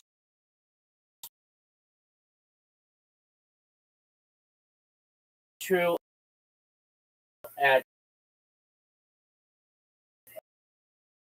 uh, Chipotle. There's like this big controversy, and so Chipotle's CEO left to be the CEO of Starbucks, and Chipotle's new CEO was like, "You can come to any of our restaurants. We want you to come back. If you haven't been to Chipotle in a while, please come back. If of any topic, we will give you more of that. You just have to ask." Uh, and so they have all these people on social media who like at Chipotle, and they're like, "Hey, I want more chicken." And they're like, "Okay, well that costs double meat or whatever." And they're like, "No, it doesn't. Look at your seat." It's like all this content at Chipotle, and they're there. Employee will do it because they don't want or whatever. But so what am I saying? I'm saying in the same way you have this pizza place, and you could say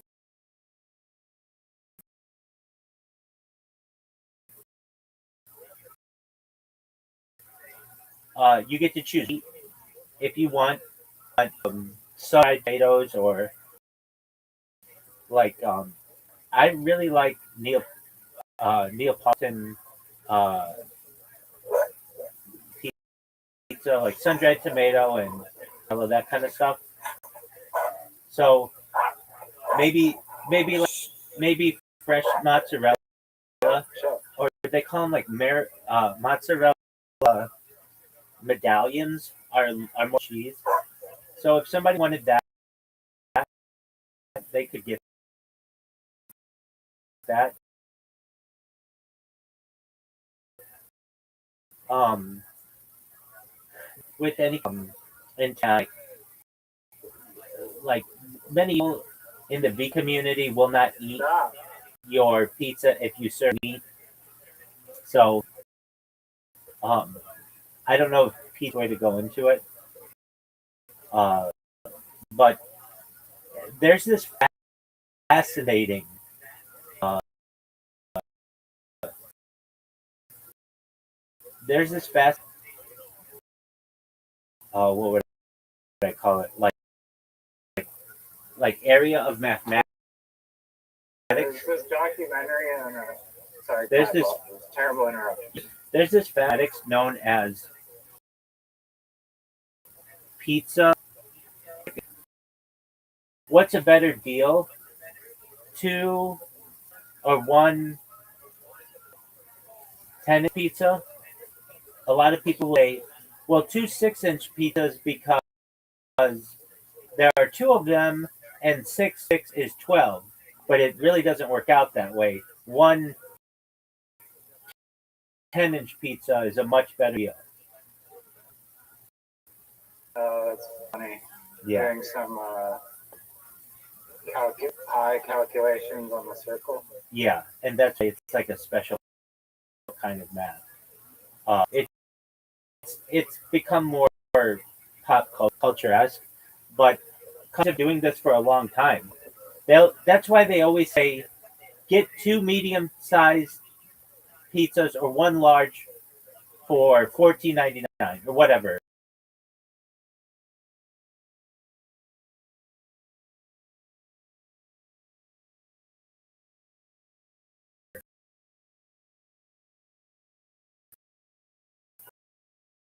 You know, advertisements like that, and it's like, whoa, I could get 2 circular inches. Circular.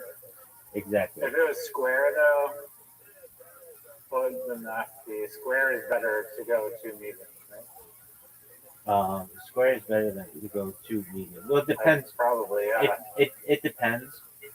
And generally, pizzas aren't served. How does it depend? Well, how big are the mediums and Assuming the pizza is square, it's a 10 by 10 or. hold on, you're adding stuff, so it's equivalent 10 by 10. It's pretty easy to do the math there.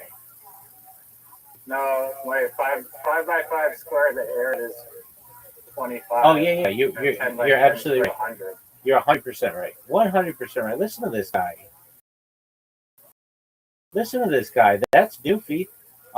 So what am I thinking? But one 10 by 100 square inches, 2 5 by 5 inches.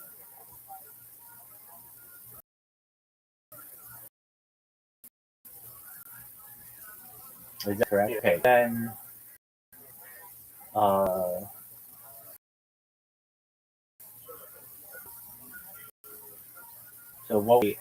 an equivalent of one. It doesn't work. I mean, the math is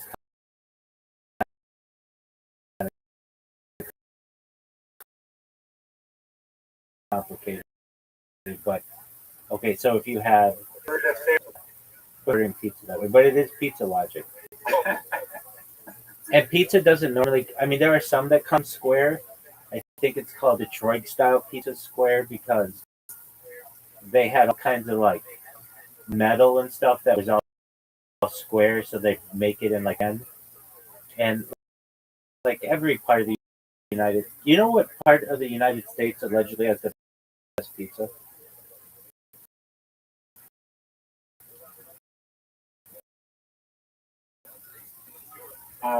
I believe the answer would be New York, but it's subjective. I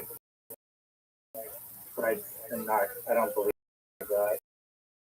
It's its own type of pizza, and it's like it gets the New York influence, but it also gets the Boston influence, and that's where Yale is. So they order a lot of pizzas there, and apparently, No one is like, yeah, I need a Boston style pizza. no, it's not Boston. No, I agree with you, but it's New Haven. They have another thing that's interesting. I don't know, like the pizza that I get is from this place in LA, and if I can get frozen pizza too, so I sometimes do that. That's kosher, or I'll make my own kind of a deal. But um, I do find that the pizza wars are quite interesting. Like there was, let me think.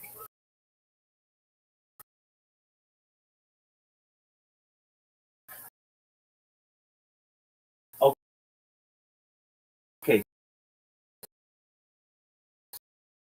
so in New York City, they sell pizza by market. Oh, just go down to the corner. They have pizza for $1. One slice, $1. So everybody goes there.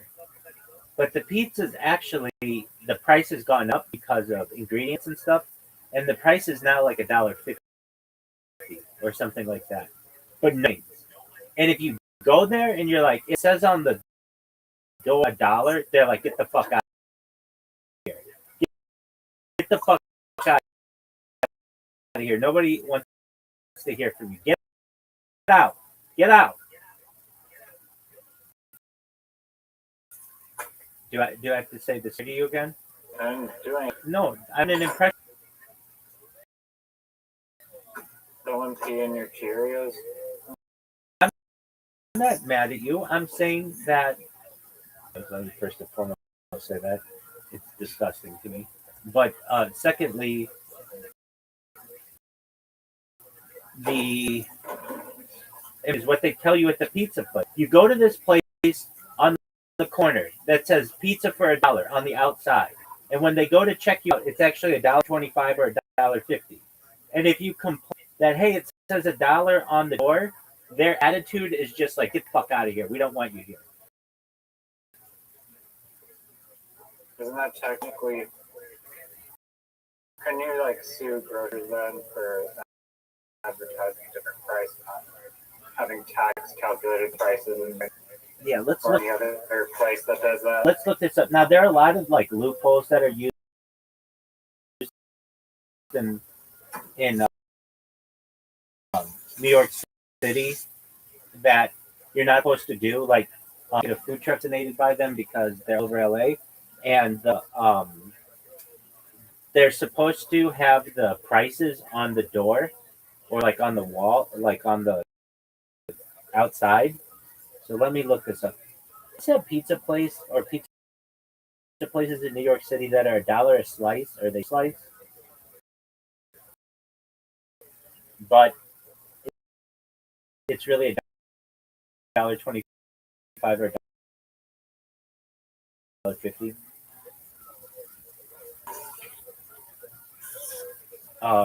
The Economy Bros Pizza chain, which popularized the dollar ice, raised prices to $1.50 across all locations in 2023 due to inflation. While the dollar is considered dead as a standard offering, a few holdouts and specific promotions remain. Current holdouts and near dollar options: 99-cent pizza, East Village. The location at 240 14th Street is one of the few confirmed spots. So,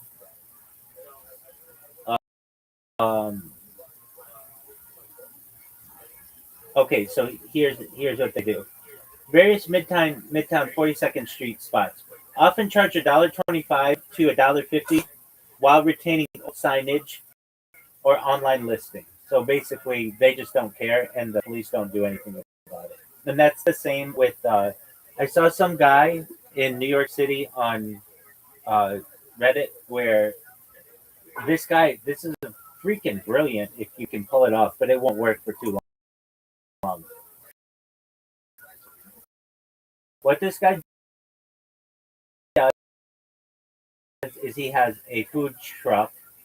He waits for drunk people. He'll be like, "Oh, give me a hot dog or whatever," and he'll charge them like $5 for a hot dog, and then he'll add a $50 gratuity or a tip onto it.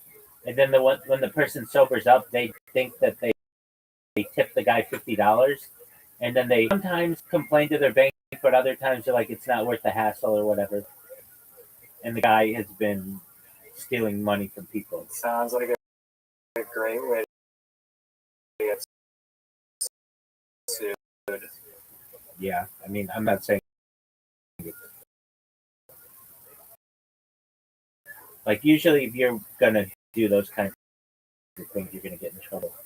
Now this kid famous and good. They New Haven Pizza, locally called a pizza, pronounced beats. It's famous for its thin, chewy, and intensely charred crust, baked in a high. Its reputation stems from a unique history of Italian immigrant here in the neighborhood. So I guess they just had a lot of Italians there.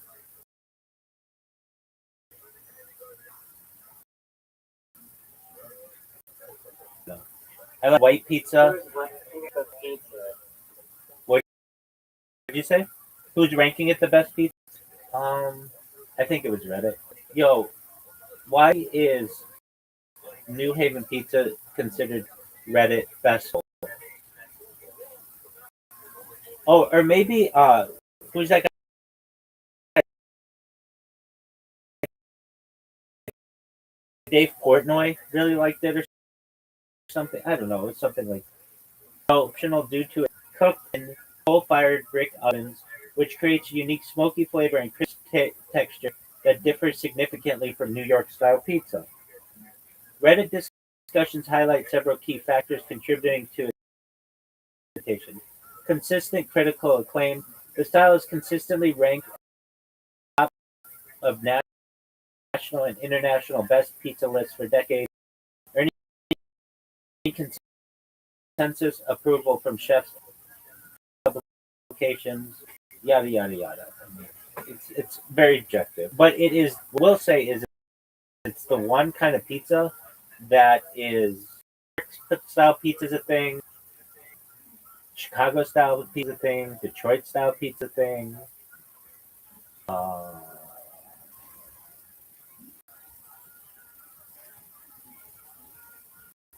don't really. I mean, and then there's like Hawaiian pizza, which I've told you before is from Canada.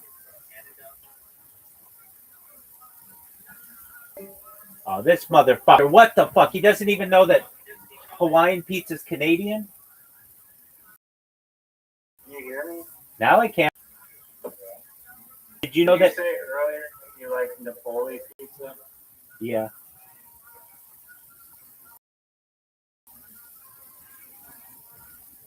Yeah, that's the best. I don't disagree. I like it a lot.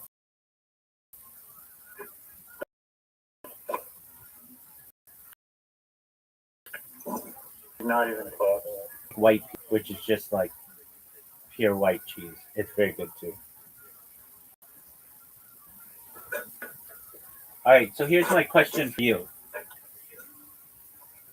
Did you not hear that Hawaiian pizza was invented in Canada? Yeah, I heard that. Yes. It became a phenomenon, and it became a phenomenon for people putting pineapple on their pizza early 1990s. It was phenomenal. And now it is them versus us kind of mentality with it. I personally love pineapple on pizza. Eat it all day. I love pineapple. I love pizza. Why not combine the two? It's amazing. Because it doesn't belong at all. Oh, go fuck yourself. That's iCarly logic. Are you ready to play? Or are you ready to jerk yourself off? I'm eating pizza right now. Dog, fuck you. That was mean. Okay, so if you're gonna Palmer style. Squamish style, that's not a thing. Nobody thinks that's a thing. Hey, dog. I'm gonna tell you this. And I'm gonna tell you this really to the best of my ability. I want to know how much time you need for. How much time do you need? So it's 10 minutes to get started. Okay, let's buy myself some food. And BRB, baby.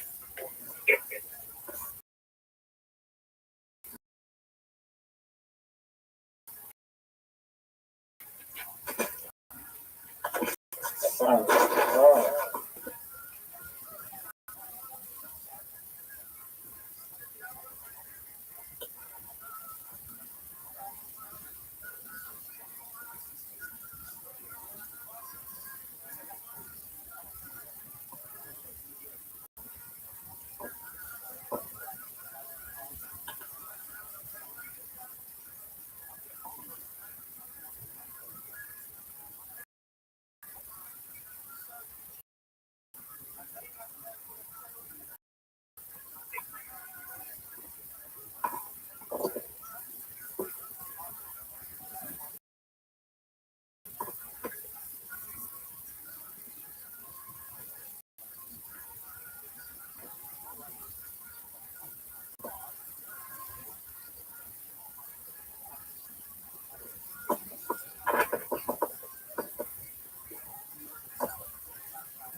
How hot was the chick at the pizza place? 0 to 10. I'll wait.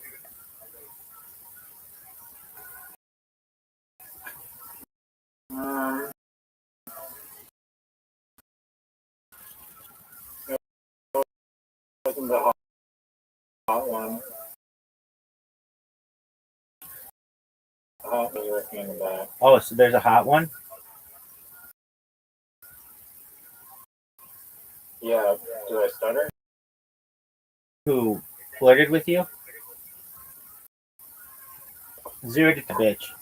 That's what I'm talking about. Shot girl, she can get railed in the future. Why don't you ask her out? Maybe you can get your pizza faster. Yeah, next time. Wouldn't it be? Oh, dude, that's a Seinfeld episode where you end up dating a girl just so you get your pizza faster. You don't really care about her, just the fact that you can get your pizza like an hour faster, which is already ridiculous. Like, I would That is a, yes, I agree. Total Seinfeld. definitely. Very funny.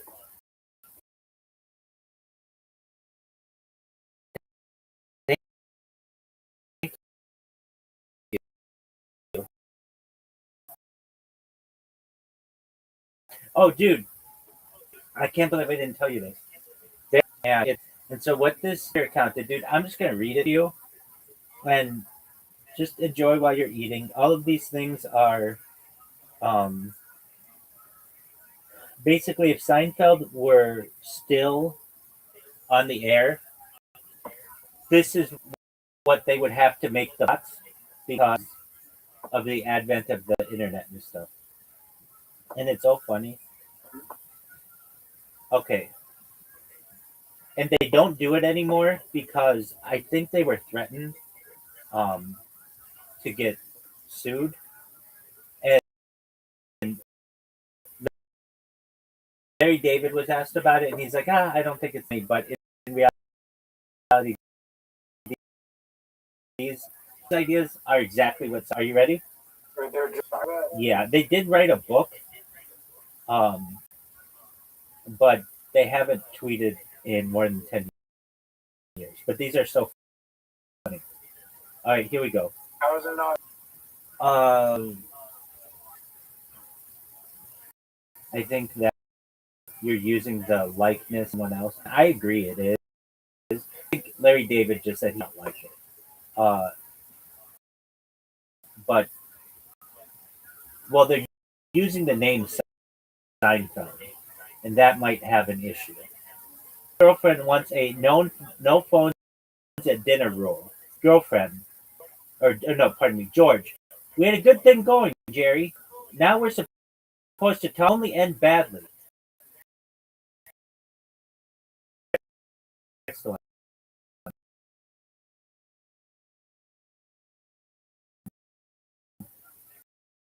After her fuck buddy texts her that she should come at the diner, Jerry says, they've seen the credit card. They know the credit card. It's time to accept the credit card. Next one. When George falls for a Twitter bot, Kramer claims he once catfished himself. Jerry, how's that even possible? Kramer, I'm good, Jerry. I'm real good. Next one. Elaine's autocorrect makes her look in front of her new boss. Elaine, why would they even program that in? Jerry, I'm sure they didn't. Next one. Him. Except he uses Jerry's phone, computer, and email. You're my grid.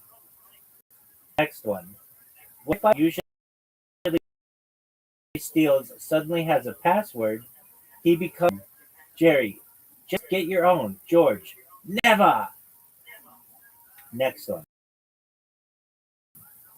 Jerry meets an amazing woman on a J date, but when he begins discussing her Judaism, Kramer volunteers to investigate.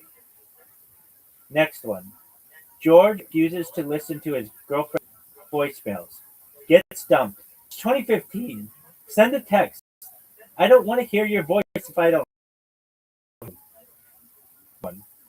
Elaine has no idea what her boyfriend does for a living, and now it's too late to ask. Elaine, teacher, I think, or doctor? What is computers? Wait, is computers a job? Next one. When Jerry dumps a woman who works for Time Warner Cable, his situation that we just talked about. Next one. George goes to war with an evil barista who writes embarrassing things on George's cup instead of his name. Next one. George refuses to date a woman when he sees her on two different dating apps. George, it's too desperate. Jerry says, how'd you find out? George says, I'm on full. Next one. Jerry's girlfriend texts in the movies, but acts like because she sits in the row. The girl, oh my Bob, you're bothering me. Jerry dumps Jerry when he cries at a commercial. But the dog really loved the horse. Next one. A woman accuses George of harassing her by DMing her. George, I was being friendly. Elaine, oh please, there's no such thing as a friendly DM. Are you listening to these?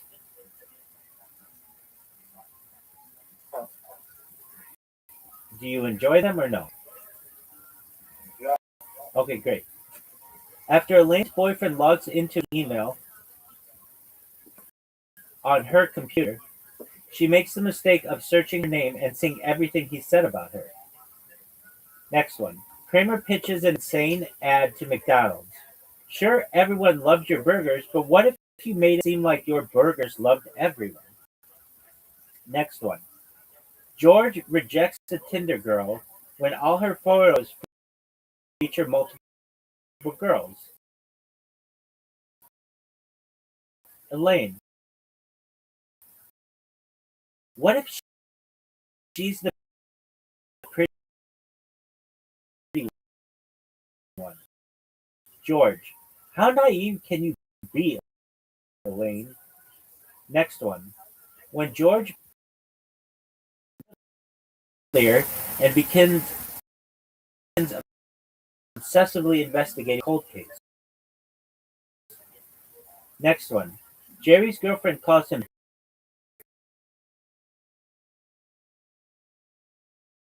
Babe. Jerry, how hard is it to say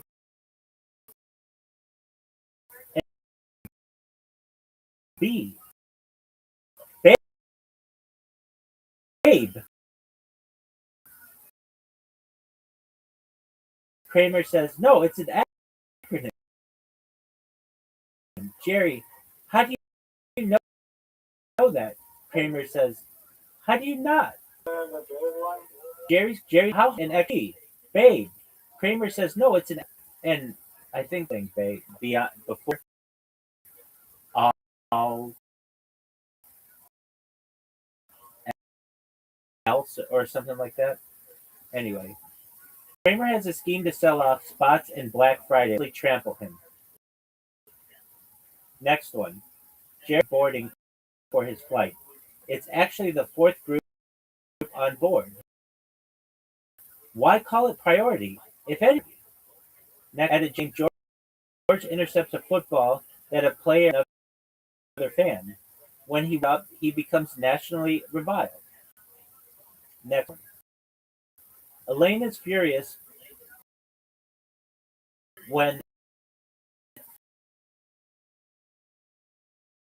her coworker calls her basic. Jerry, that Kramer keeps a list of all Jerry's passwords. Kramer, what if you forget one? Jerry says, they have a whole button just for that. Jerry and George compete to pick up the same woman on a plane. When George jokes about Ebola and gets them both quarantined. Next one. George is pissed when he shows his girlfriend a funny pic on his phone, and she begins swiping through his photos. Jerry says you can't clean her clothes. When the train gets stuck, George gets caught peeing. George's Facebook photo is used in online ads. Kramer tries to pumpkin spice every food. Next one. Jerry's girlfriend dumps him when he tweets a joke making fun of Jerry. I don't get it.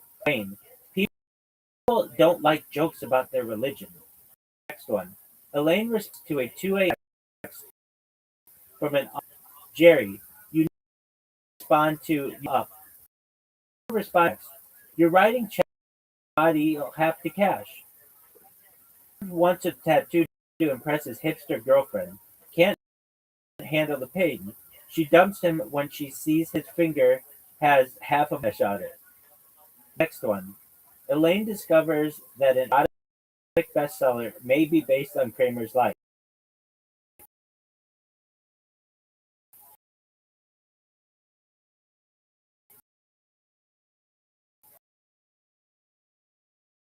Jerry's girlfriend makes he has to pretend goes. A period is too aggressive. Next one. Inspired by LeBron, George tries to reunite with an ex he dumped. She slapped him. Jerry. He's the LeBron of basketball. You're the LeBron of nothing. Next one. Kramer rents out his apartment every night on Airbnb and lives in the hallway. Cash hand over fist. Jerry, you're homeless. Next. When Jerry's girlfriend says he's no fun, he starts using emoji. She dumps him. I was being fun. Emoji. Next, the world after overdosing in 2010. Pardon me. Kramer tries to not watch the World Cup after overdosing in 2010. The highs are highs, but the lows, oh, they're low. They're low, Jerry. Next one. Jerry gets paranoid about his girlfriend's past when her iPhone automatically connects to the Wi-Fi at Newman's apartment. Next one. Elaine's coworker is creepily obsessed with Frozen and brings it up constantly. You're a grown woman. It's for children. This is not cute. Next one. George is too scared to break up with his intimidating girlfriend, so he just repeatedly responds to her texts with, new phone. Who's this? Next one. Jerry's girlfriend dumps him for not wishing her happy B-Day on Facebook. Jerry, I said it to her face. Elaine, but her friends can't see that and get jealous. George because she's ashamed that he's in a Subway mariachi band.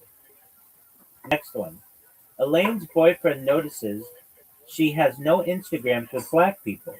She awkwardly tries to take pics with black coworkers to prove she's not racist. Next one.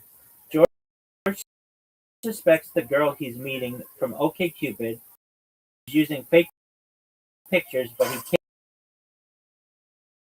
can't confront her because he is too. Next one. Always smokes it's vapor. Jerry says, like vapor's something I want. I don't want vapor. No vapor. Next one. Jerry is paranoid that autocorrect is trying to read his mind. Jerry's girlfriend makes him do a juice cleanse. It slowly drives him wild. Next one. Newman reads the Game of Thrones books just to spoil the new season for Jerry. Kramer sells the milk from his of cereal. Next one. Kramer is insanely paranoid that every April Fool's is a prank. Jerry, we're going to the coffee shop. Want to come? Kramer, who's asking? Next one. Elaine's boyfriend won't stop posting BuzzFeed quiz results. Stop it. You're none of those people, and you're a grown man. Next, Kramer tries to avoid all March Madness news for a month so he can DVR the whole tournament and binge watch it later. Jerry's girlfriend won't stop saying that she literally can't. What? Can't what? Finish your sentence.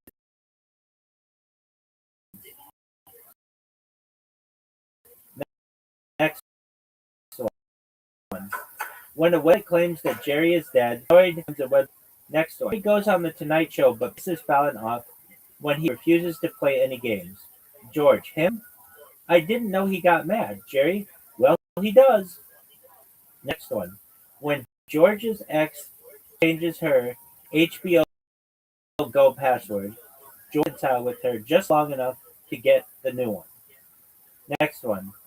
At a party, Elaine pretends to have seen 12 Years a Slave, and it becomes clear she's lying. Kramer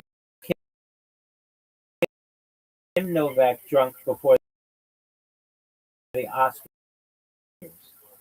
Next one. Convinces George caught. Next one. George promises not to work cards without his girlfriend, but can't help himself.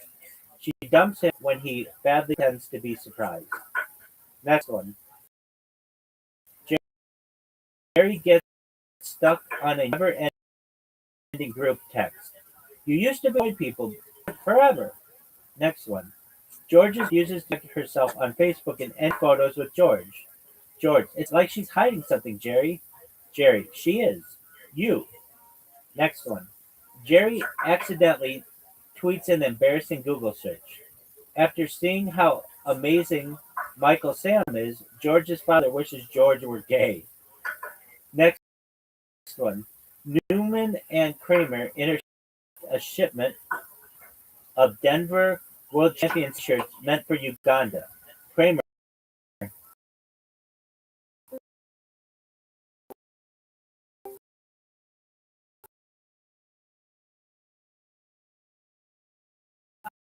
I'll never have to buy undershirts again. Next, Peyton Manning. George, What'd you say? like the guy who didn't do the George Foreman good. Exactly. We have to look that up.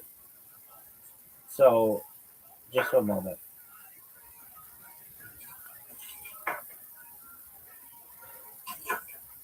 I'm going to look that up right now.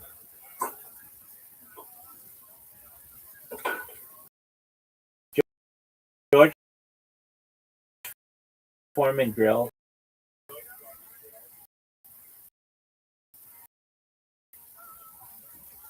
Who passed on? Somebody I think passed on. And I could miss, but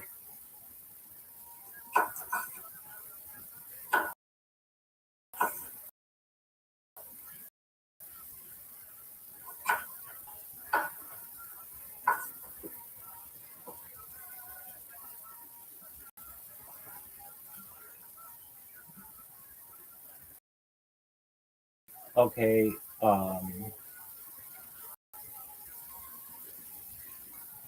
What athlete passed on the George Foreman Grill?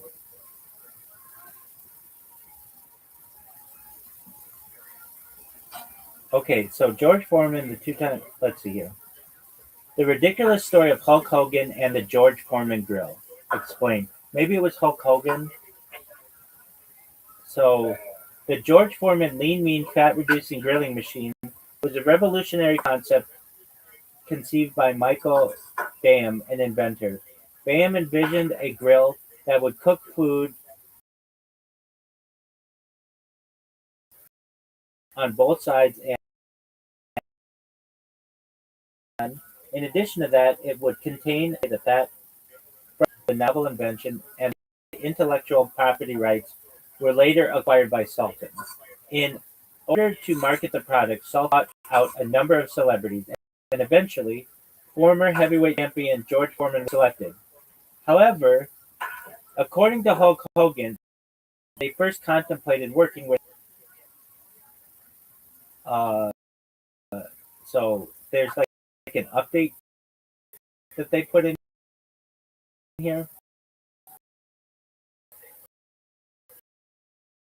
So an update for 2025, 426, whatever. A lot of different sponsors deal with Slim Jim. WWE currently has their deal Prime, and these deals and sponsorships will continue to become more and more common. However, one of the biggest partnerships of all time supposedly almost ended up in the hands of Hulk Hogan. That deal was for what ended up being the George Foreman. So let's look at exactly what happened. So before he was associated with the grill, George Foreman had made a name for his boxing in the 60s. In 1968, he defeated Jonas Epilus to win a gold medal at the Olympics.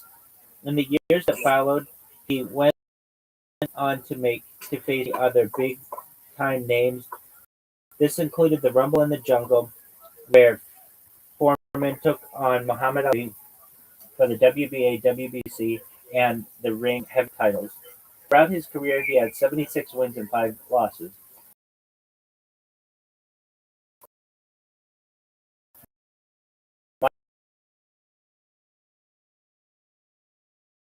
Michael Bottom wanted a celebrity to become the face of the campaign. Was Hulk Hogan Foreman? It sold over. The product 100 million plus sales in no time, and today it is simply known as the George Foreman Grill. That being said, this novel invention, if you believe the Hulkster, was almost marketed as the Hulk Hogan Grill. In the mid 1990s, Hogan was enjoying a career resurgence in WCW.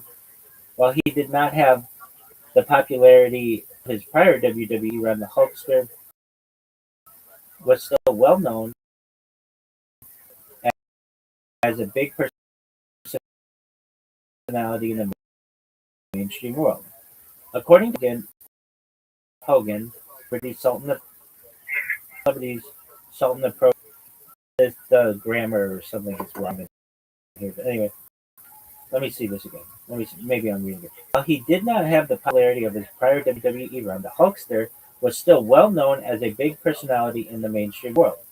According to Hogan, he was one of the celebrities Sultan approached his agent and expressed interest in Hogan becoming the face of the marketing campaign. The said agent also worked Foreman, but initially the agent first rang up Hogan, at least according to one story. Hulk Hogan was offered up two separate stories. Has offered up two separate stories why he missed out on this lucrative deal. Goes something like this: his agent rang him up and presented two sponsors for him to choose from: a meat maker and a revolutionary indoor grilling machine. Of course, Hogan went for the meat maker and told his agent that he should present the grill sponsor to Foreman. As the Hulkster was feeling generous that day. That's story number one. May 2008. Hogan said this: my kids were really upset because I was always picking them up late from school. So I said I'm the soccer moms today and went to McDonald's. Got a cooler, had everything ready, and got to school at like 2:30 p.m. instead of 3:30 p.m. And now I'm finally got all the soccer moms behind me and my kids excited.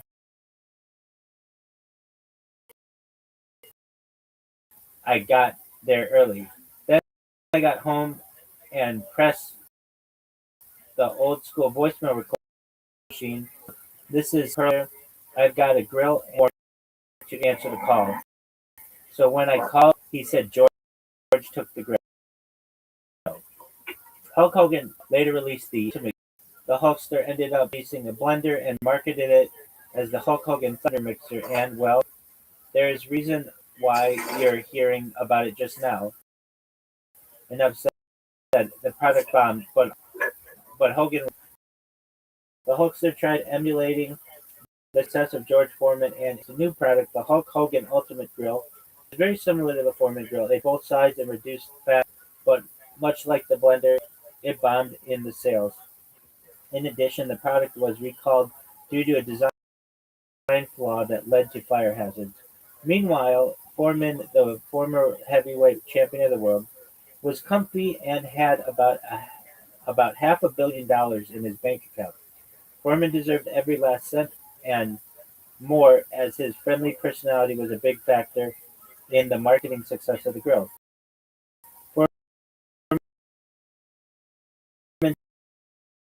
took part in some of the most successful successful boxing events ever. The money, sadly, he died or whatever. So he made like $500 million on that grill.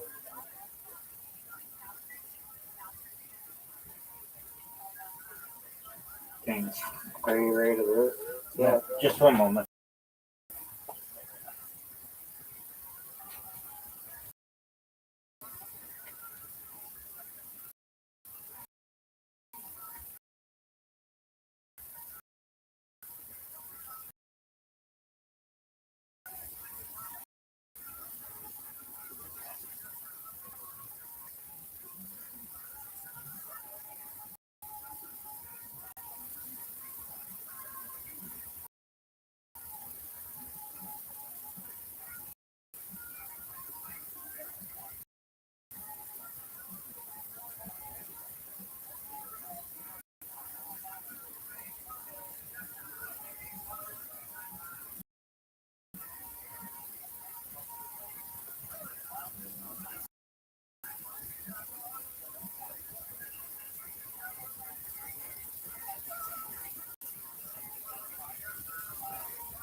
What did you think of Modern Seinfeld? I think it could be a real, like, incorporated into the show. Some of them are not like post-internet era related at all, or even like premises for show episodes. Some of them are like ideas for general show episodes. Some of them are just like individual little lines that would be in each episode. How many? They're pretty Seinfeld.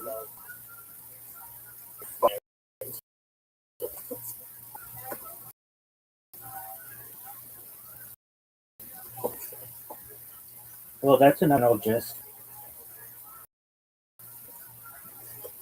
How many friends have you seen?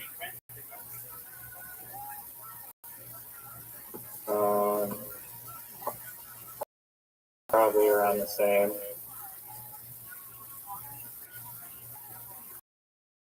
What's your favorite series?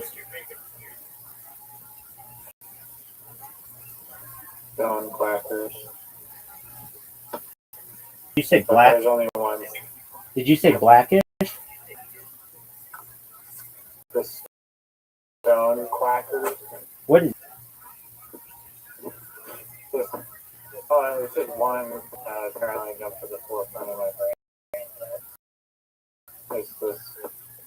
You know, it has John C. Riley in it. And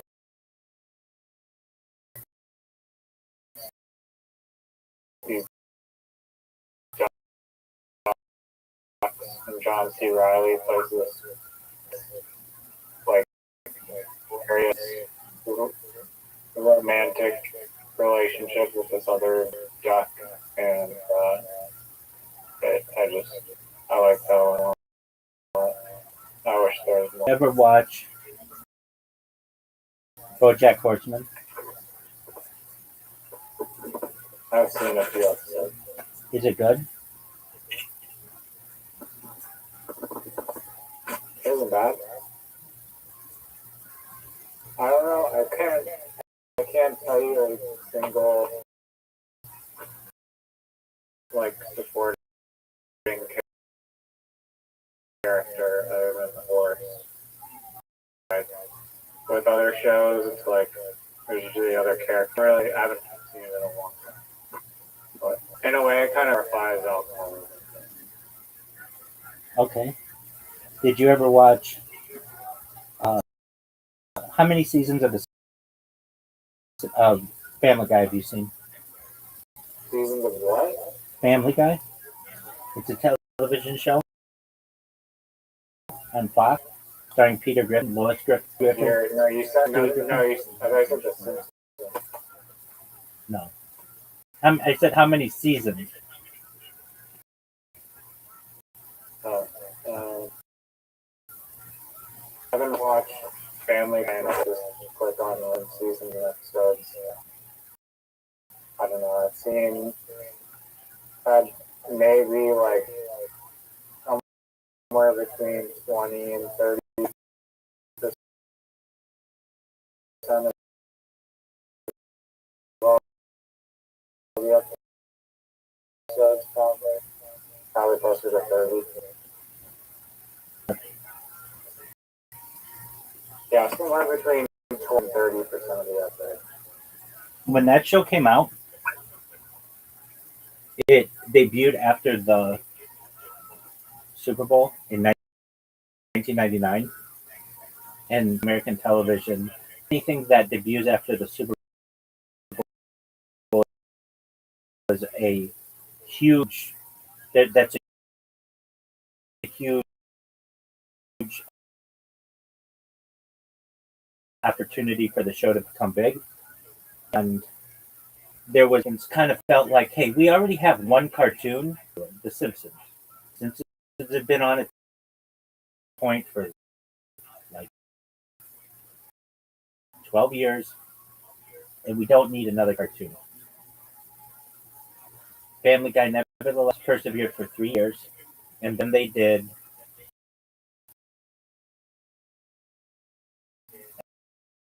an episode, When You Wish Einstein, and the show, the DVD sets came out, and the DVD sets resurrected that television in a way that has never might not been done. It was the first time it had happened at that point, where a series was completely off, but because its DVD sales were so brisk, they brought the show back, and it's been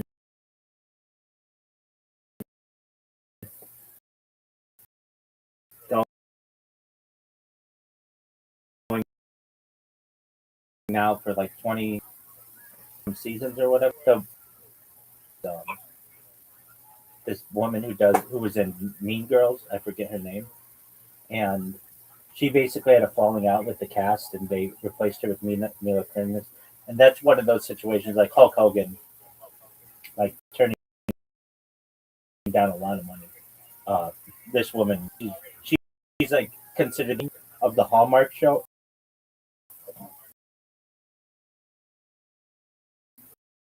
Pardon me, of Hallmark movies, but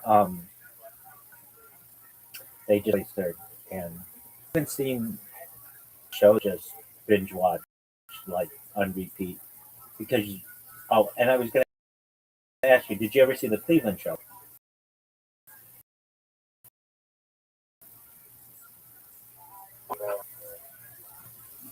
Is it because you're racist? Still written by Seth MacFarlane? Yes, and as I understand it, Seth MacFarlane wanted Family Guy to end many years ago, and Fox wouldn't let it end.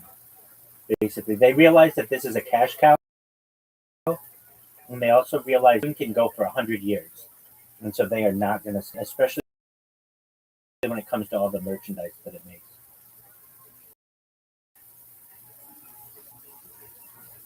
That would be crazy if it ended after seasons. Now it's like big to end. Exactly, and that's what Seth MacFarlane. Like people like just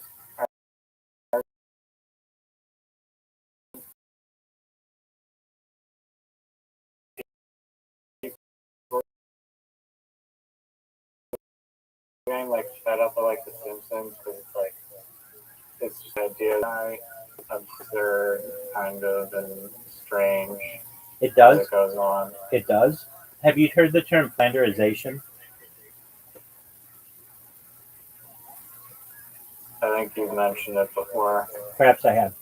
It's the idea. It's based on Ned Flanders, the next door neighbor, uh, Homer Simpson, Homer and Marge, or whatever the Simpsons. Like in the early seasons, Ned was like this really religious guy, and was just wanted to be a good father and a good and the show forced or being accused of murdering his wife, and it's like these are not things that he would have done earlier shows, but they basically made him. There's another television trope called jumping the shark. You don't know what that is. It's from a television show called Happy Days, where Ted adds something. So there's one episode where the Fonz is water skiing and he has to jump over a shark. And that was so ridiculous. Basically, people recognize that like this show has just gone through all of its ideas. Well, Flanderization is a similar concept. Now, in terms of Family Guy has had to change in a lot of ways. I'll just put it to you as a question. Let's see if you can guess any of them. In what ways has Family Guy changed since the early seasons?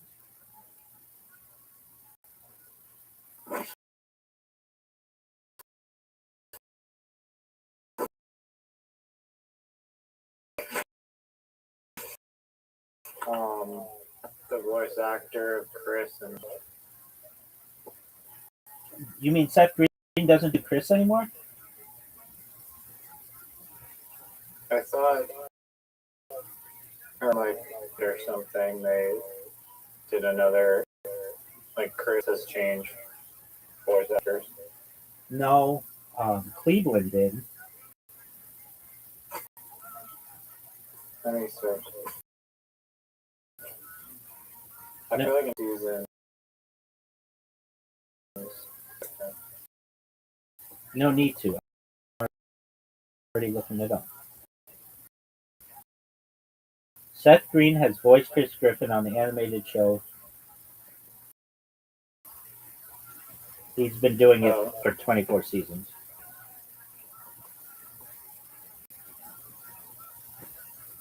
Okay. Oh, never mind then. That's okay.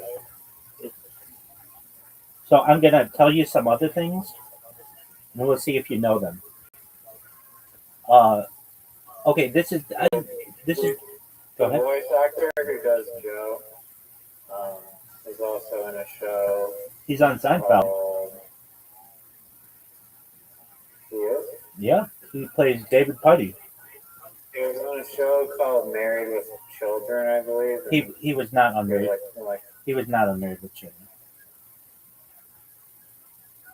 wait, let me see what's the show. That's Ed O'Neill. If you're thinking of a main character, unless he was on like a one-off, he was not on. Married with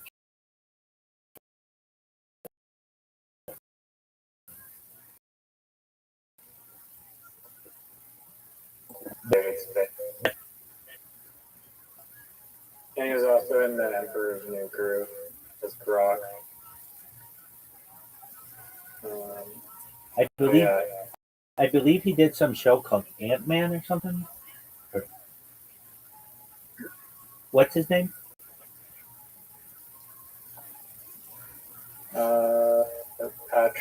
Patrick Ward.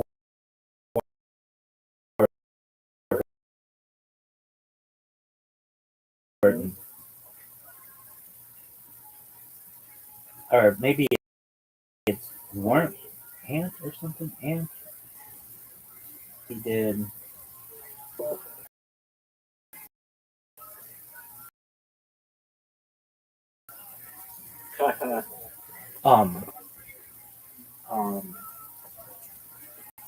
Okay, so Lois on Family Guy had a career. I don't know if you consider it a career, but it's like a hobbyist career in the early seasons, and she doesn't really do this.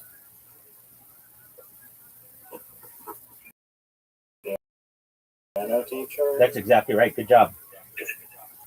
She would play the piano in a part of the room, or in a room, like a secret room. I don't want to call it a secret room, but it's like not utilized anymore. It's the I guess you call it like a Four Seasons room or something. It's like a it's like a screened off room where they used to have the piano and she used to they have a few scenes in it, but not a lot. All right. Um so uh, Cleveland had a wife, and his wife Loretta. That woman died somehow. I forget, but then Cleveland has a more attractive wife, uh, Donna, and then he has a daughter, Roberta or something, and a son, Rollo. And Rollo and Donna, or no, Roberta and Donna don't really talk on the show anymore. You might see them in scenes, but interest who they're going to talk on the show. Isn't that interesting?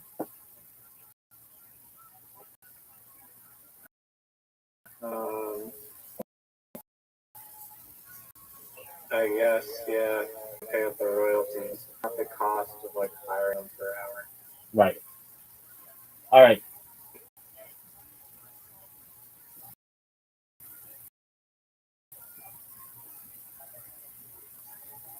I'm almost ready. Doug? How are you? I'm good. How you doing, bro? Kicking ass, taking names. Every day is a holiday, every meal is a feast. God, thank God. What's new in your neck of the woods? We talk too fast. I'm Nigerian. I can't hear you. No way. You're Nigerian? I would have never thought. What's good in Nigeria? Nigeria, it's 4:46 a.m. Hi. 8:47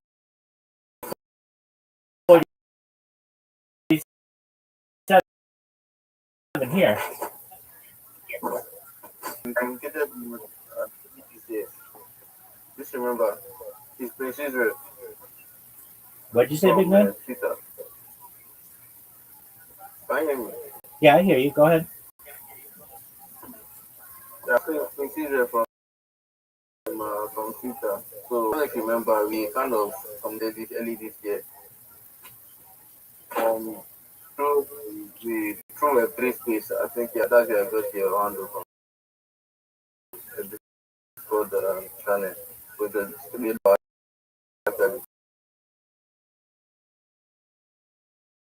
100% big dog. How can I help you? Yeah, I was just going through my Discord account because the account back, so I was just going through it and I decided to join. I think, Absolutely. You're always welcome. I'm glad you got a phone. And if you need anything, CEO, I'm here for you. Okay, big man? all right, bro. Thank you very much. What you got going on? Do you know what Scrabble is?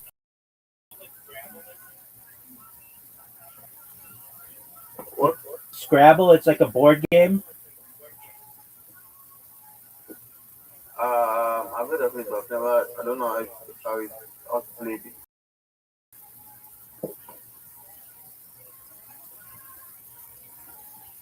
You have to make words. No big deal. But that's what we're going to be playing. How about you? Okay. Aren't you going to get some sleep soon? No. I'm awake. I'm awake.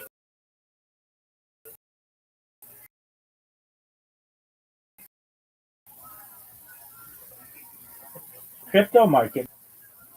Oh, no, I've been off that. I've been off that for like 2, 3 months right now. Just focus on my career right now. I'll be off crypto. Any crypto, no, not me.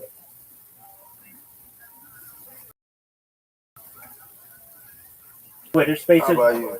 Oh, no, I'm not doing that. Have you been in any Twitter spaces recently?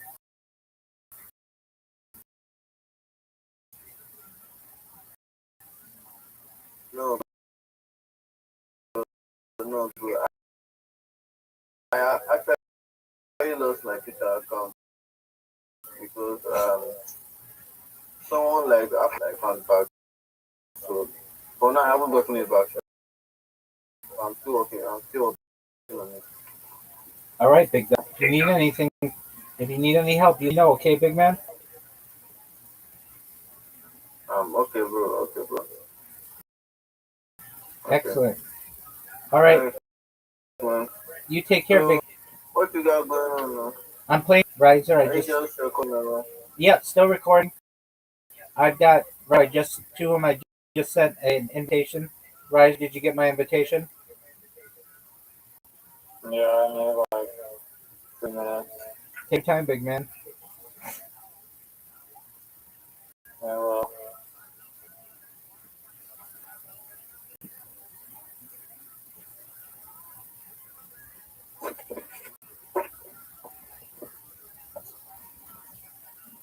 Seems like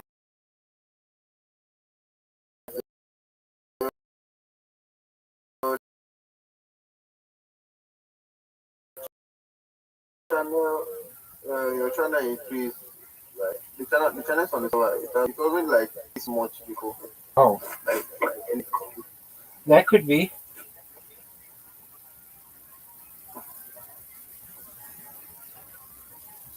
Oh, bro, you're working really hard, bro. I got that dog in me. I keep grinding, my man.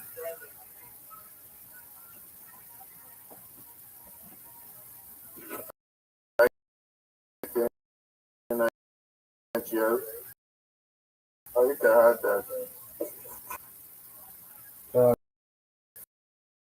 soon enough, you'll be in good shape, big dog. You got what kind of phone did you get? Infinix was 60 right now, sure. Baller. Is it? Is it? Do you like it? Do you like your phone? Mm, not really, boy. You can like really get like for the moment, this for me.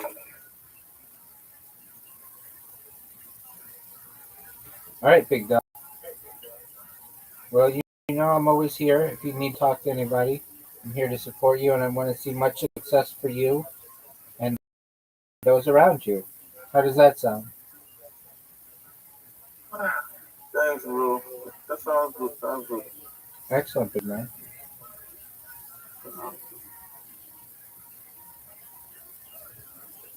Do you like to play So, chess? any updates, any alpha? No.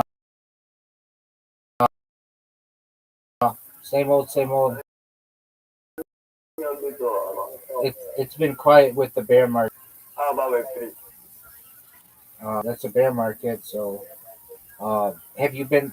Did you create a new Twitter account? Yeah, I did. Actually, I had one that which I wasn't using, but I got it back. Okay, excellent. Have been in Twitter Spaces? Not really, because I enjoy the mother. So I don't, I would really be expecting like this.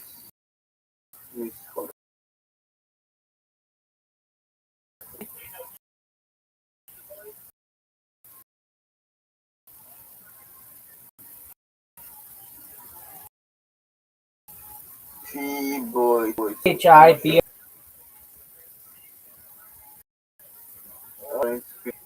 Okay, I'm 2XTHOT.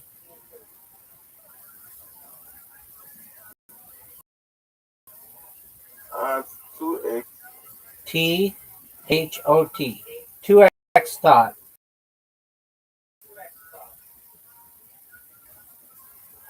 Yeah, I've seen it. I've seen it. X, I'll call you back when I have a moment. Alright. Get in those Twitter Spaces, big dog. I'll see you in the. Okay, follow. Excellent. I'll send you a reply when I have a moment. I'm in the middle of another app. Okay. Yeah, it's alright. Yes, sir. Go ahead.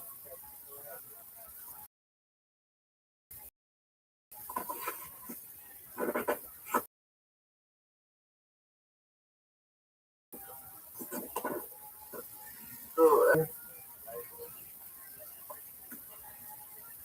Rizzo. Okay, I'm not sure I know about him. So, what does he have going on? Same thing as anybody else, my man. Okay. Is there any an alpha an update, web 3 update, any?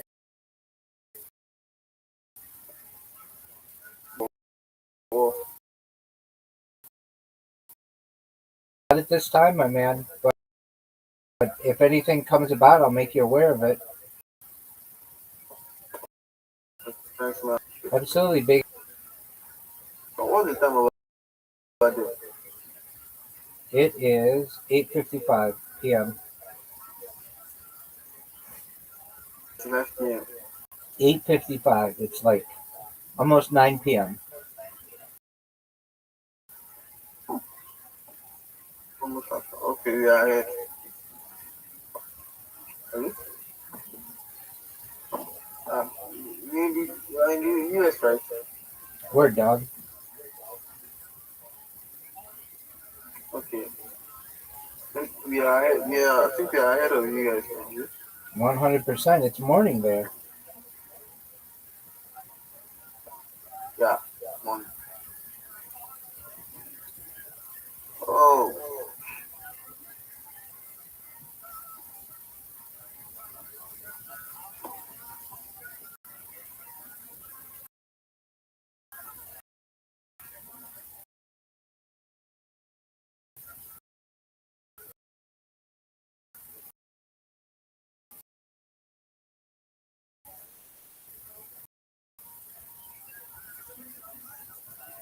Do.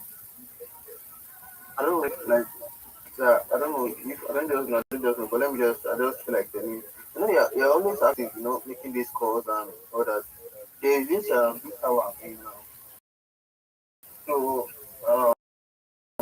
it's kind of something that has to do with AI issue. So you only at the beginning this year, they paid like I think $1 per hour on calls. Like if you're on voice call on their server, you pay $1 on the like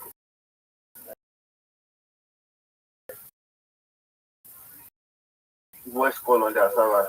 But if you join the server, recently like people emerge, so they now raffle weekly this thing.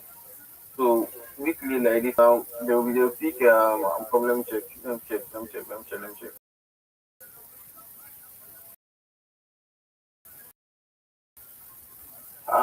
I'm not good at explaining it, but if you so recently now they pick five sorry no 6 winners for $25, um 2 winners for $50, also 2 winners for $100 and $50. So but it's just weekly, that is weekly. Then the all their sorry, they will give they share $5 to like 50 or more people. That is for those for making like being on call active members on call.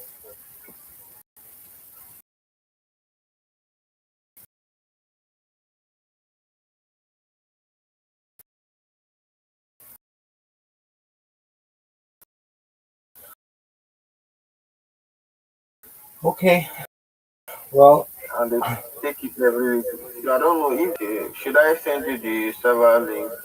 The name is Gamer so uh, you can send it to me on TikTok if you want. You can send it to me on um, above this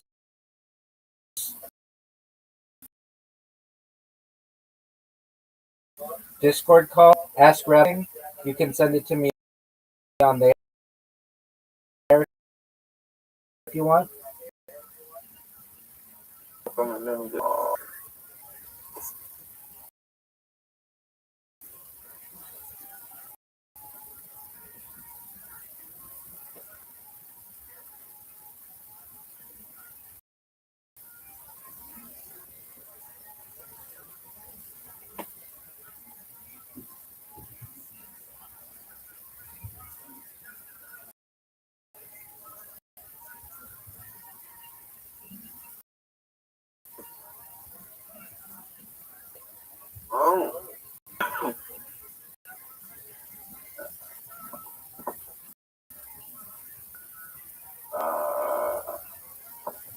I can't. I can't send it to her. I'm not sending it.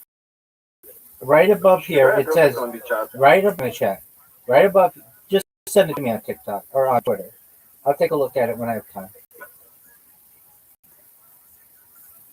Oh, okay, let me drop it on Twitter. Let me send it to you on Twitter. Excellent, big man. I appreciate it.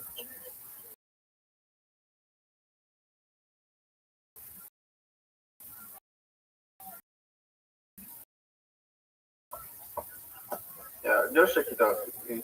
Big man. So since I can't send you message on Twitter, I have to follow me back. I don't know. Maybe she's still.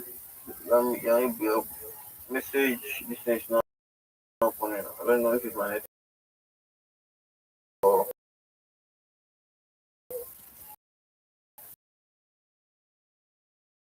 Yeah, because I. Okay, I'm coming.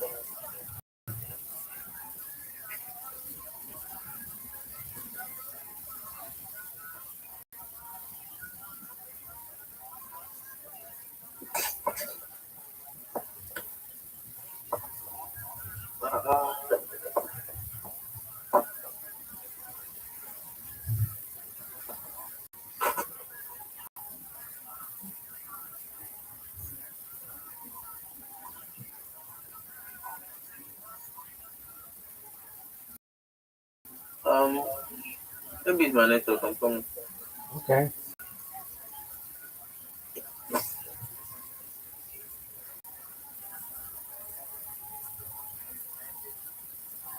Yeah. Fuck. It's not going.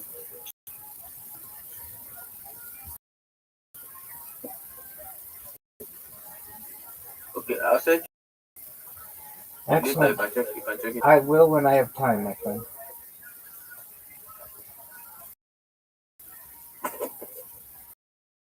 Okay.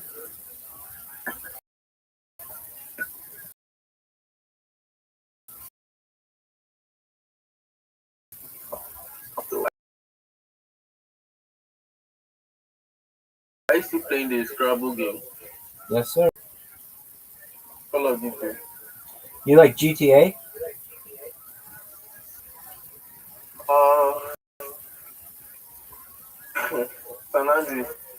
Oh, tight. That's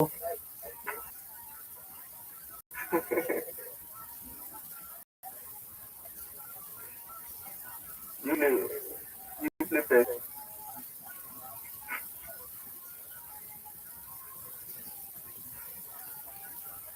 You play PS. you mean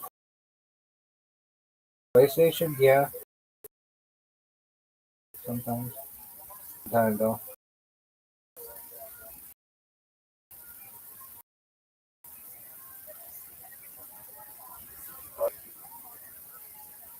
Call of Duty is my favorite.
Can I have something more time, please?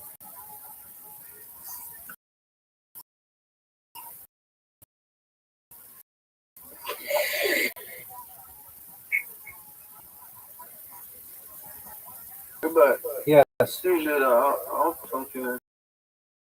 I'm gonna find out. Take care, big dog.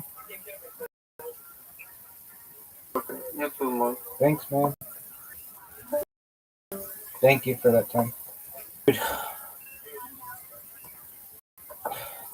No comments.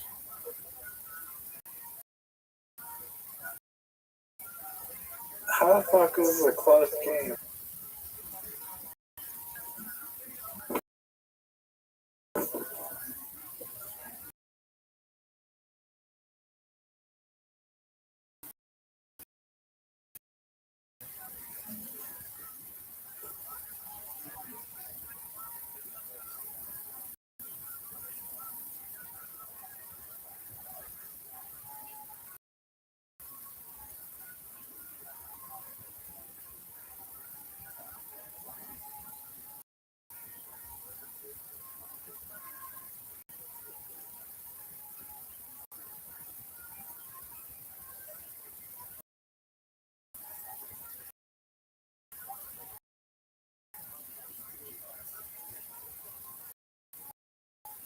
Oh wait, give me. I want more time.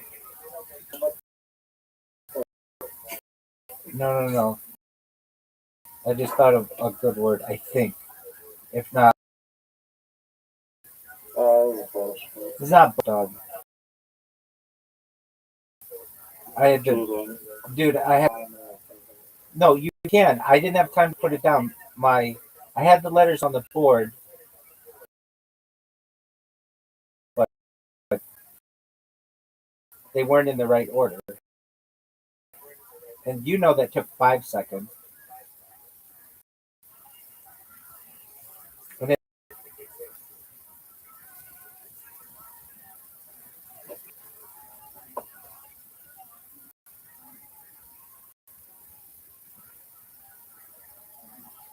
that was good.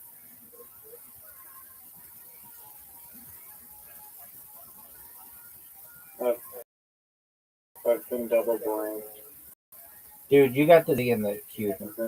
Double blind. Dog, you got the Z.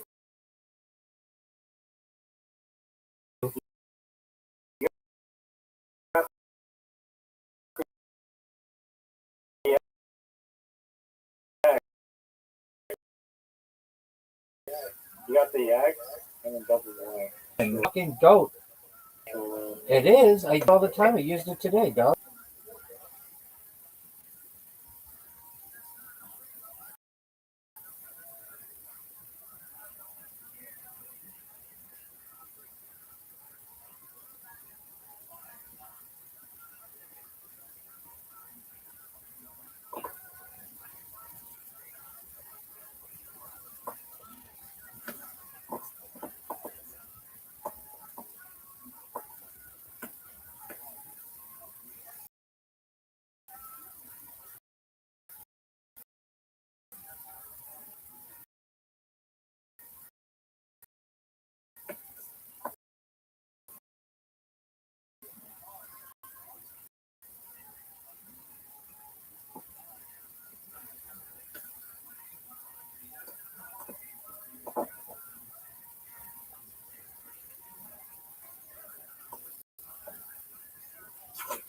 Great word.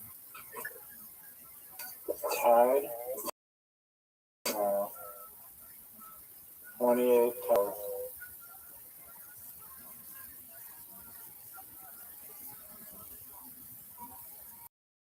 Oh my god. Oh shit.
What did you want to play?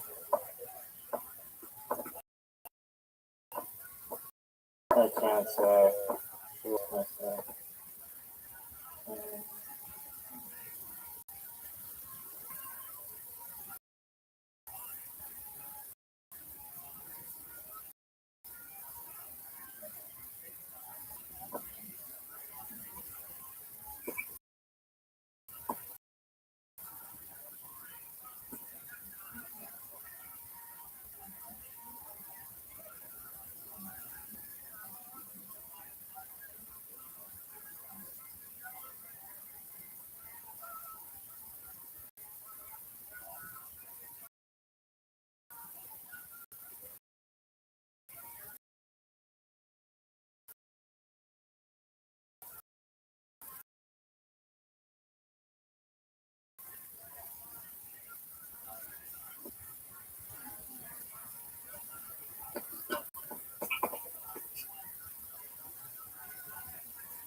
Oh, I have a feeling this is going to be bad. Do you have joke? Oh, I called it. Dude, I fucking.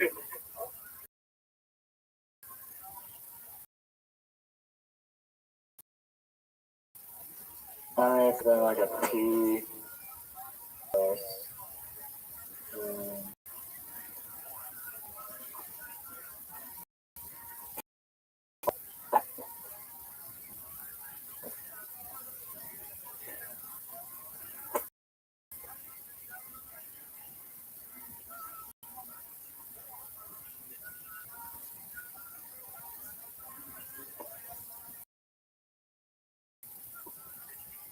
Dude, I can't believe I fucking looked that up.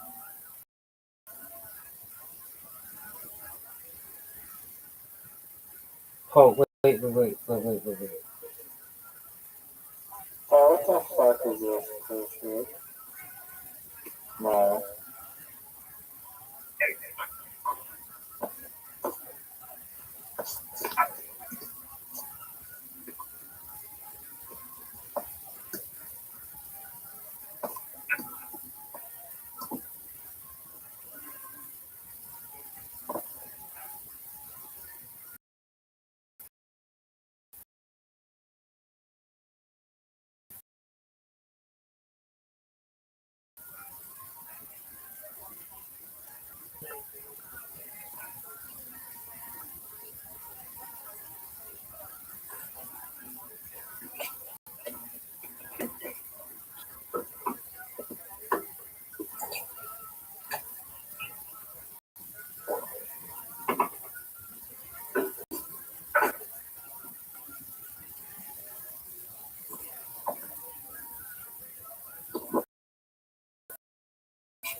Wow.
need more time. That's okay. That's okay. I need more time.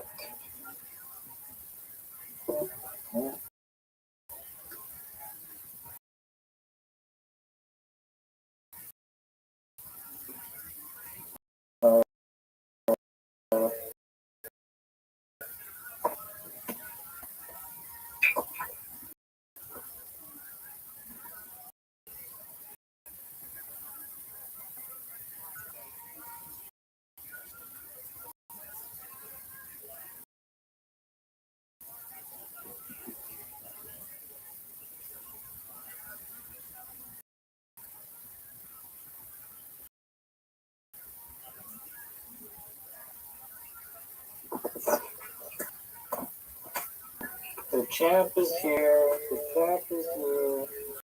It's over. Dude, you had the Q, you had the Z. That's not even a real thing. I'm tired. I didn't sleep. I had all of Africa during that call. That's not a real win. That's iCarly. Okay? I'm level 69. There's only one thing above me. There's a level 70.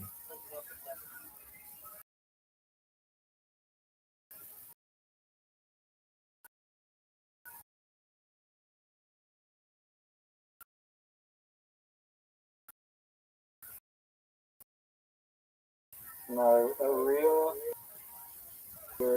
I do another invite.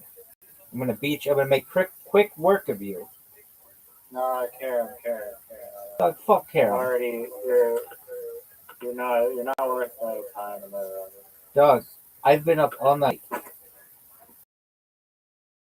I had to deal with anti-Rothschildian. Okay, do you recognize? This is worse than anti-Semitic. This is worse than anti-Jew. This is worse than Jew hate.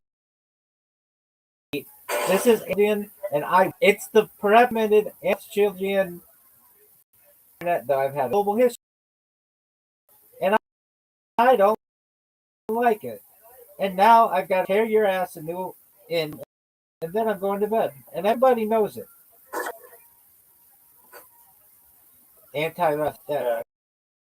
That anti-Rothschildian bitch. The future, I'd be like, no, I get it, but you're just judging a book by its cover, lady, and that's inherently racist or xenophobic, at least. Dude, do you know that you can invite?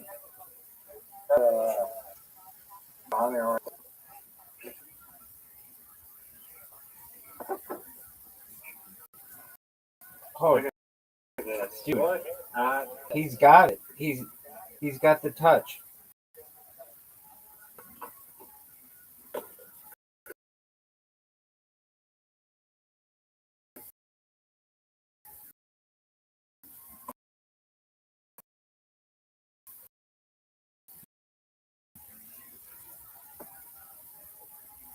This would be such a skill. Dude, get out of here. That's not even close, dog. Actually, it wasn't just a lack of skill. It it was ugly. I'm playing as whites.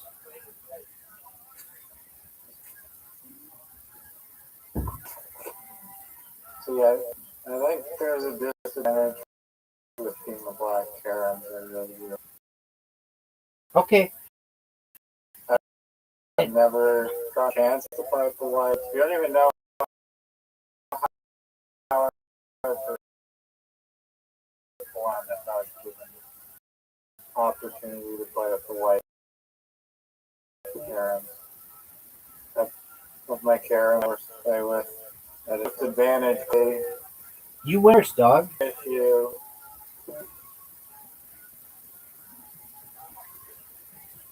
that's terrible. That's garbage. Okay, that was literally garbage. No way that would work on a real Karen table, that regulation Karen. Thanks. Thank you.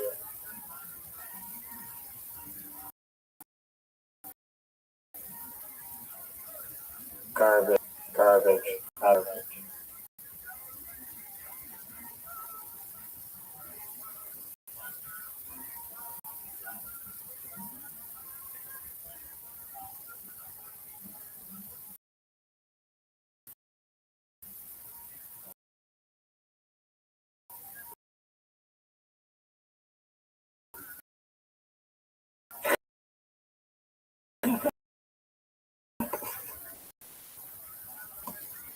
Coming with a vengeance after the Baby.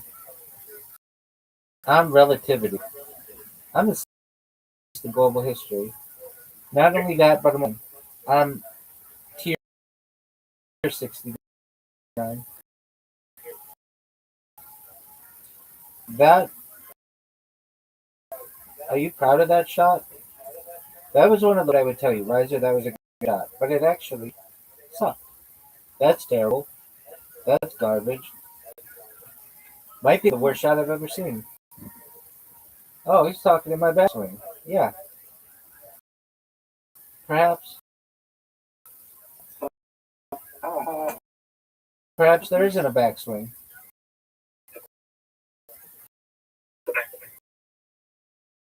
Are you going to be able to hit the shot? The answer doing. I don't know. Did you think that was a smart move? Did you think that was a smart move? I'm going to punish you. Oh, yeah, wow, that was garbage. Big dog, what do you want me about it? Excellent. Do you know what the Dragonite is? It's right there, baby. That's game over, folks. Who wants to give me one game of Glitter on the Carom? That's all she wrote, folks.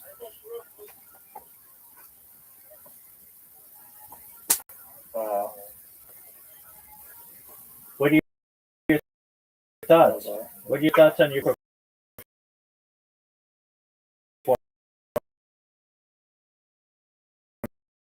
performance?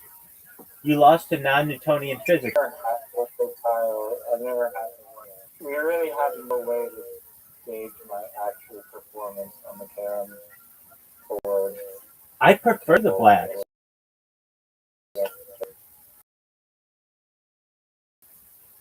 Is it a Carom board or is it a... No, I think it's a table. Well, then, Oh no.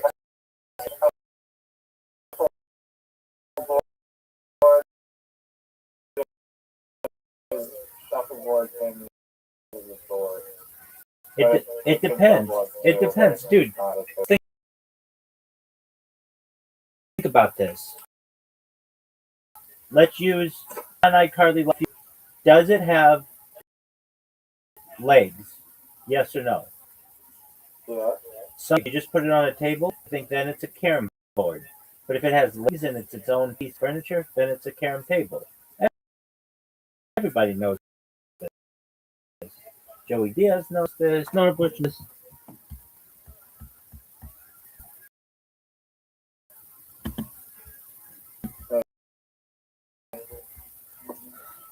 Are you ready for my next? The question is, yeah, are you still afraid to face me in literati? Doug, you said that you were done. Yes or no? Are you still afraid to face?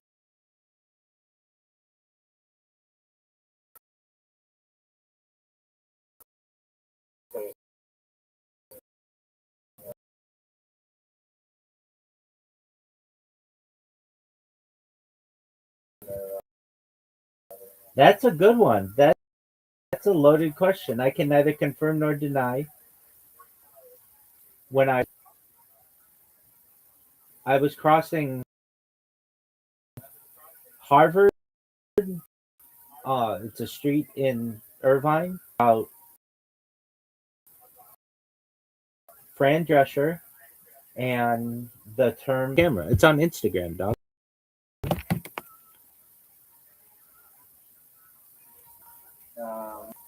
Everybody knows this. I'm not going to test. Let me just I'm not going to test any of the let me just ask you this question. And this to me is I'm not going to test. this is an important question that you haven't been asked. When you're gonna watch Gringo Poppy? It's 24 minutes, dog.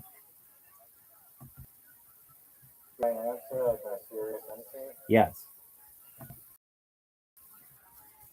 I cannot